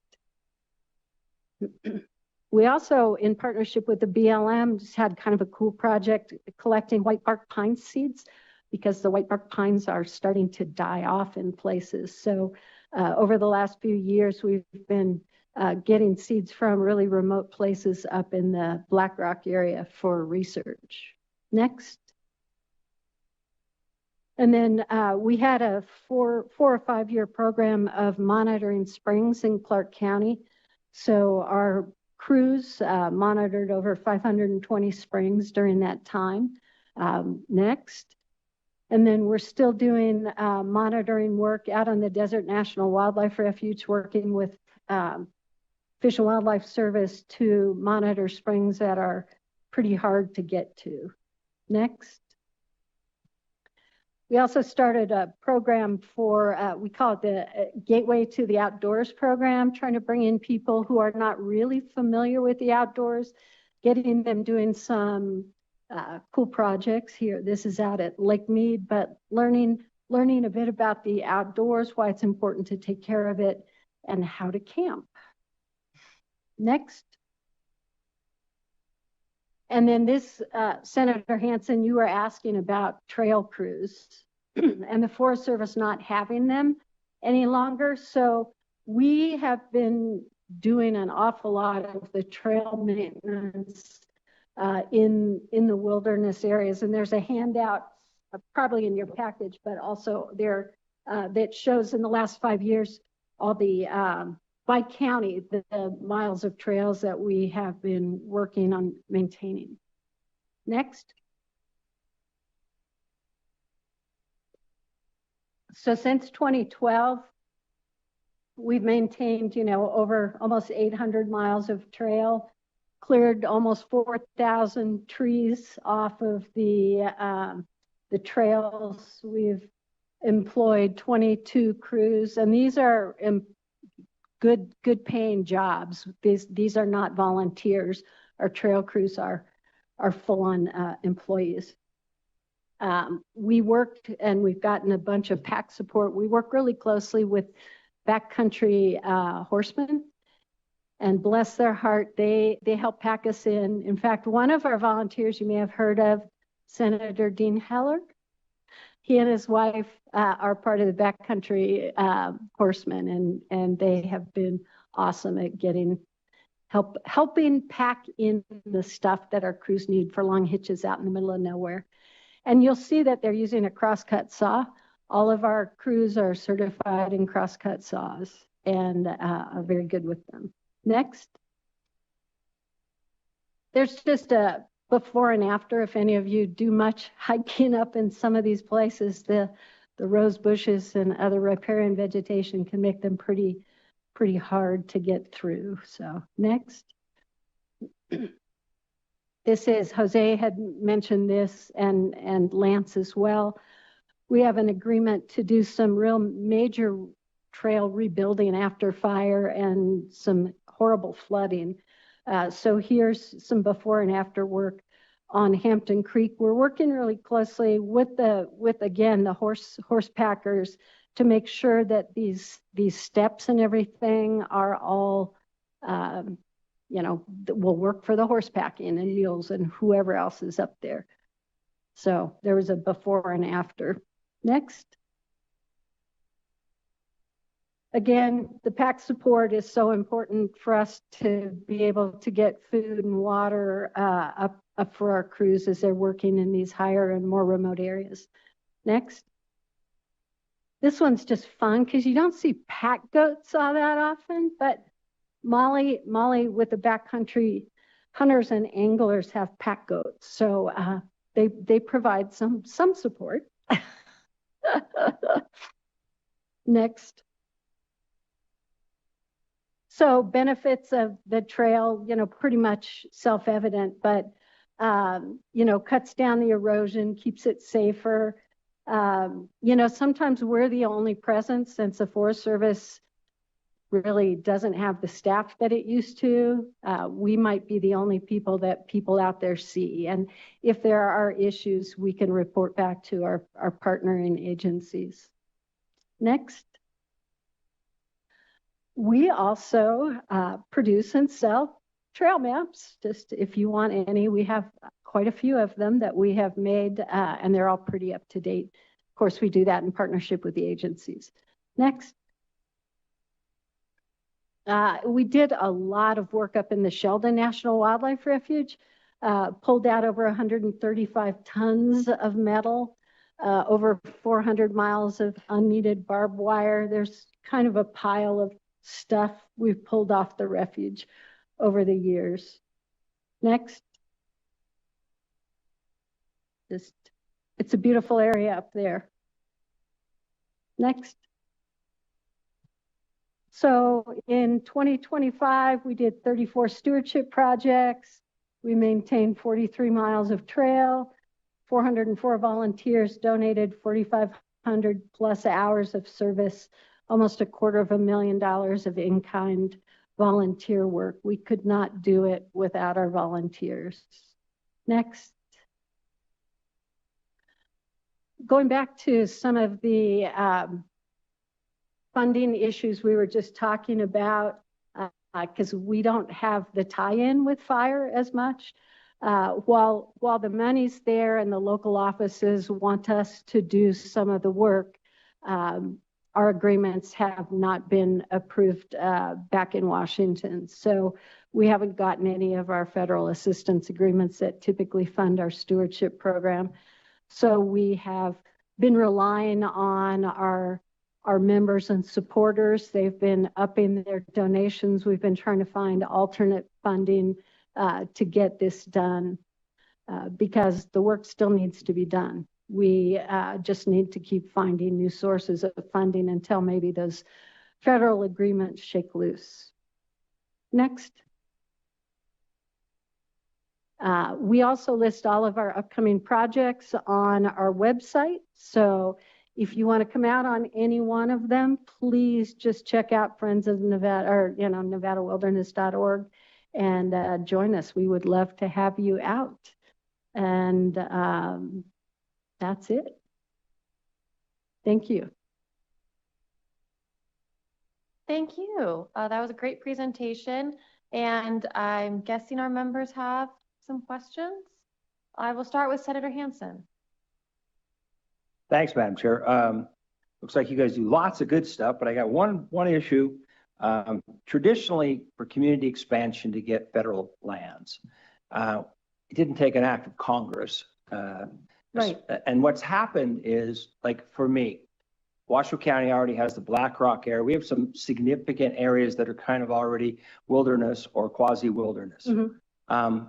Because of these bills, which have these massive hundreds of thousands of wilderness acres tied up in them, it creates a huge conflict. Instead of being able to get the 5,000 to 15,000 acres that the Reno-Sparks area needs to expand, in order to get that 5 or 15, we essentially have to give up hundreds of thousands of acres that will be eliminated for everything from exploration for mining or whatever potential growth areas those are for rural areas. In those areas, they're denied once they become wilderness or quasi-wilderness.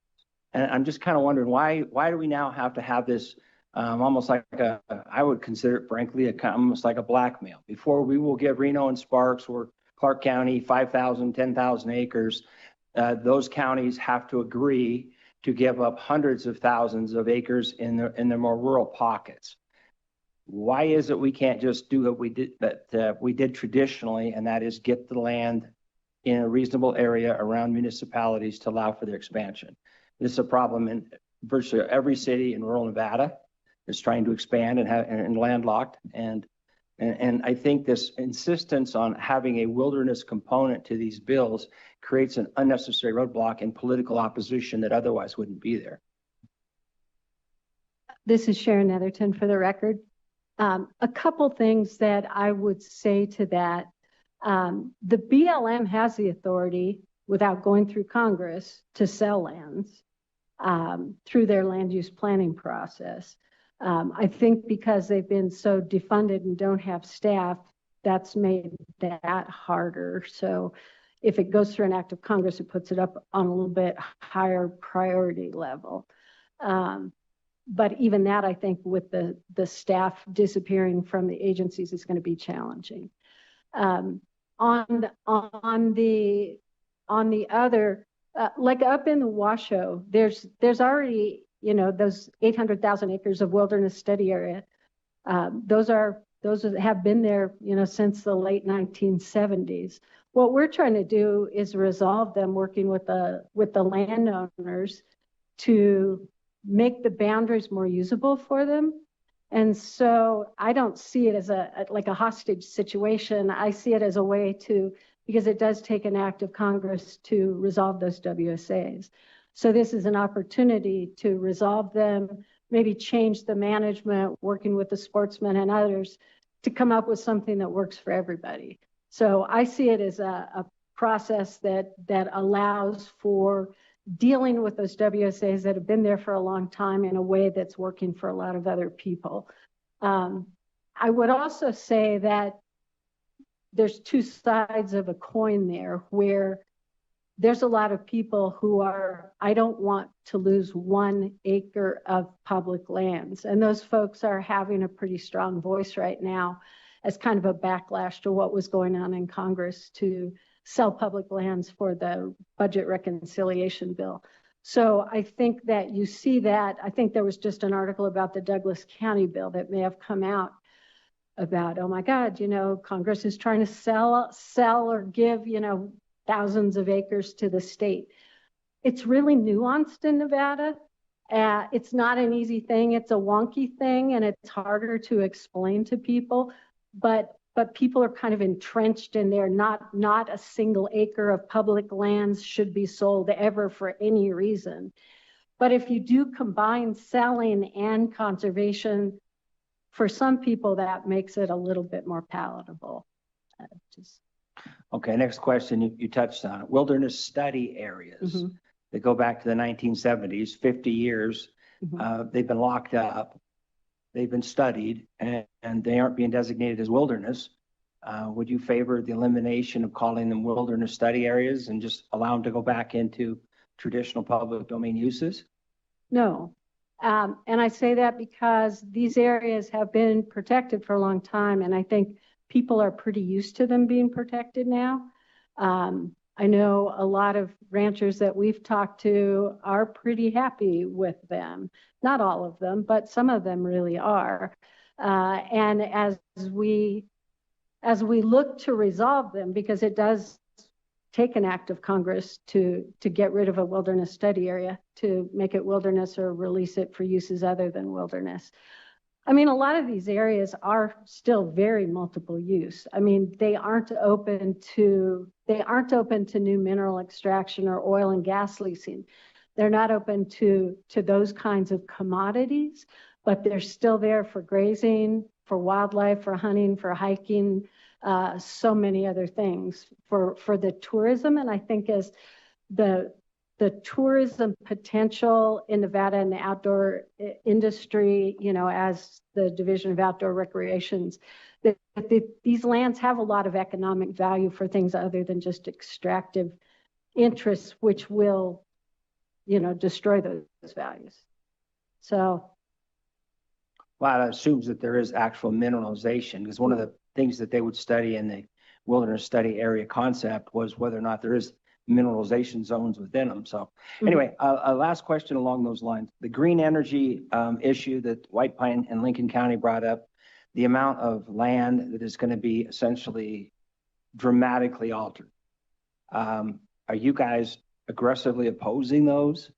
Because I got to tell you, after hearing what I heard today and the number of acres we're talking about, that is the biggest threat that I've heard to the public lands in Nevada in decades. I mean, this is like the MX missile all over again or something. It is. It is.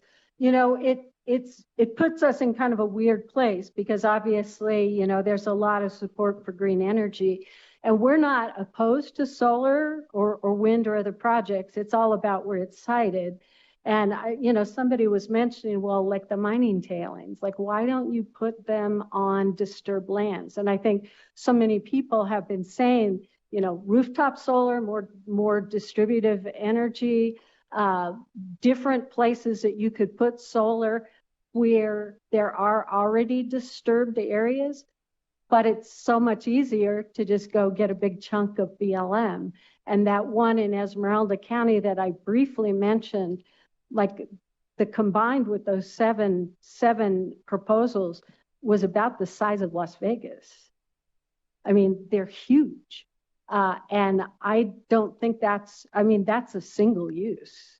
That blocks out everything else. So I am very concerned with the siting, and so little with the NEPA process being streamlined, as you heard Robbie was talking about.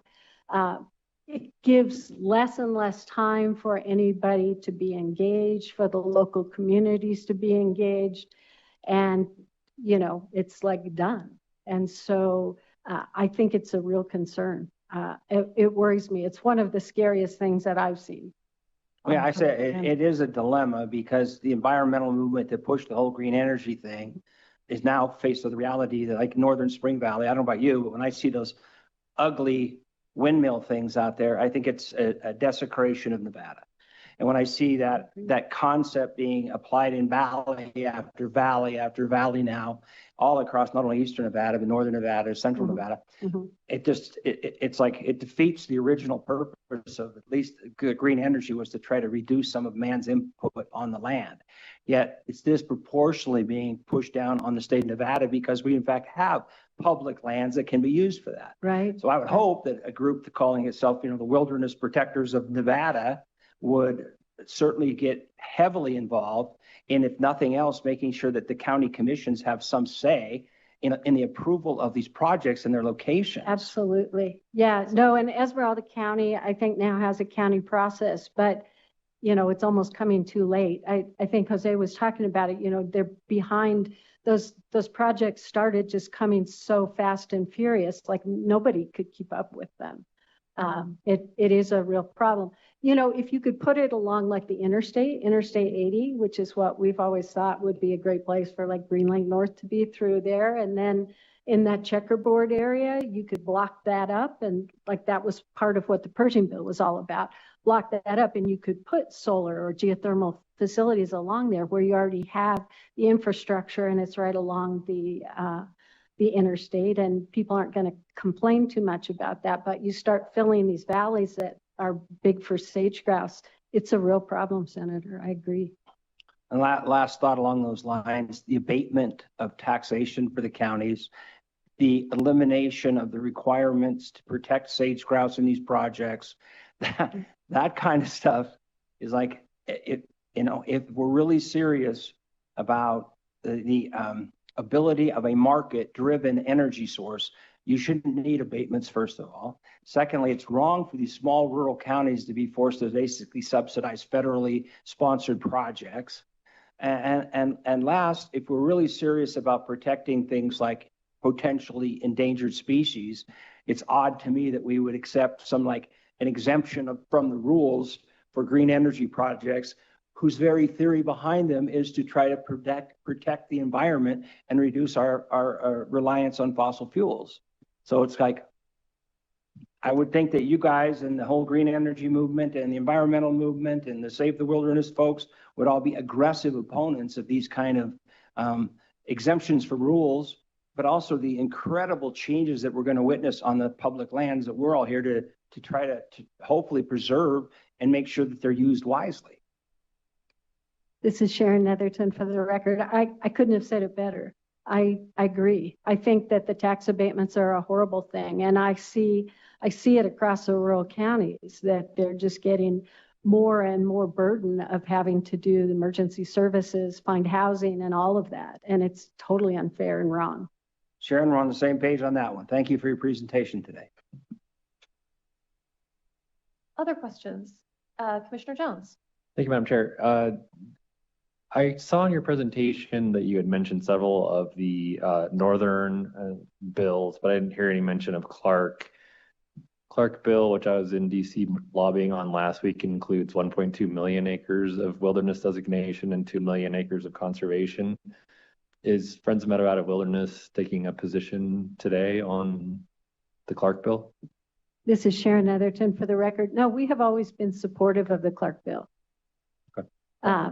Yeah, I just, these were newer ones and that some of them might be moving. So those are the ones that I highlighted. But no, we have been supportive of Senator Cortez Masto and her work down there, and very grateful that, the wilderness proposal in there for the desert refuge, because we're hopeful that that might help keep back an Air Force expansion that would block people out of that publicly accessible part of the refuge. Okay, thanks.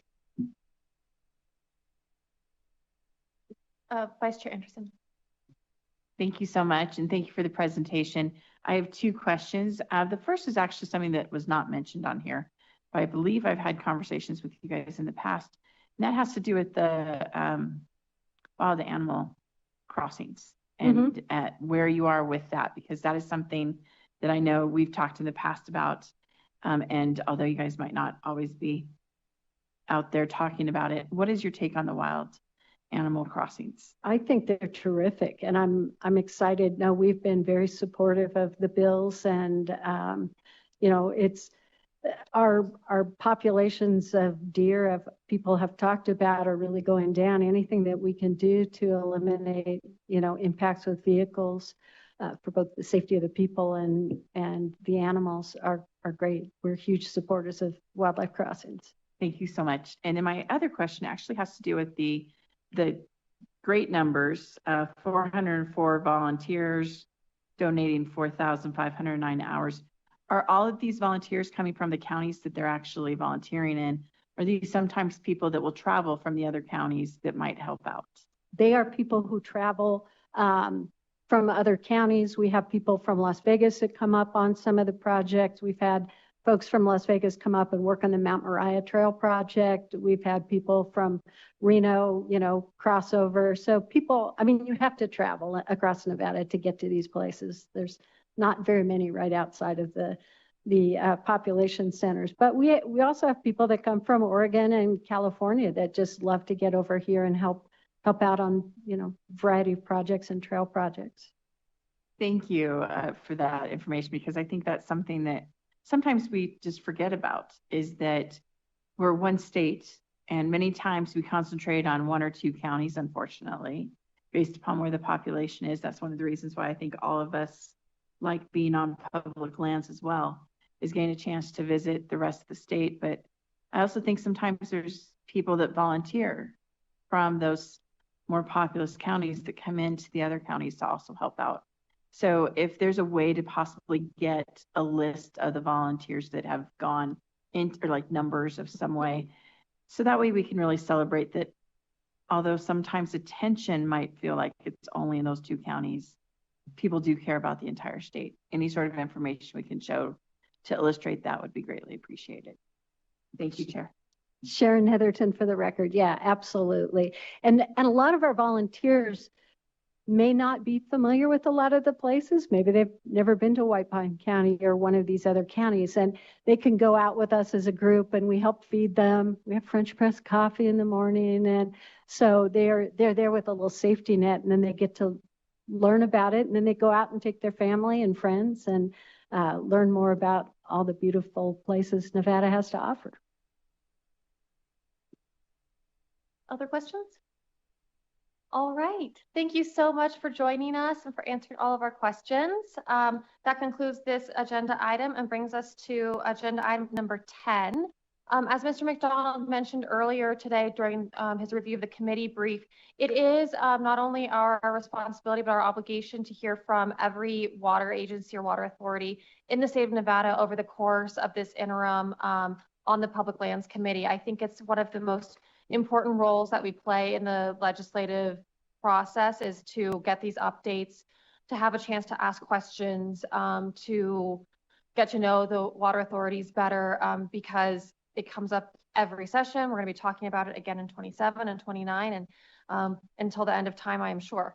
So without further ado, we have 3 of the water authorities with us here today. We'll have additional water authorities on our agendas in the next 3 meetings.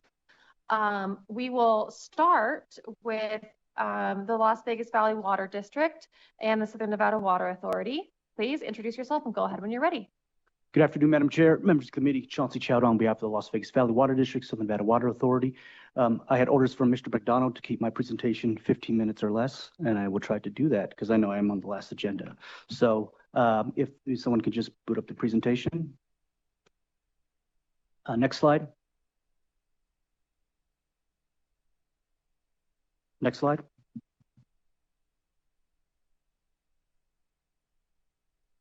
So these are the 5 pillars of what the SNWA is responsible for: conservation, water supply planning, water quality, infrastructure, and stewardship. And I'll go into a little bit more in the subsequent slides. Next slide.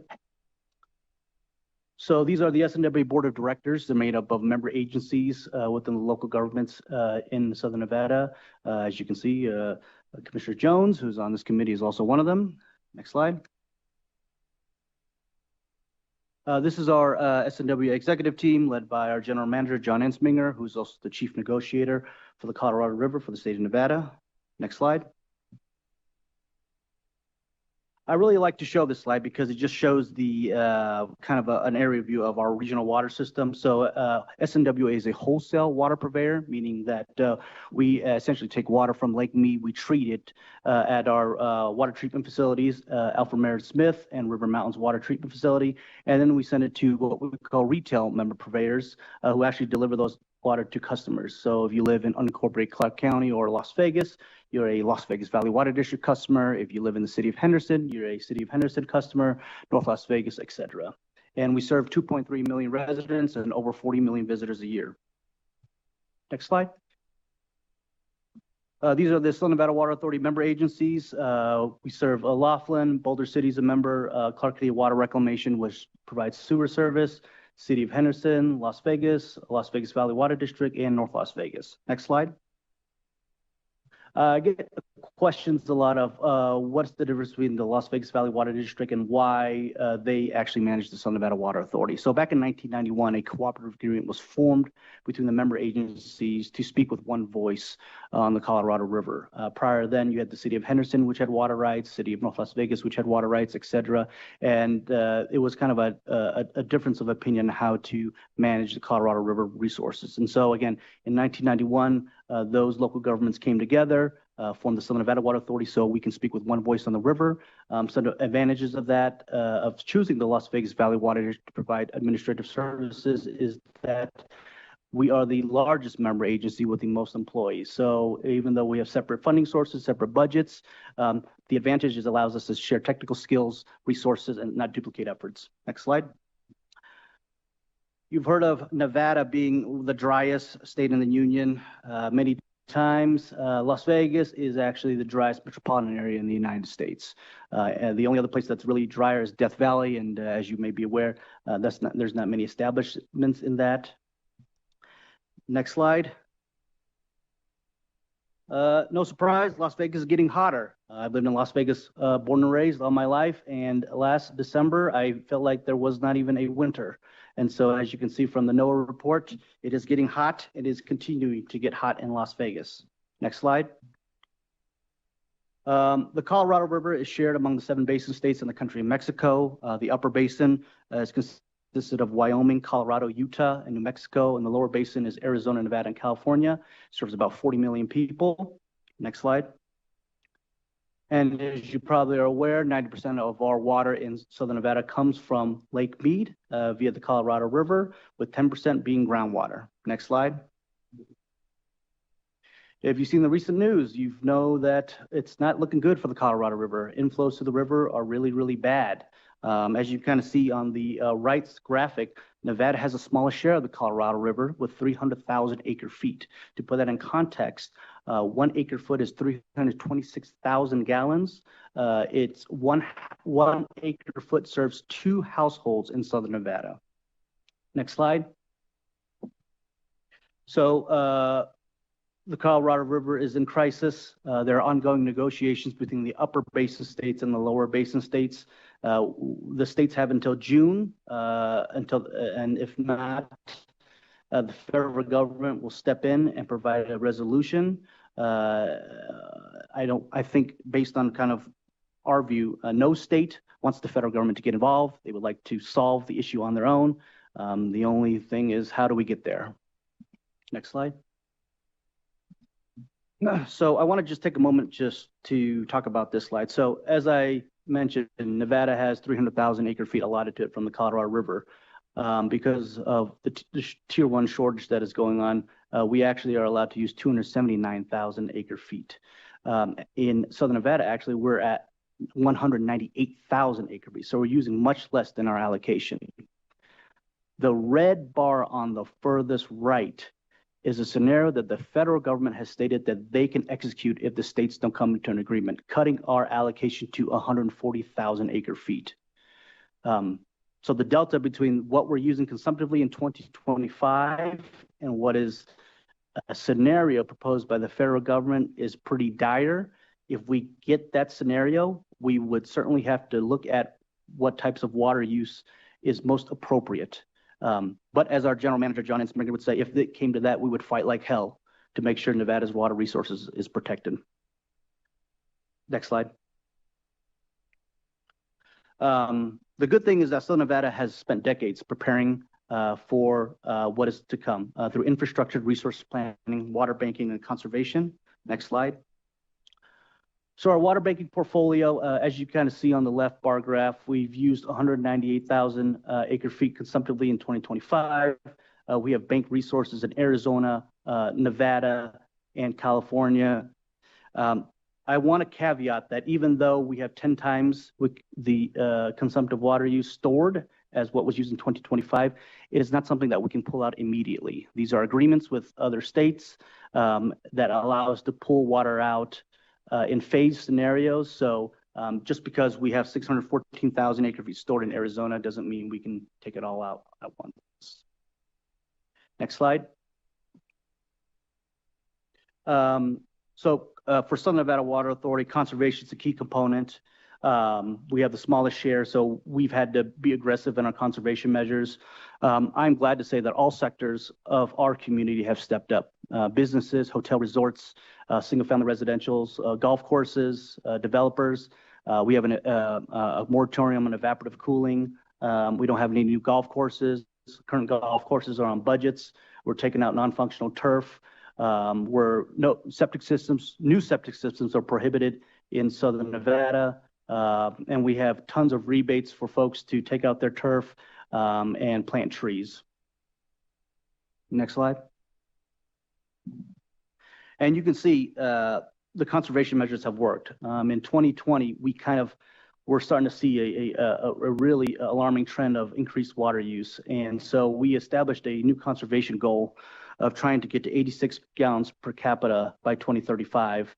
And we started rolling out those new conservation initiatives. And as you can see, the consumptive water use has steadily declined. 2023 was kind of an anomaly. It was a really wet year. And so we don't really factor that in. But as you can see, there's still a decline going on in terms of water use. Next slide.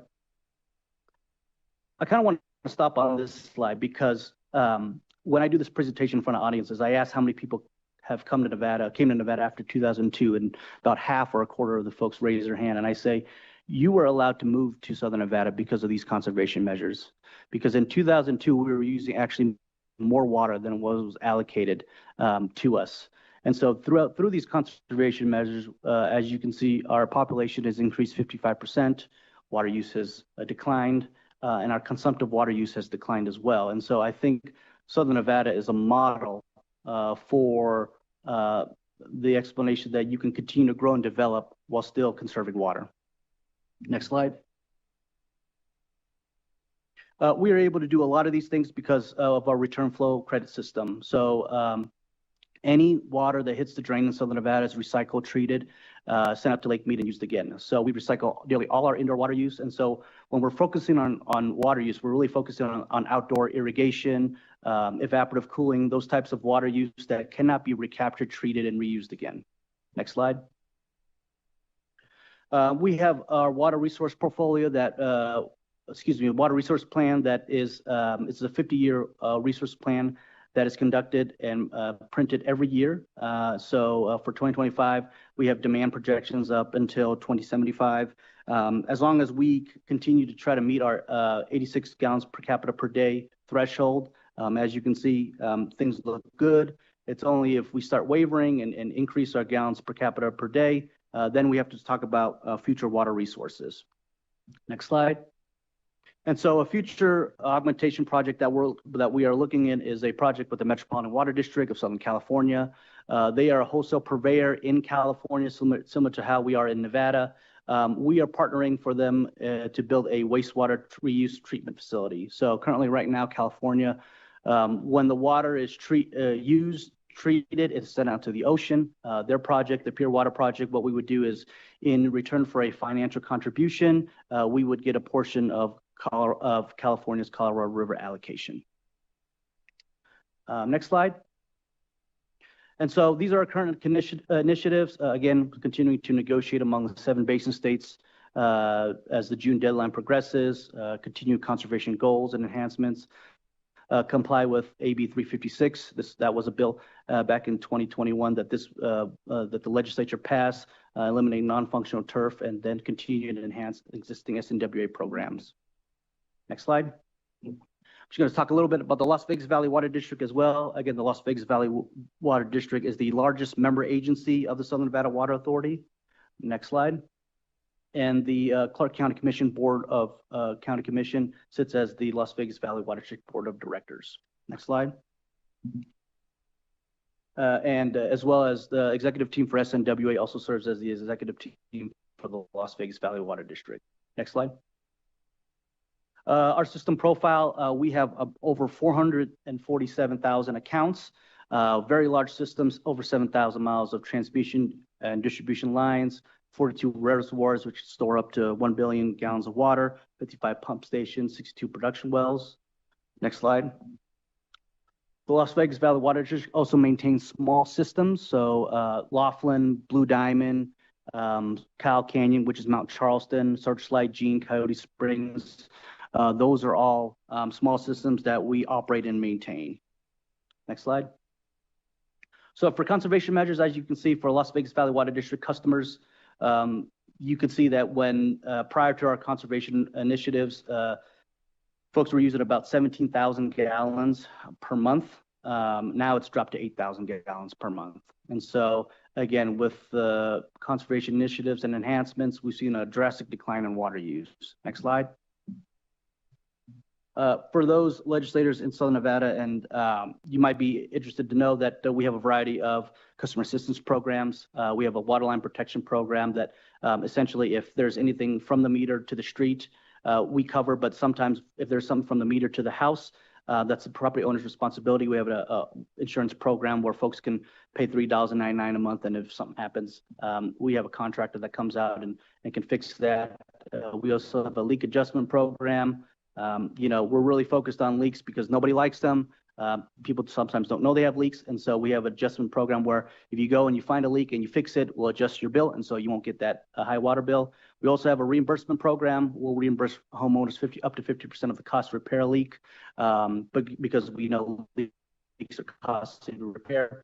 And then we have a low-income leak repair assistance program. And so if you fall below an income threshold, we work with a variety of partners you see here, City of Las Vegas, pipe fitters, plumbers and pipe fitters, and ULAN to provide assistance up to $7,500 for folks to fix their leak free of cost.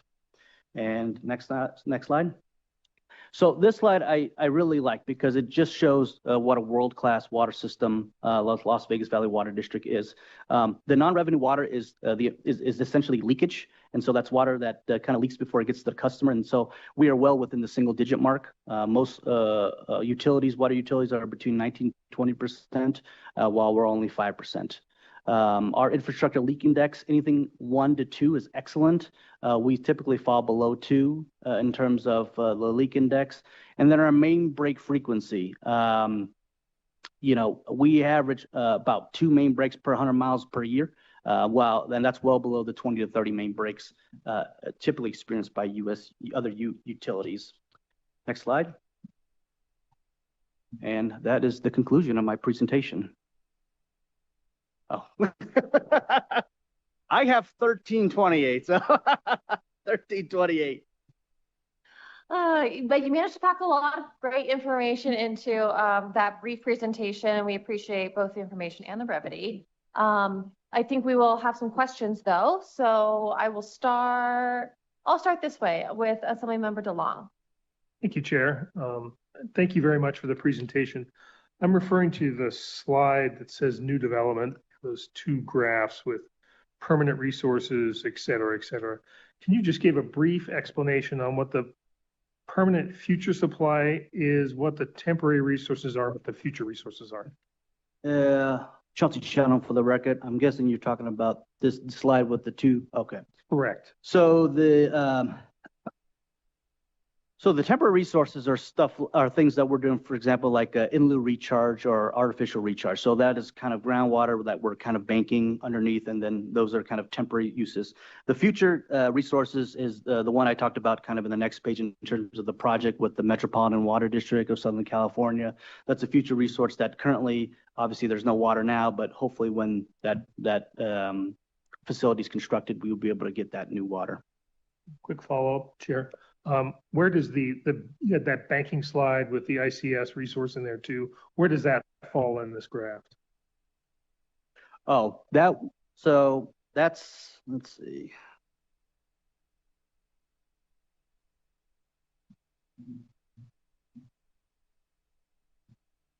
So that's a mix. Typically with the Southern Nevada Bank, we would probably say that is a future resource. But some of the other banks may be temporary in nature, depending on our agreements with some of these states. Other questions? Senator Hansen.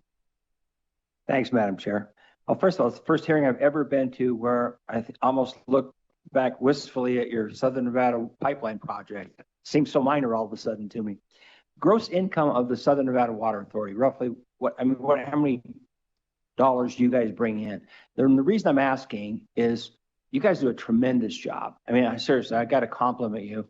As I look at the graphs, the planning, the infrastructure, the thinking that goes into all of your projects is exceptionally impressive. But also, you may have the resources to do all those things. So, like, okay, when we compare it to some of the smaller water municipalities, or even, you know, Truckee Meadows Water Authority, what resources do you bring to the table that you're able to accomplish some of the, frankly, incredible things that you demonstrated today? Chelsea Chadon for the record. So, Senator, I think I may know what your question is. So, on the graph where we talk about the regional water system, we support about $110 billion in gross domestic product.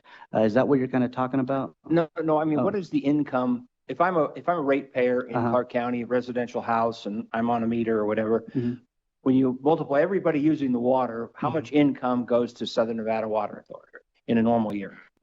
Chelsea Chadon for the record. That's something I do not have off the top of my head, Senator, but I can get you that information. Okay, no, I'm just more curious about, you know, because all the projects that you showed on those boards, those cost lots and lots of money. They've been exceptionally wisely invested from what I can tell. The amount of planning you guys have done way into the future, the amount of water that you have in underground reservoirs and all that is just exceptionally impressive. But also I would just kind of curious, what did it take to get there? And what right now, do you know what the average residential user pays in Clark County for water? So, Chauncey Channel for the record. So for the Southern Nevada Water Authority, we don't deliver water directly to customers. So with the Las Vegas Valley Water District, right, the amount of one's bill will differ if you live in the city of Henderson versus if you live in the city of North Las Vegas versus if you're a Las Vegas Valley Water District customer. So it will differ. So for Las Vegas Valley Water District, I mean, last time I checked, it was around like $50, $60. That's the average bill. Per month? Per month, correct. Yeah, okay. Well, thank you. No, you guys are doing a great job. Enjoyed your presentation. Got it under 15. And I've taken 3 or 4 minutes of your time already, so I'm in trouble with the chair. So we'll go on to the next ones. Thank you. Yes, Commissioner Jones. Thank you, Madam Chair. Thank you, Mr. Chadong, for your extremely efficient presentation. I just want to note that Mr. Ensminger joined the board of the Economic Development Authority a few years ago to make sure that water was up front. We've talked a lot today with local governments about how do you evaluate projects and the impacts. Can you speak a little bit to the program that was developed, the scoring program that was developed between the Las Vegas Global Economic Alliance, the SNWA, to evaluate projects that are being sought at through GoEd or other agencies? Sure. Chauncey Chowdown for the record. Yes. So a while back, we started working with the economic development agencies, the state, GoEd, and then the county has one in Clark County, and then the cities have one to understand what type of companies were coming into Southern Nevada. Because our finite resource, there may be companies that probably would not be acceptable to be established in Clark County. An example is a water bottling company who wanted to kind of come in and essentially use Lake Mead and export that product. And so we said, thanks, but no thanks. But as a result, we started developing a scorecard that we worked with the local municipalities and the county and the state governor's office of economic development on to kind of determine where those companies fall. And so a company could get a score depending on, you know, what water usage they use, how many people they employ, the number of wages. And so that's something we've been kind of developing just to kind of ensure that the companies moving into Southern Nevada are appropriate. And just because data centers have been part of previous discussions, you want to just talk about how data centers were evaluated in that scoring criteria? Yeah, sure. Chauncey Chowdown for the record. So for data centers, I mean, the concern that we have on data centers is the use of water for their cooling. Evaporative cooling is there's a moratorium in Southern Nevada for evaporative cooling, and so any data center that's coming in, we are concerned about that. You have some legacy data centers who have been there before the evaporative cooling moratorium that continue to use it. However, there are new data centers that actually were built in the last couple of years who don't use evaporative cooling and use a closed system. And so for those, you know, we're fine with those because they're not using that consumptive water. Thank you. Any other questions? I do have one question. when you were talking about the Colorado River Compact and our possible reduction in allocation, I think I'm saying that right. And I think that we have done a tremendous job reducing our consumption, so it's now below our allocation. And I am concerned. I wonder if Southern Nevada Water Authority and the Las Vegas Valley Water District share this concern that we as a state are going to be essentially punished for having done that and get a smaller allocation because our use is less. Thank you for the question, Senator Chauncey Channel, for the record. You know, for us, having the smallest share of the Colorado River, we've had no choice but to have enhanced conservation measures. I think for folks at the other basin states, when they're looking at what we've done, the thought is, and this is what we've communicated to folks, is that you may have certain allocations on paper, but that doesn't change Mother Nature. So if, you know, you're allocated a certain amount, but there's no water, it still doesn't matter. And so for us, we've had to do those enhanced conservation measures because we just don't know what the ultimate decision will be by the federal government and by Mother Nature. And so I think for us, we've tried to be proactive because we just don't know what is there to come. But, you know, certainly I would say that our conservation measures help us at the negotiating table when talking with other basin states. Can I ask a couple of follow-ups on that? Sure. So you had a kind of projected possible reduction. I'm trying to find the slide as well. Is it slide 15? I'm sure you're correct. Let's see. The one that says Indeed it is. a certain future? And so that's the SEIS shortage scenario. Do you know what policy that reflects? Like, is it written down anywhere? Is this somebody's proposed solution, or where does this number come from? Thank you for the question, Senator Chauncey Channel, for the record. So that's a supplemental environmental impact statement that was produced by the Bureau of Reclamation. And so the Bureau of Reclamation has proposed a variety of scenarios to address the shortage on the Colorado River. This is one of many scenarios, but I put this on the slide because it is an option being considered by the federal government. And so they proposed this option. The states have until June to figure out what to do.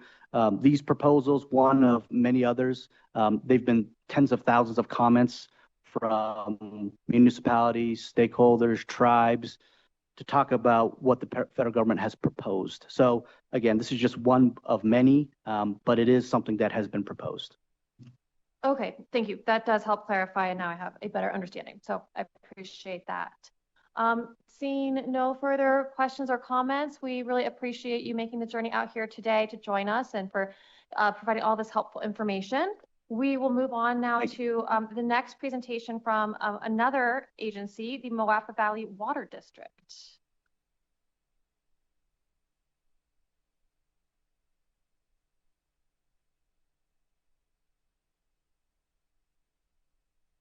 Good afternoon.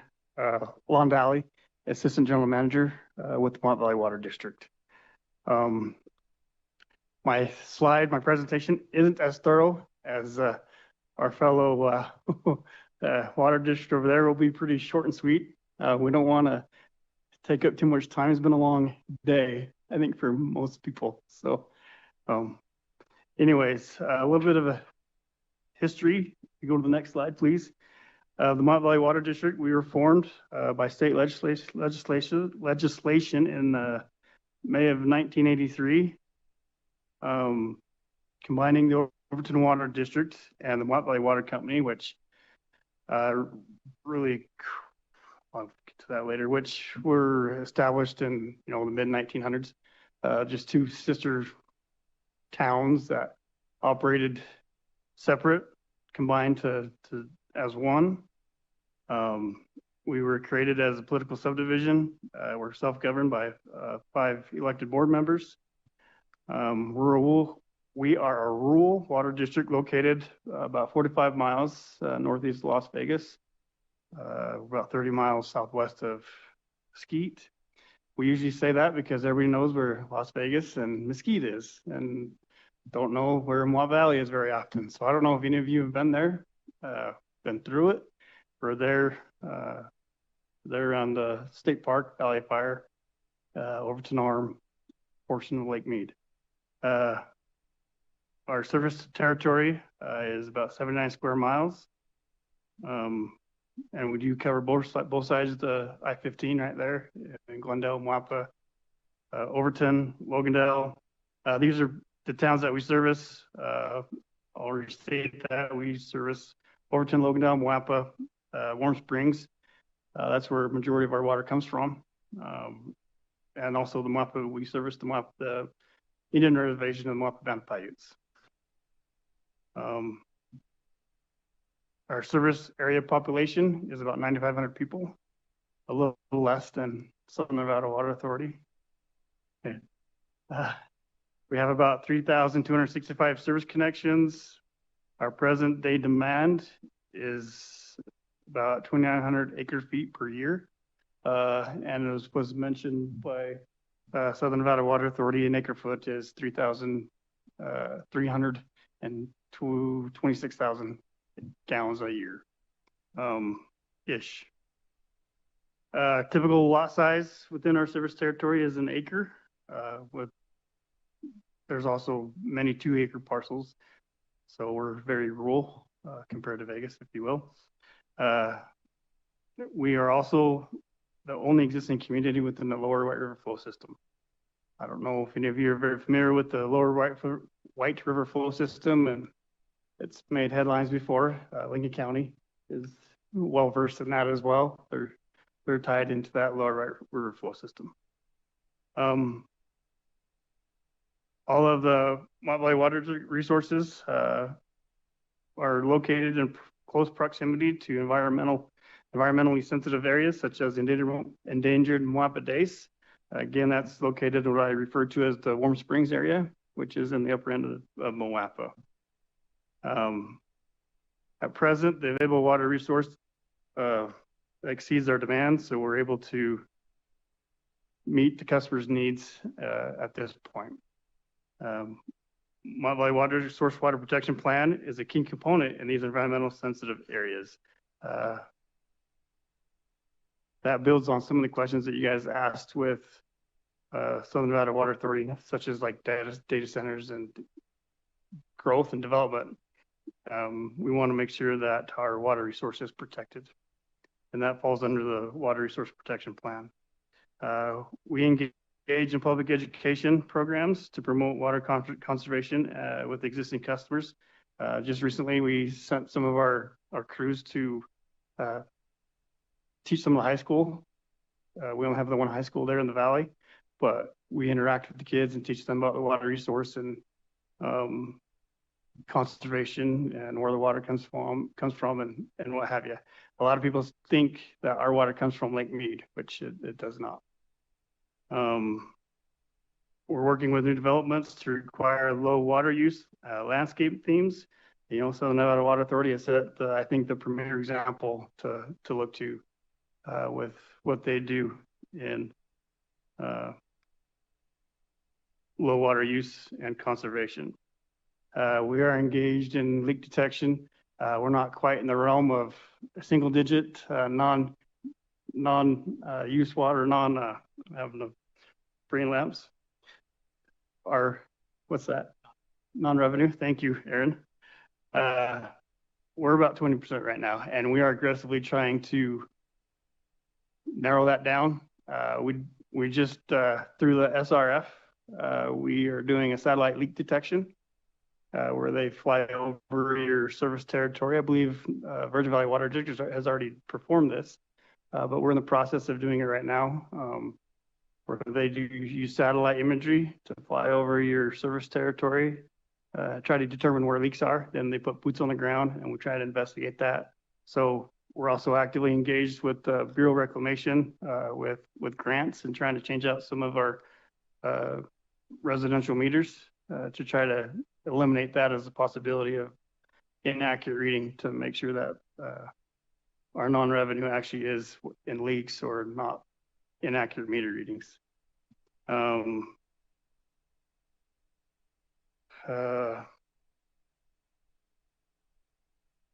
We do recognize the new reality of conjunction water use and water right management in the lower river flow system and its effects on existing communities.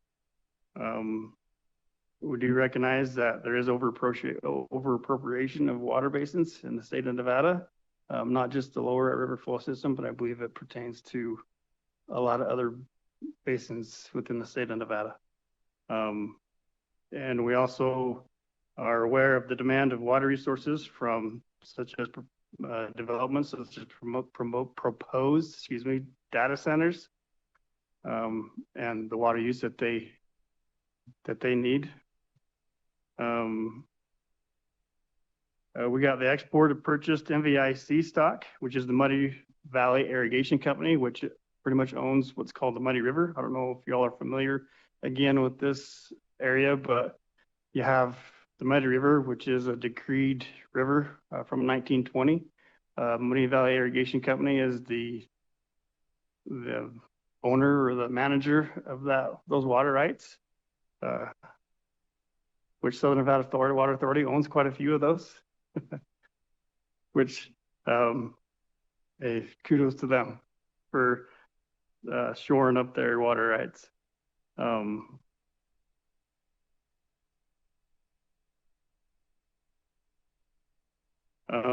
The exported purchased MVIC stock, this exporting of water rights effectively fouls the land to which the water has been appurtenant. As the foul land is within the MVWD service area, it leaves MVWD with the responsibility to find resources to serve the foul land. That's just pointing out that we got to cover those dried up fields, you know, when things are developed. Other key issues, right-of-way acquisition from the Bureau of Land Management, who has the regulatory authority for activities on public lands throughout the MVD service territory. I heard the BLM state earlier that there was a policy that they're supposed to have their environmental studies done within 2 years. I don't know where that policy sits, but we had an easement in to the BLM for over 10 years and it never was acted upon. And it's kind of ironic because the easement was for drilling a well at Nevada Valley Wash, which was a monitoring well, which would have gave federal agencies information on what the water system was doing in that area, but BLM never acted on that easement. And so we actually end up losing funding due to that inaccuracy or inact. I'm a little nervous if you can't tell. Anyways, and we've had many other applications into the BLM for easements and what have you that are still sitting and has been well over 2 years. I will say it is getting a little better, but I don't know where that 2-year time frame comes from to get things done. Mohawk Valley Water District has roughly 43,000 acres of rural open land inside our service territory, and I use the phrase that we have 79 acres of within our service territory. So if you convert our 43,000 acres, that's about 15%. 85% of our service territory is still open land, it's still undeveloped. And so that could be an issue for us with supplying the remainder of that with the limited water resources in Southern Nevada. Another concern or key issue for us is public land disposal within adjacent and existing service areas. It can have a significant impact on not just us, but any water purveyor. That was addressed a little bit by Senator Hansen. He had a few questions on that. And that curtails into impacts on both the infrastructure and the water resources for those entities. And we do have several thousand acres in the eastern part of our service area that are being considered for disposal. And that does create concern for us to be able to service those, that disposal land. So we do ask that during decision-making process, the public land use changes, impacts on water purveyors need to be considered. We also ask the impacts on water sources need to be considered, and that funding mechanisms need to be developed to mitigate those impacts. That's the end of my presentation. So with that, I'll take any questions. Thank you. We appreciate you being here and that helpful information. I think we do have a few questions. I will start with Vice Chair Anderson. Thank you, Chair. You did great. Thank you so much. And thank you for going a little bit quicker than the last presenter, who I feel comfortable making fun of, so it's okay. But you did really well. So my quick question, and you kind of touched upon it here at the end, but just to make sure I've got this right, that when development comes in to this area, they do not have to double check the water usage. It is instead, it becomes your responsibility to try to figure out how to make sure that that water is in fact available for a new development. Is that what I'm understanding what you're saying? Long Valley.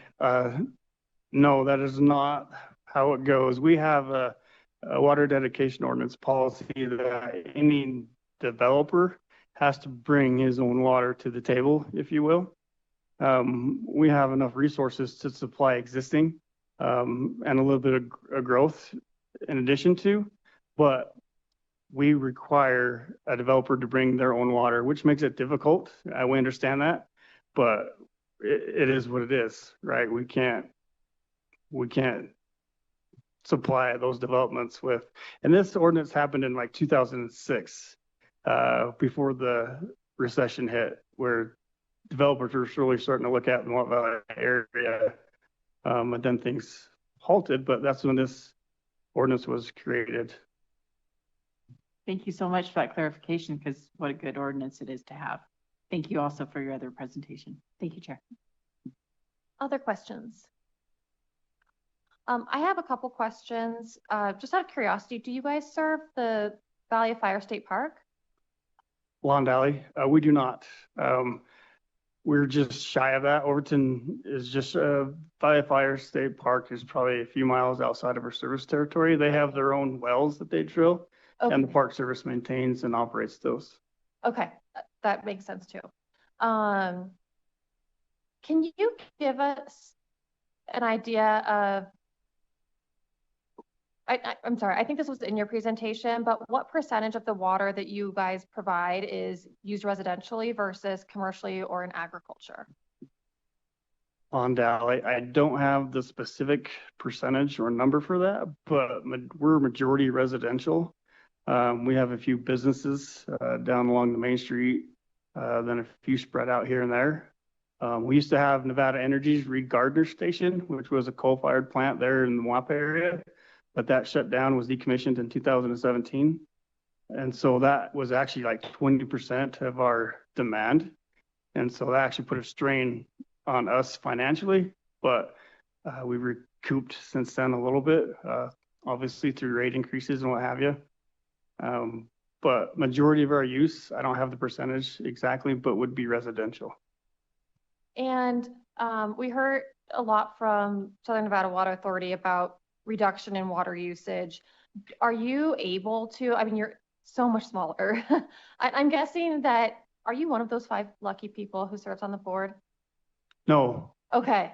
But I'm guessing you guys are a very small operation with just a handful of staff. I don't know if you even have like the resources to keep track of your decreased usage over time and whether you've been implementing similar programs to try to reduce household usage of water.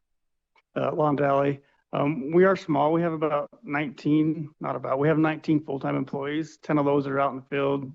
The rest of us are in the office. I'm the assistant general manager, so I'm not a board member, no. What was your question again? What kinds of water conservation mechanisms you've implemented in your district? So we haven't hit conservation super heavy. We have implemented our water rates. We have a base rate, and then we have tiered usage. And then we have our 4th tier, which is a higher bill, a higher fee. That's essentially right now what we have as far as conservation goes. We're not because we're not part of the Colorado River. We're part of the Colorado River Basin, but not the Colorado River itself. We haven't implemented our conservation measures as strictly as they have, or maybe, and that will come if we do grow, because we allocate right now an acre foot of water per household, if you will, per meter, and we can definitely minimize that as you grow to try to conserve and to make that happen. And that does make sense. And I have one more question. I'm sorry, I don't mean to No, quiz you. No, you're good. I know what it's like to be in that seat. Now we've all done it a whole bunch, but when it's the first time you're ever doing it, it is nerve-wracking. But I'm just curious if you know how much of the water that you use is recycled. We don't have the infrastructure to recycle household use right now. We don't manage that. Clark County Sanitation District does, which is part of the Southern Nevada SNWA coalition. They're one of their members. They manage that, and they have a treatment facility out there, but our usage is minimal. Our reclaimed usage, so it wouldn't be cost effective at this point to try to reclaim that and recycle. Right now, it just goes down and back into the ground. In the future, there is in place agreements to eventually put it back into the river. And then for SNW to take half, we get half, if you will. There's agreements in place for that for future use. But as it sits now, it's not recouped. Okay. I appreciate that information. That's helpful to know. And I think I've inspired Assembly Member, or you've inspired Assembly Member DeLong to ask a question as well. Go ahead. Thank you, Chair. Thank you very much for the presentation. I toured your facilities earlier this year. You guys did a great job. With regard to your water sources at Warm Springs, do you remember what the date of your water rights are? Yeah, along the valley here. Approximately. Yeah. We have some that are late 1990s. We just purchased the Church of Jesus Christ of Latter-day Saints has water rights in that area. We just purchased 2,300 acre feet of those. The church owns groundwater rights and surface rights. These water rights are surface water rights.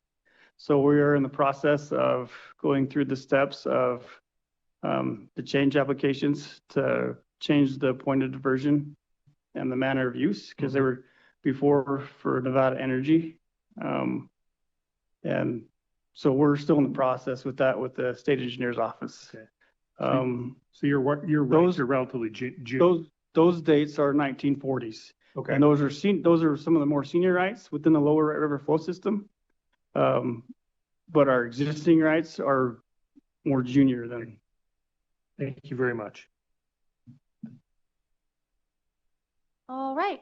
Not seeing any further questions. Thank you so much for being here, for answering all of our questions, for your presentation. We really do appreciate it. And I'm going to get you out of the hot seat just in time for Senator Hansen to join us. And I think we have one more presentation from the Virgin Valley Water District Authority. You'll tell us, and please go ahead whenever you're ready. Okay, for the record, Aaron Monker. I'm the Assistant General Manager for the Virgin Valley Water District. To give a brief background on the Water District and myself, I've been with the Water District for 18 years next month. I'm a fifth generation of the Virgin Valley, so I enjoyed that and glad I can be a part of that valley and raise my family there. The Virgin Valley Water District, we have about 12,000 connections.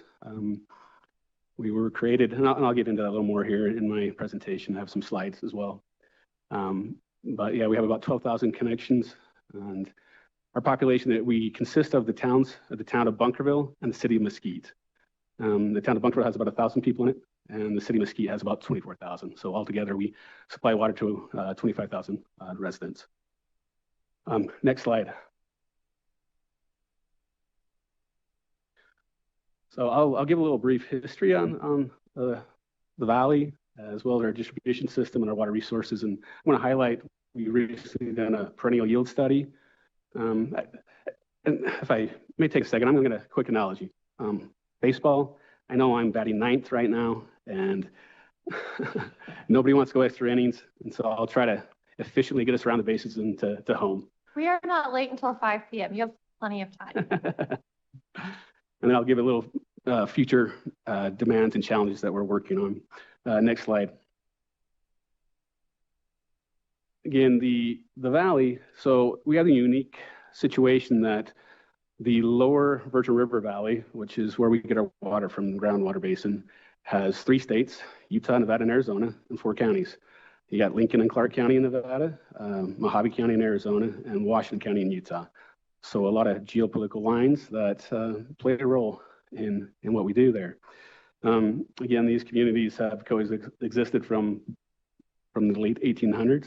And again, the Virgin River is what links everyone together. And again, as we'll see, it has provided the opportunity, but also a lot of challenges. Next slide.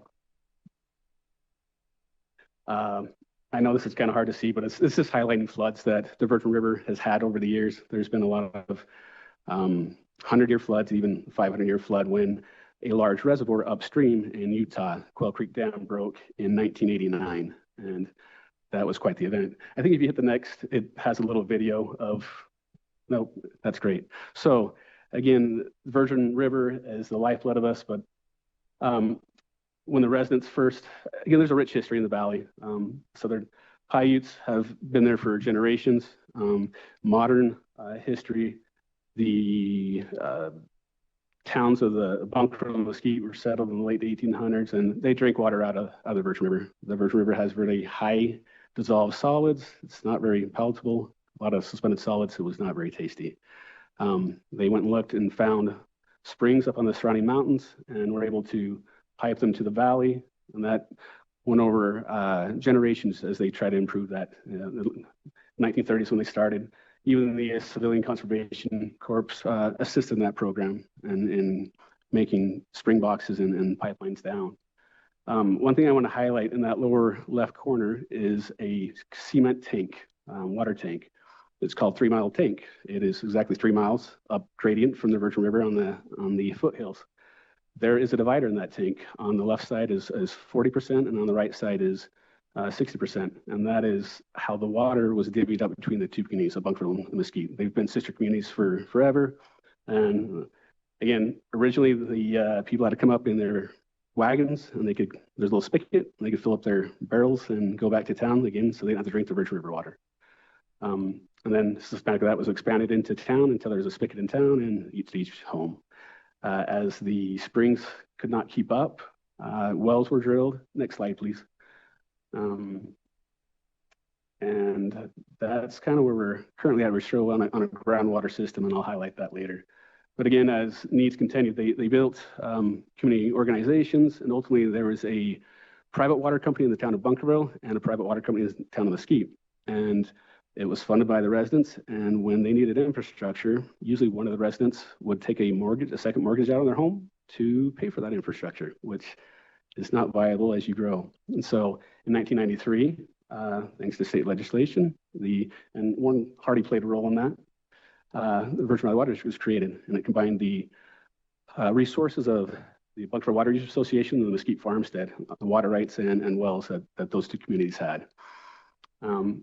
And for Bunkerville had really apprehension of becoming part of the water district at the time. Mesquite was much larger, and they didn't want to be swallowed up in that process. And so for them to come on, they wanted that same split, the 40-60 split that original water tank had.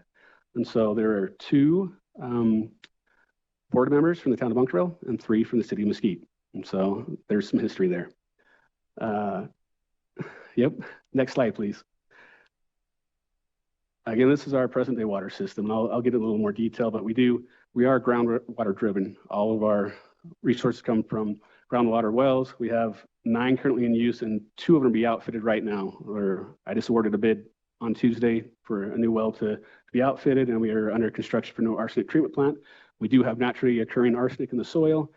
In 2006, the standard for arsenic was lowered from 50 parts per billion down to 10, and that required us to create treatment plants. And that was a big lift for our valley. Ultimately, it cost us about $30 million for our community, and we had about 3 years to get that done. And in 2009, we did get it done, and they work great, and they're very high-tech and provide very clean, reliable water for us. Again, I'll get a little more detail. Actually, next slide, please. Again, I'll just highlight the middle column, or I'm sorry, middle row. We have to go fairly deep for our wells. On average, they're about 1,300 to 1,400 feet deep, but they are good producing water wells. The water quality it's hard water, but we deal with it. Next slide, please. The topography of Mesquite, it's very varied. It's beautiful. A lot of people have some nice view lots of the surrounding mountain and mesa, but for a water system, it creates some challenges, having that varied height and elevation. So we have to have quite a few booster stations to either bring water up from our lower elevations or pressure reducing valves to lower it. Again, those are arsenic treatment plants, and there's an additional one being built right now just to keep up with demand as Mesquite is growing quite rapidly. Next slide, please. Again, this is just a picture of the surrounding, the vista off the flat top mesa.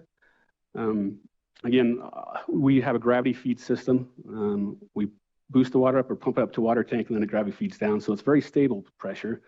But we have 8 different pressure zones, and you can be at the high point of that pressure zone. You can have 40 PSI, which a lot of people complain at that. The showers aren't very strong or that nature. But down at the bottom of you can be on the same street, and at the bottom of the street, it can be at 140 PSI. And that's actually kind of hurt if you're in the shower, having that pressure on you. But so it does create a lot of challenges, and but we work around that. Next slide, please. Again, I think it was mentioned, so we have over 200 miles of pipe throughout our system, and those 8 pressure zones, as I talked about. We've really prided ourselves in having an efficient system, as the gentleman from Southern Nevada Water Authority highlighted with his 5.1 of non-revenue water. We are down in the single digits. We are down to 7.1, which we're trying to work towards their goal. It's pretty impressive. We do, as Lon from Wampa Valley highlighted, some of the imagery with satellite. As well, we started a program with a drone where we go and fly a drone that has infrared camera on it. And it only works in the winter months when it's really cold. But as the water leaks happen, they actually create a heat signature, and we can fly around on the city streets and we see those heat signatures, and then we note them and send out our crew. And 9 times out of 10, there is a water leak right there, and we fix it. Just to highlight that this picture is actually my son. We had Bring Your Kid to Work Day. It was yesterday. And this is a few years ago, but it's fun to be part of the community in that valley. Next slide, please. Again, with that infrastructure, there's a lot of maintenance, a lot of things that wear out. And so we're constantly staying on top of that, and that takes revenue, obviously. We try to stay on top of our rates. We have tiered rate structures that also encourage water conservation. I'll highlight that a little more. We have not had to be as aggressive in our water conservation as, say, Las Vegas Valley, but being in the shadow of Las Vegas Valley, we have got to ride their coattails with water commercials.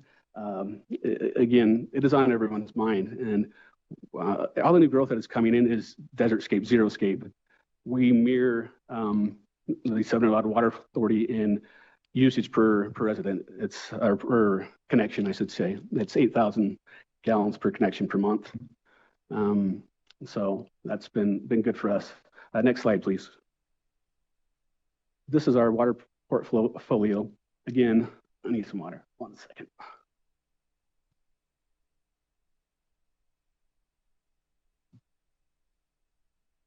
We do rely on groundwater, and that's, you can see, is 50% of our portfolio. But we do have surface water rights in the Virgin River, which is a tributary to the Colorado River. But we're currently not using that for drinking water. We'll lease it out to some agriculture users use it, as well as golf courses in the valley use it. And I'll highlight the city of Mesquite. They are in charge of the treatment of the wastewater in the city of Mesquite, and 100% of our wastewater is reused and gray water. It's used at local golf courses and municipal parks and things of that nature. Next slide, please. So every 3 years, we update our master plan. And again, projecting growth and the needs of the valley. And we are in the middle of updating our master plan right now. We'll probably have it completed in about the next month or two. So this is a little dated, this information. We do show where, if the projected growth, where we will maximize our groundwater allotment that we have been given by the state engineer's office. And we have a little over 12,000 acre feet of groundwater rights. And it was at 2040 is when we were going to hit that allotment, and through conservation measures, we're pushing out to about 2055 right now. That's what our preliminary or draft is looking like in our master plan. Again, I know it's kind of small to read, but we highlight the next steps where we're going to have to go once we hit our allotment of groundwater. And that's, again, if we have to treat surface water. We recently did a feasibility study on treating the Virgin River water. Again, it has high sediment loads and high dissolved solids. And we would have to do a reverse osmosis treatment process, which has its challenges. It's costly, energy intensive, and you have a waste solution that is, we don't have an ocean to dilute it with. And so that study was showing it was going to be about $750 million to use that water. So currently it is not economically feasible for us to use our water in that regard. So again, that's why we lease it. The Southern Nevada Water Authority, we do lease some to them as well. And it's part of their integrated surplus, their banking system in Lake Mead. Some of that water is leased to them. Next slide, please. Again, this is our water pumpage over the last 30 years. You can see in 2006, kind of onward, there's a trend right there where it flatlines. Again, we had extreme growth, and we were still growing at about 5% per year. There's about 400 new connections each year. And so in that, 20-year period from 2006 to current, we've probably grown by about 30%, but our water usage is more or less flatlined. It's starting to harden a little bit, and you're seeing a little pickup there at the end right now. But again, that's all from conservation measures. We do have a conservation program. It's young in its process, but again, thanks again to the Southern Nevada Water Authority, we really have got to ride their coattails a bit on those measures. The one program that we do have is rebates on sprinkler timers. We know that most of the water that's wasted, it's outdoors. About 60% is used outdoors to 40% indoors. And so that's something we've been working towards. Next slide, please. Again, with the Nevada, there's about 256 basins throughout the state, and each basin's had a water, I can't think of the word I want right now, but a fronting yield study or some of that nature, a water study done on it. And some of those studies that the state did, they're done in the 40s, 50s, and 60s. So they're getting up in years, and there's more additional data since then and better technology.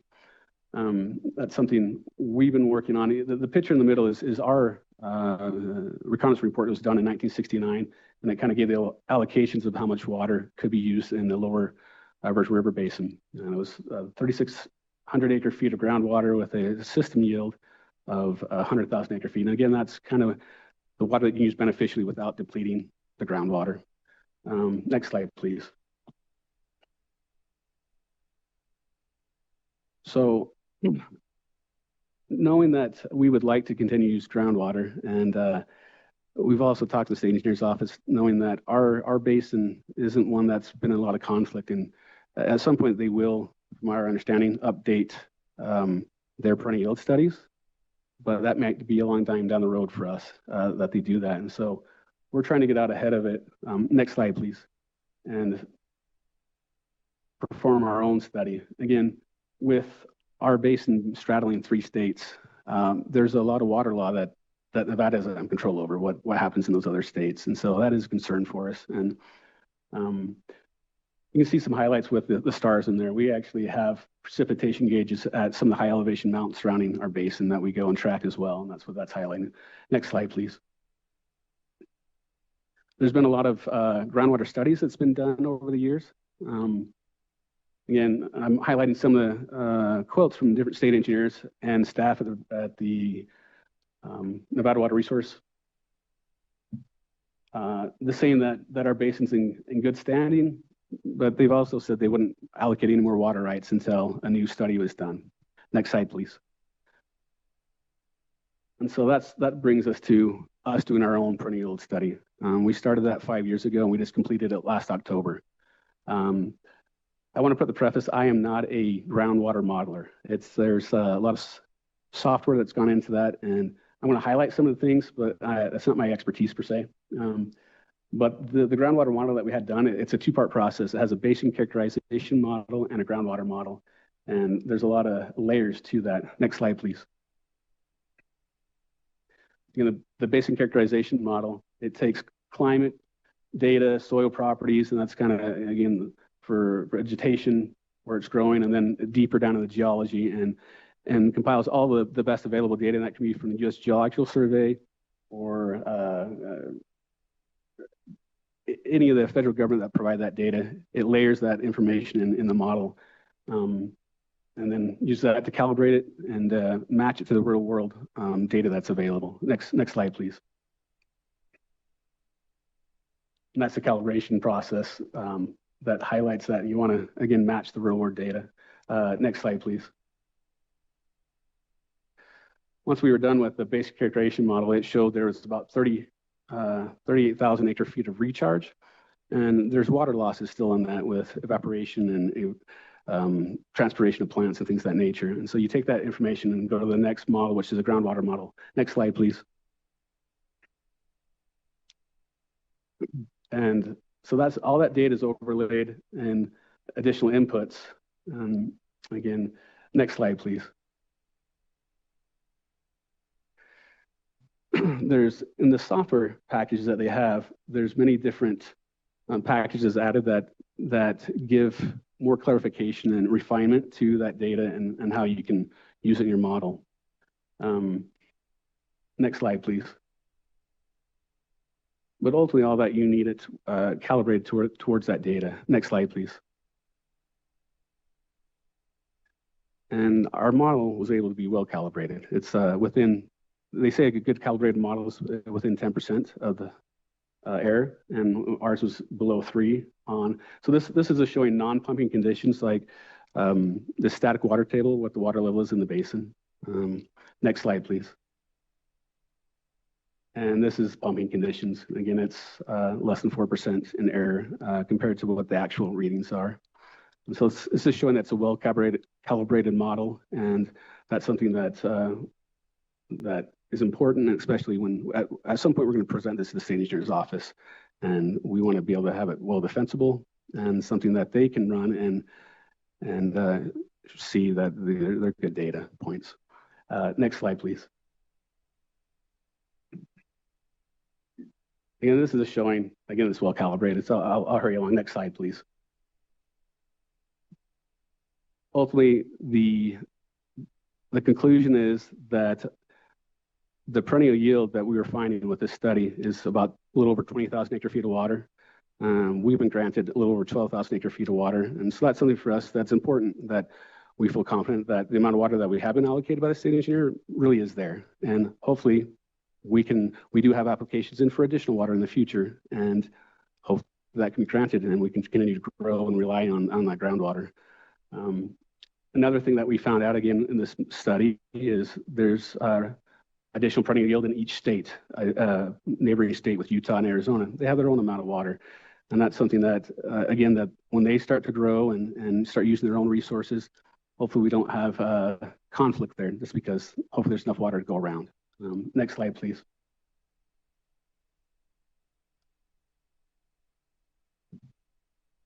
Again, we have an intensive monitoring program with monitoring wells throughout the basin to ensure that we are not mining the aquifer. You can see this is a hydrograph, and this is just going back from 2008. You can see most of those lines are flat, meaning that the aquifer is not being depleted. It's stable. Our pumping is not depleting the aquifer. That's what you want to see. Next slide, please. Again, these are those rain gauges I talked about. Again, we've been in a drought in the last few decades, 2 decades for sure. And we're still seeing rain on these high elevations, and that is where our recharge is happening for our aquifer in the Lower Virgin River Valley. Next slide, please. I'm going to tie this back again to the beginning, where it's kind of a love-hate relationship with the Virgin River. Again, we've had a lot of flooding in the past in the city of Mesquite. This was in 2005. The river came up, and there's a lot of invasive tamarisks on the river, and they actually created kind of a barrier as other trees were uprooted. They would catch on these tamarisks and build more or less a natural vegetation dam across the river, and it pushed the water further out into the floodplain until it flooded the city. In that lower right-hand corner is actually that little boat. Some of my coworkers were going out and rescuing some people that were stranded in their homes and bringing them out of the water. But next slide, please. That upper left picture is in 2010. We had another massive flood, and the community, I know it's kind of hard to see, but they did an impromptu levee. The city of Mesquite and some construction contractors in town got bulldozers and went and pushed water up to keep the river at bay. They succeeded for a time, and then the levees were over, the water overran them, and it ended up flooding again in that same neighborhood. Because of that, you can see in the right picture, again, in the 2023 water year, when we had a lot of runoff, there was a flood that came down, and it got right up to that cul-de-sac that flooded in 2005 and 10, and then the water receded. And so there's a lot of happy people that day. But the city of Mesquite has been trying to get an official levee put in along that corridor, and it's been challenging for them just because that is right at the state line. That picture is on the state line. You can see Arizona in the background, the water is, and where the towns or the homes are, it's Nevada. And so you have, again, 2 jurisdictions of states, and you have FEMA, you have Army Corps of Engineers, BLM, state land, just a lot of bureaucracies to work through to get that levee put in. So they've been trying for about the last decade, but that's something that would be a good thing to occur. Next slide, please. Again, some of the challenges that we've seen, again, we were a rural community for not too long ago. When I started school, it was K through 12 still. And I don't feel like I'm all that old, but since then, we've grown a lot, and kind of feel like we've kind of went through the junior high years and the awkwardness of that transition, and we're in a really good place right now. Again, with the 3 states, that's something we hope is not a challenge for us in the future. But again, we're growing at a rapid pace, and that's something it is a challenge to stay ahead of that growth and provide the infrastructure that's needed for it. Next slide, please. And I kind of highlighted some of those challenges that we already had with the highs and lows of pressure and the infrastructure with arsenic and things of that nature. Again, with the arsenic, that was a new regulation that we had to respond to. And so that's always a worry. You hear PFAS a lot in the news right now. We've done PFAS sampling, and lucky for us, we don't have it. The groundwater has, I guess, protected us from that. I'm sure it's probably in our surface water, but since we're not using that at this time, we haven't had to worry about it. But there's always new regulations coming down the pike, and so we're always conscious of that. Next slide, please. And again, I'll just read this. I like this quote. It says, "Perhaps it's a small town bias I hold, but the history of our home is very important, not only to those of us who grew up in these small communities, but also to those who are now coming in this valley and making it their home. One cannot appreciate the present without following the trails of history from the past through the present and into the future." And I think the Virgin Valley has a bright future, and a lot of people like to call it home, and that's where we have all the growth happening and have a good outlook for that to continue. With that, last slide or next slide. Again, this is a picture on the left of that water reconnaissance report. That's for the Virgin Valley. I was given this my first day on the job 18 years ago, and said to learn it, know it like the back of my hand. And I looked at that picture, and I grew up on a farm in that valley, and that is a picture of the family farm. It's been in the family for over 100 years. the state, I can't remember which department actually did the Centennial Farms and Ranches program in the past, and it was highlighted in that. But it was kind of surprised me seeing the picture. I'd never seen it. And the picture on the right is present day, sitting on my parents' porch from that same location. My parents' house was not built yet in '69 when that report was done. It was built 2 years later. And that's still looking at the family farm today. So with that, I'll take any questions you may have. Thank you so much. You did great. You were 20 minutes on the dot. We appreciate that. And I'm guessing we're going to have some questions. I will start with Assemblymember DeLong. Thank you, Chair. Thank you very much for the presentation. Good to see you again. Same. Just a question about the growth in Mesquite. How close is the growth to the north up to the county line? Are you there yet, or do you have room there? Perfect. For the record, Aaron Bunker. Yeah, the growth is right at the county line. So yeah, we are there.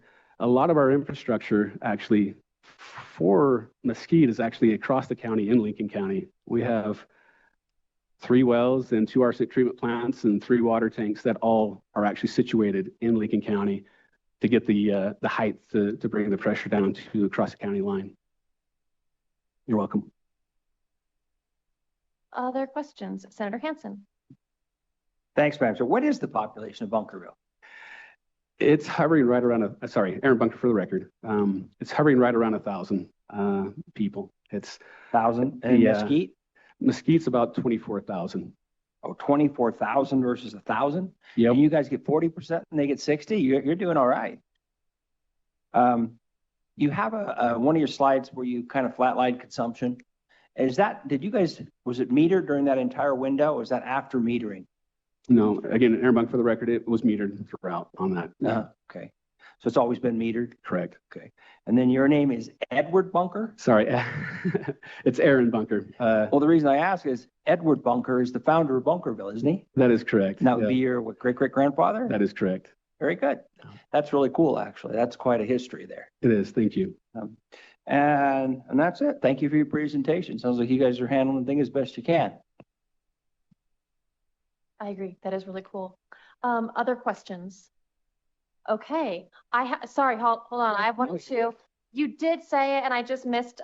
What percentage of the water is reclaimed and recycled? Aaron Bunker for the record, 100% is reclaimed and recycled. And how long has that been going on? What did you have to do to get there? Aaron Bunker for the record. Again, it's not under our umbrella, so I'm not as well versed in how long that's been occurring. I don't dare say. That's okay. That's okay. And then my last question was the arsenic treatment centers, plants. You have 4 of them. It sounded like those were a little bit more recently installed. Can you give us kind of the timeline? Yep. Aaron Bunker for the record. So in 2006, the EPA lowered the standard for arsenic, and we started doing pilot studies immediately because we knew our arsenic levels were going to be above that. And so we had a couple years of pilot study to find out the best treatment process that would work for us and most economical.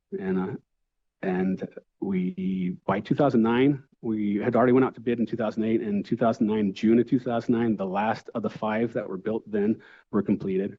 And so we started, I was hired in May of 2008, and it was just getting started. So to build those, it took a little over a year for all 5 of them to be completed. Since then, in 2018, we built a 6th arsenic treatment plant, and now we're in the middle of building a 7th. It'll be completed hopefully by this November.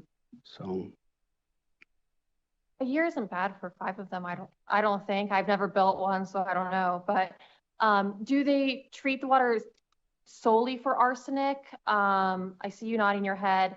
In the future, could they be, I don't know if retrofitted is the right word, but modified to treat other issues that we later discover with water? Sure, Aaron Bunker for the record.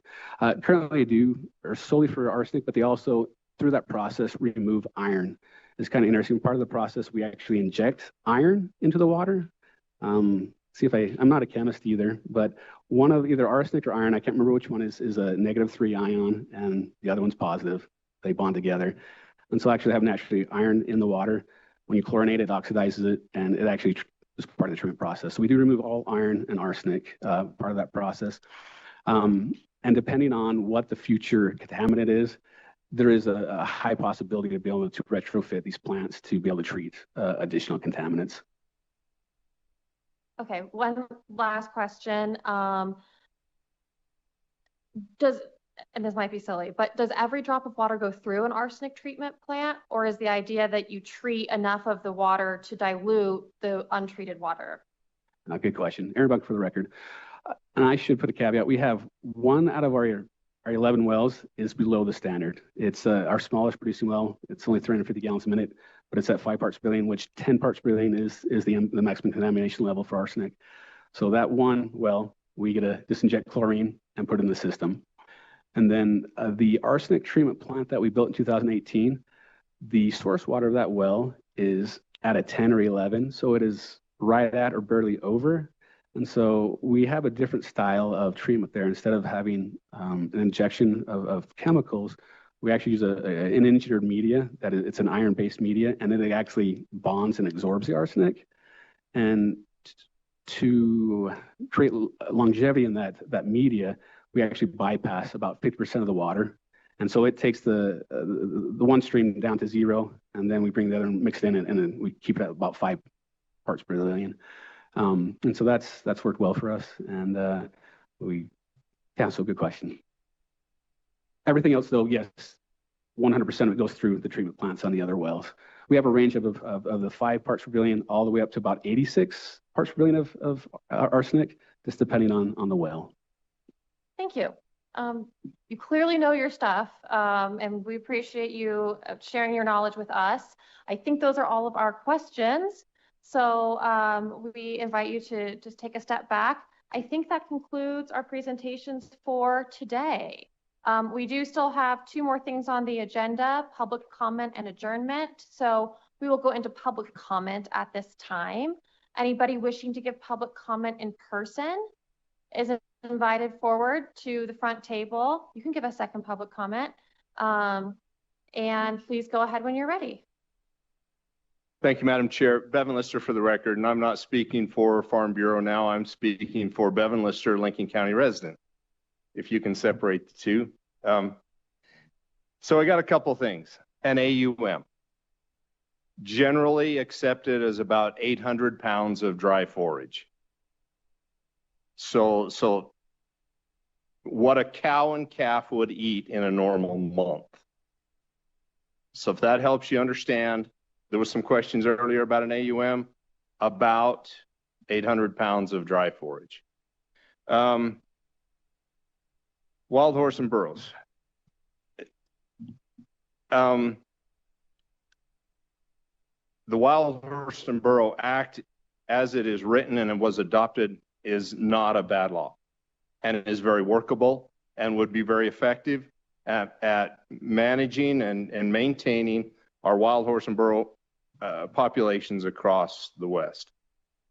The challenge is congressional funding riders that then limit what tools can be used in the toolbox. Right now, and Robbie's not here to beat on me, so I can say what I want. My understanding is about 80% of wild horse and burro program funding is spent on horses and burros that are kept in long-term holding on pasture in the Midwest. That statement, the earlier public comment that said that they're in the slaughter channel, is false. Those horses are kept on long-term holding, paid for pasture by the American public until they die, at an average cost of $26,000 per horse through their lifetime.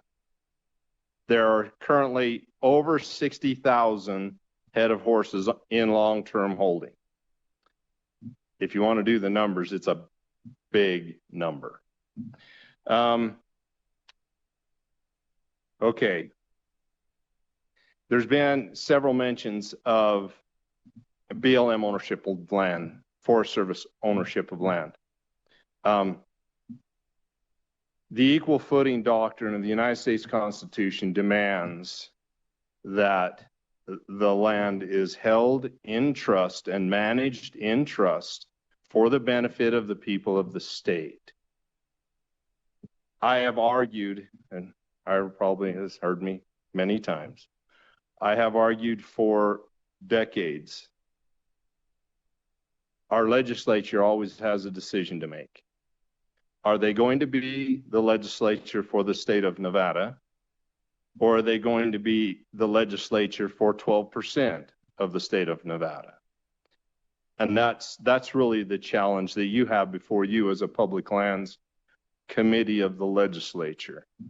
Do you want to be the legislature for the state of, or a committee for the state of Nevada, or for that 12% that is private land? And that question has huge impacts for all of us, especially in the rural parts of the state. Solar. Many of you, if you live in the Las Vegas Valley, if you've been either southeast, north, or west, you have seen extensive solar developments on land that was once grazed by cattle and sheep. Those cattle and sheep were removed for the benefit of the desert tortoise. Now I'm going to ask you if you think that those solar panels are more suitable for the desert tortoise than the cattle and sheep that were there and the water that was provided by those livestock operators. And then the other question, and this is just purely the country boy speaking, in my mind, they're ugly.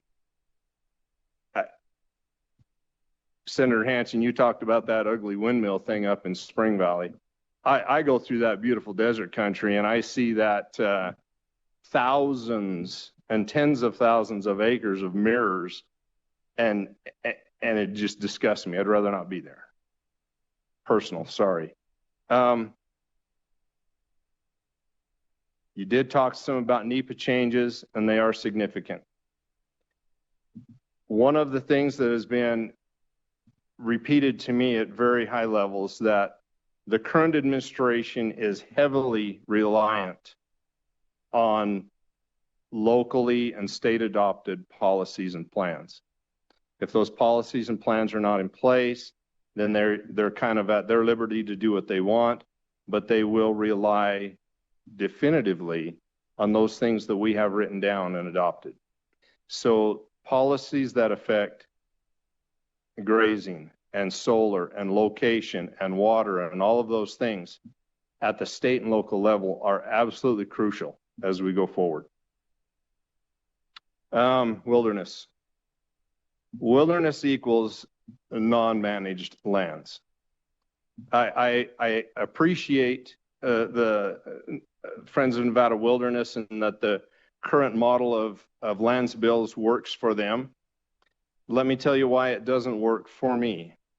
As a Lincoln County resident, I spent hundreds of hours working through the maps and the ideas and the thoughts in the wilderness designations for the 2002 Lincoln County Land Act. We put that all packaged together as a group, as a coalition. And it went back to Washington, D.C., and what we got back was something completely different. Now, we did get, at the date that it was signed, just right at 12% of Lincoln County being excluded from use.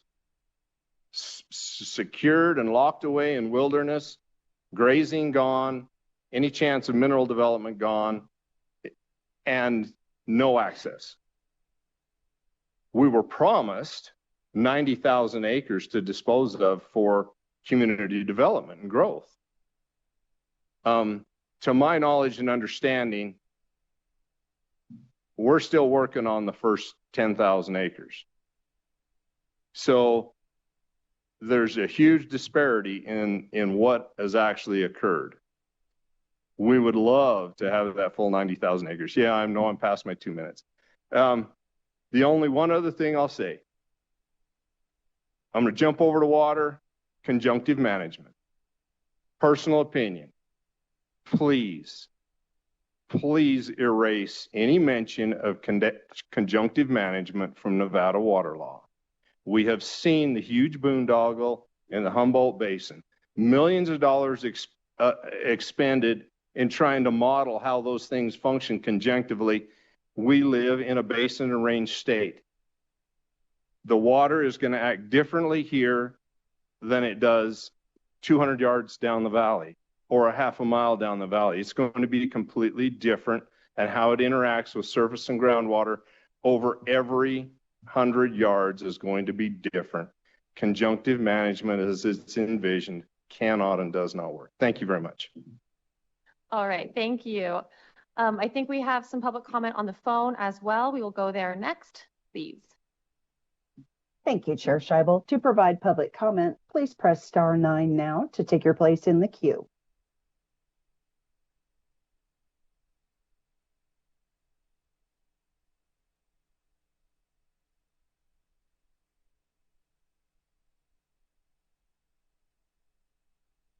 Caller with the last 3 digits, 736. Please press *6 on your phone to unmute. Once again, go ahead, caller. Thank you.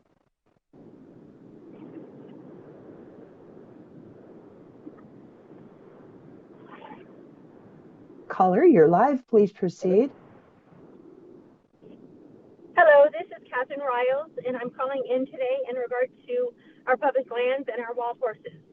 There are currently more than 50 BLM Mustangs and burros sitting in kill pens processed and tagged directly to ship to slaughter Mexico.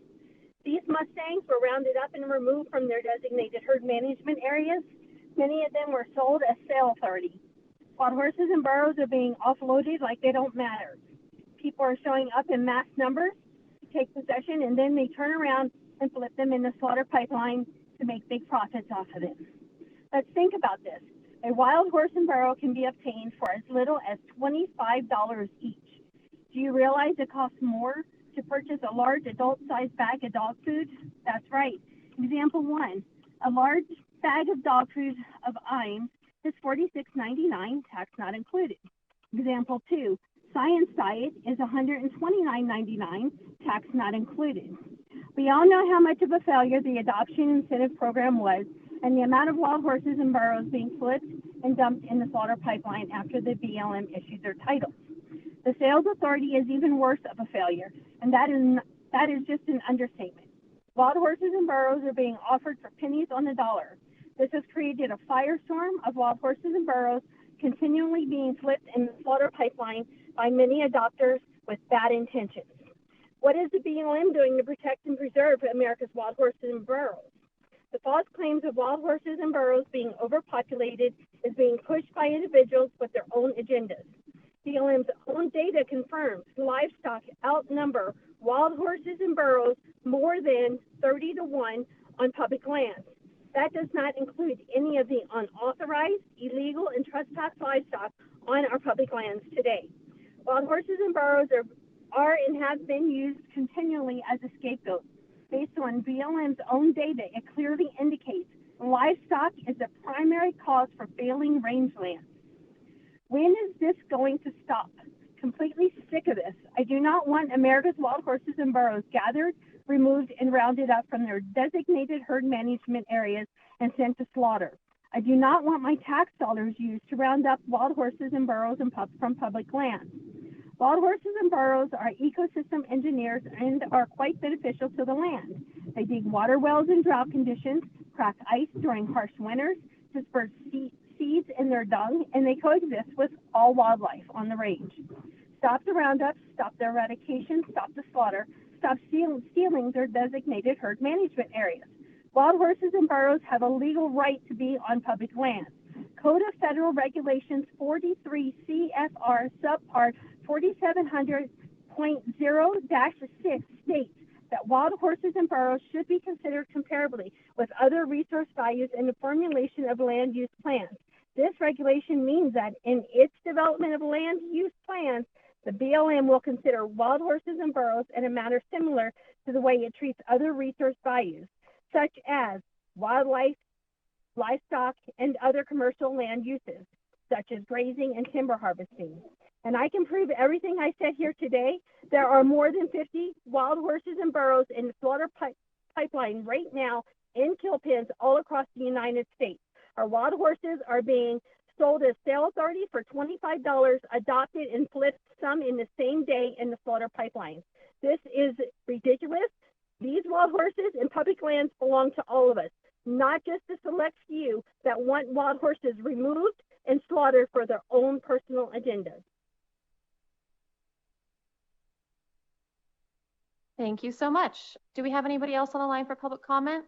Thank you, Chair Scheibel. We have no additional callers at this time. All right, then that concludes our public comment for today. Takes us to the last item on our agenda. As we adjourn, I do just have a few housekeeping items. Housekeeping is not the right word. I have a few comments that I'd like to make. I want to profusely thank our staff here. They are truly incredible. They do an incredible job at the legislative buildings to take this show on the road. I mean, we have at least 3 members of AVH here, plus all of our, who are part of LCB, but plus all of our policy analysts and our legal counsel and our fiscal staff who are either present or online. So I just want to express on behalf of the whole committee our deepest appreciation for all of you. We also have legislative police who travel from Carson City down here. Not only are they joining us today, they're going to escort us tomorrow on a tour of Cathedral Gorge. And we just are so appreciative of all of the work that you put in. You're here overnight just to make sure that we could have this meeting here, which was also only made possible because Lincoln County so graciously invited us to present here, invited us into this amazing space. I will admit at one point I Googled the Thompson Opera House and I had to close the window because somebody was speaking. It has a fascinating history, as does the whole town of Pioche. And so we're so grateful to be here. Thank you, Commissioner Reese. And I know Commissioner Path has other business to attend to, but thank you so much for welcoming us to your community, and thank you all. Thank you to those who traveled to be here as well.